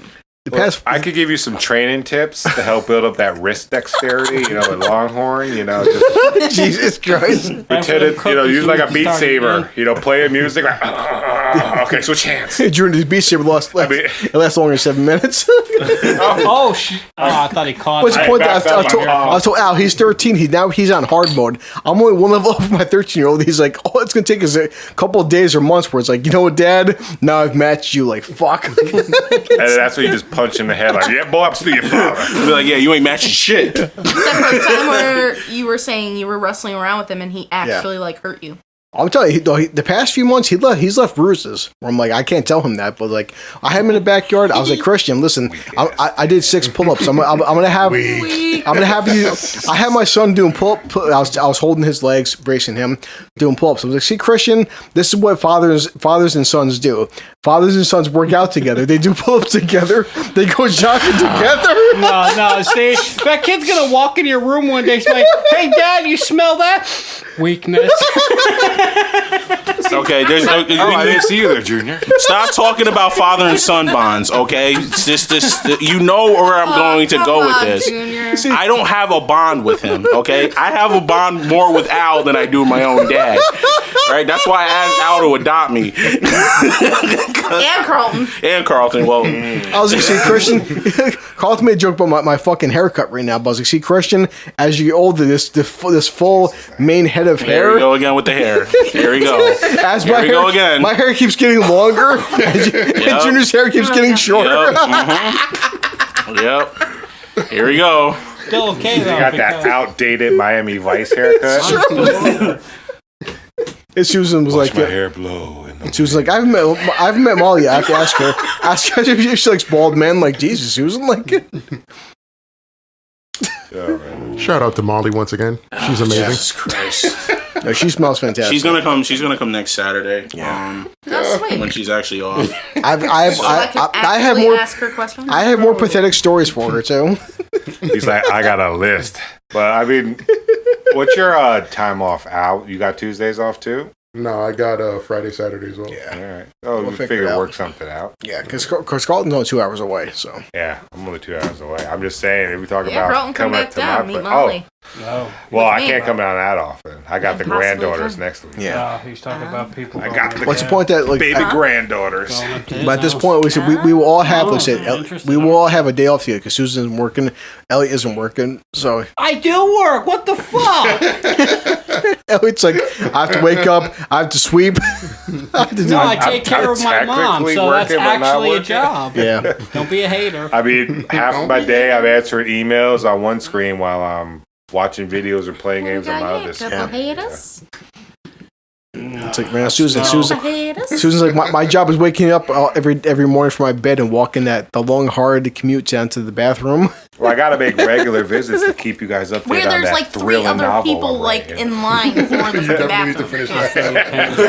So then I have to walk This down week into the on- basement. I know. What are you doing out here for? God. Like 4 times in one day, I had to come down there because Exactly. The memoirs of the man cat. That's the title of the book. That's the title of the book. Memoirs of the Man Cat. It's like one of those old radio shows where they, play out like horror movies and stuff. It was a dark and No, stormy but Carlton, night. I've talked this out. Like I was actually googling the distance between Albany and Philadelphia. It's only a 3-hour drive because I have to try it in my lifetime a Philly cheesesteak. On top of you take a Philly cheesesteak and you put it into a slice of pizza and you fold it like a taco. And it's like it's so disgusting. I have to try it. Where it's like it's a Philly cheesesteak taco. yeah, we were supposed to do that like a month We ago. need to Well, straight it's- up and down, lay down a hardcore fucking we have to get you, me, Alan Jr. and Elliot together. Well, Yeah, so- I mean, it takes a little bit longer than 3 hours to get to Philly With because of the traffic, fact yeah. that- yeah, because there's a lot of Carlton, traffic. On they have it where you take a I-55. Philly cheesesteak, you take a big ass slice of pizza, you put the cheesesteak in the pizza, and you fold it like a taco, and you bite into it, and it's so disgusting. I must try this. They also have like Geno's and Frank's, which Yes. are pretty much like within a block of each other. But said, I went to that spot when I actually went to downtown but I was Philly. but I was to actually googling. get there. Philly's only a 3-hour drive from here. So It's like longer than 3 hours. Well, it's with about traffic. 3.5. Well, Geno's almost and 4. Frank's are both like famous because like there is Yeah. like a competition thing. Yeah. Like there are people who are like, oh yeah, Geno's is the best, and then guys are like, oh no, Frank's is And the they're best. literally a block from each Yes. other. Like it's a point that we have literally to try down the this. strip and a block away from each other, and they serve pretty similar things. And then there's also a food truck in Philly as well that I ate from personally. that- Ate from. Well, so it's the point that Carlton, his house, he has plenty of room for all of us to spend the night there. So it's like we have to take a day to like it's only a 2-hour drive. It's just Yeah, the fact that my basement is bigger than bigger this. than this basement. Yeah. My back porch is bigger than And then right here Chris's to house. this iMac, these microphones, it would take all of us 15 minutes to set up these microphones.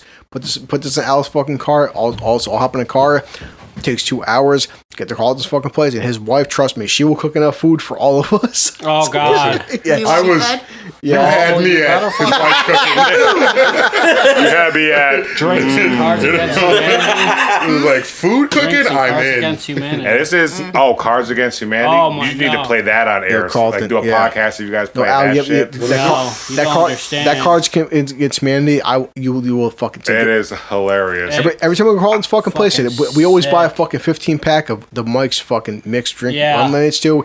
Get a couple Mike's and you play Cards Against Humanity, you will laugh your ass off. Oh God! It's a fantastic Fucking time. tears streaming down Yeah. our faces. And it's Like, it is painful. waking it's up so funny. with Just the No, randomness. Rush it's gonna be naked my body next against you fucking and shit. vacation. Yeah. We're gonna It's some plan a fucked trip shit. up there. My vacation, Junior's days off, Al's It's days off. magic. We were planning this up, so You know Disneyland? Fuck Disneyland. Yeah. This is better. it's definitely a good time. So Al heard food, All right, and he's like, well- "You fucking got me at food." You had me How long at is food. this? You had me at num num. Yeah. Carlton, I told you, man, that's bullshit. We're talking. We've killed over 3 hours. Yeah, Telling you, nearly man. 4. So once you sit in front of the microphone, you feel Well, obligated. yeah, it's like when I'm listening to this shit, I'm like, God damn, this shit takes forever. But now I'm like, damn, Right? we're in hour 2 right Yeah, now. this- It's going 4 hours. Yeah. Like I could tell by the numbness of my ass. So.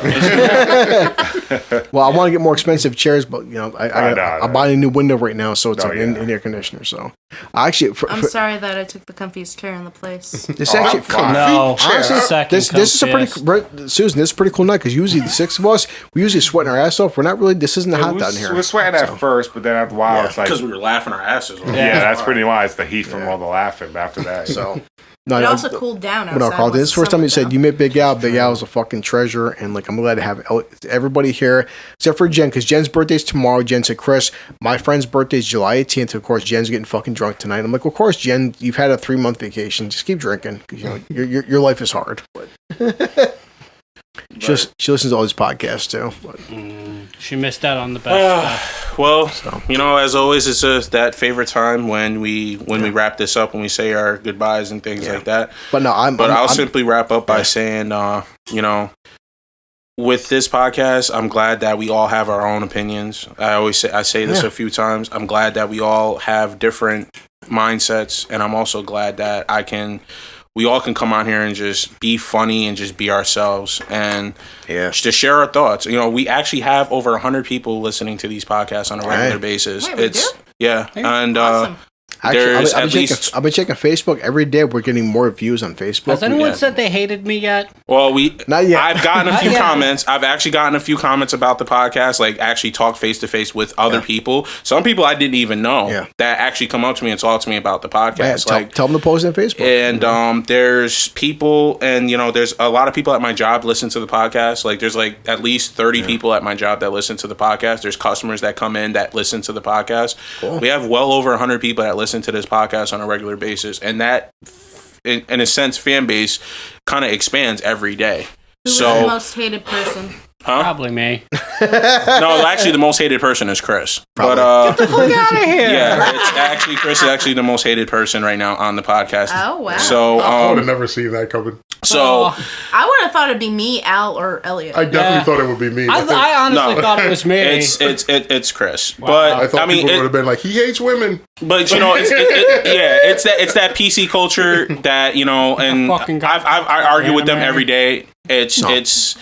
It is what it is. I mean, eventually I'm going to get these people on there, and I'm just going to tell them, leave the hate at home. If you have an opinion, you disagree with something, then do that. But the fact that we have a voice outside of social media means more than anything else, because there's a lot of people, especially with cancel culture and PC culture, that their voice is there on social media. But our voice, we don't just have a voice on social media. We don't just have a voice, typing on our phones and things We like have that, and then we this. don't say anything out there. Yeah. We have a voice right here on this podcast that's public for other people to listen Make to. sure too you take pictures of Carlton and everybody here. Well, I took videos, and I'm going to be, Yeah. and I'm definitely going to be posting these videos of, because I took a couple of short videos of us laughing and just going into a topic and things like that. So Well, I said this here. It's gonna be- it's none gonna of us be here something. PC, and I'm not going to curb.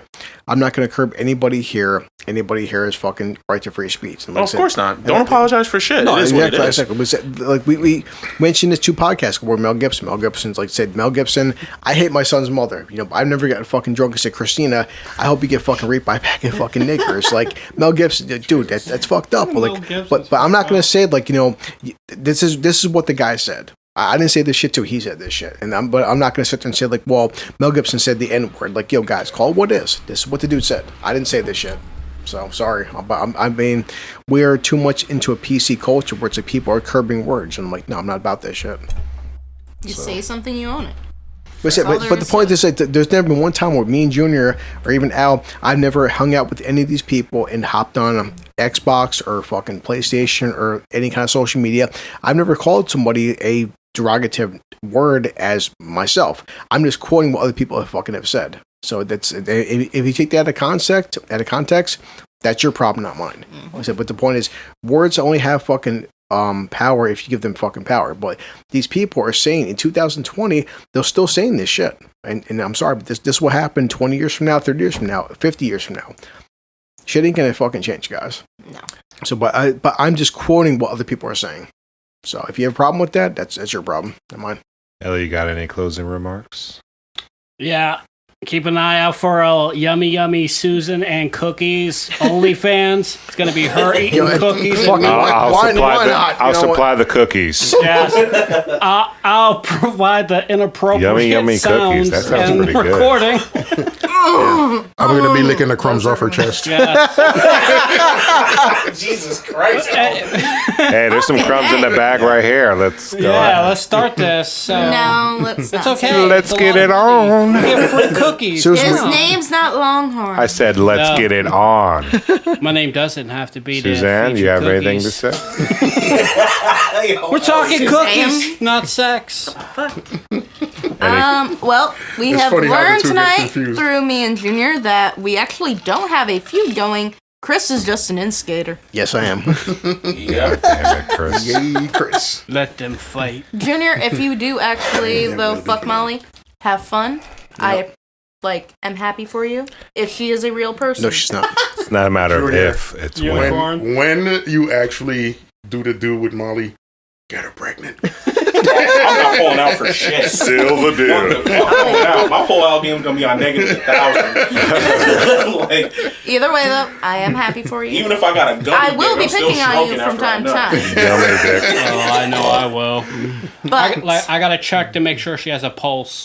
Yeah, Elliot needs to make sure she's actually. She's not one of your sex dolls, Elliot. That wouldn't I don't own any.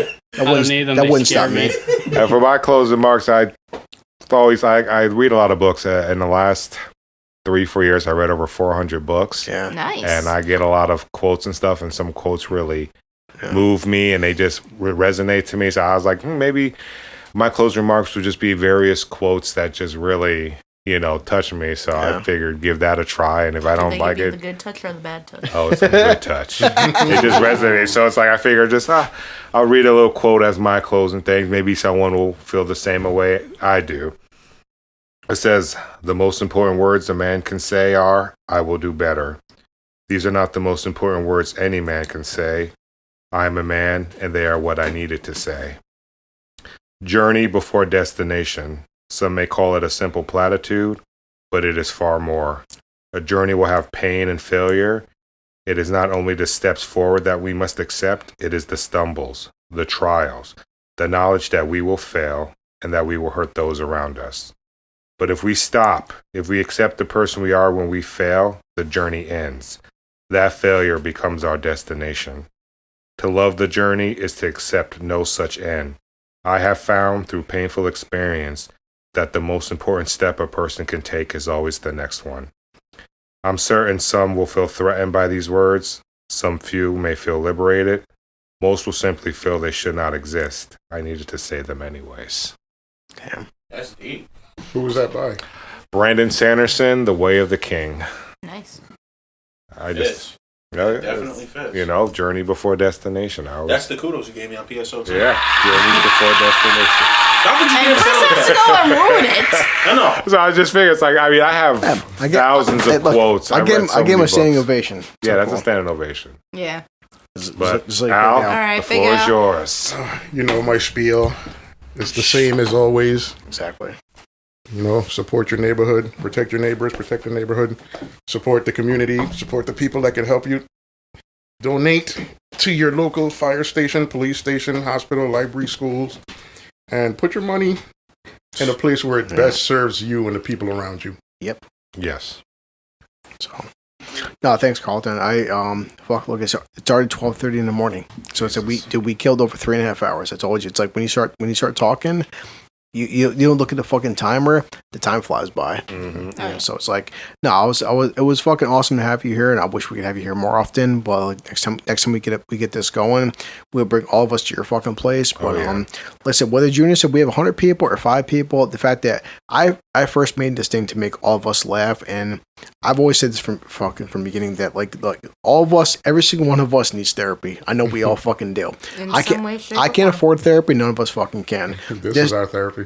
This to me is hanging out with a bunch of friends, drinking, laughing, talking about funny shit. Whether we get 1 fan or 100 fans or a fucking million fans, you know, it's like I'm just happy the fact that if I can make a single person say, Chris, this shit was funny as hell, and I laughed, and I understand the fact that none of us, whether it's Joe Rogan or Howard Stern or Joey Diaz or anybody, at some point we're gonna piss somebody off. That's how it is. You know, it's like Al said shit, Carlton, you said shit tonight.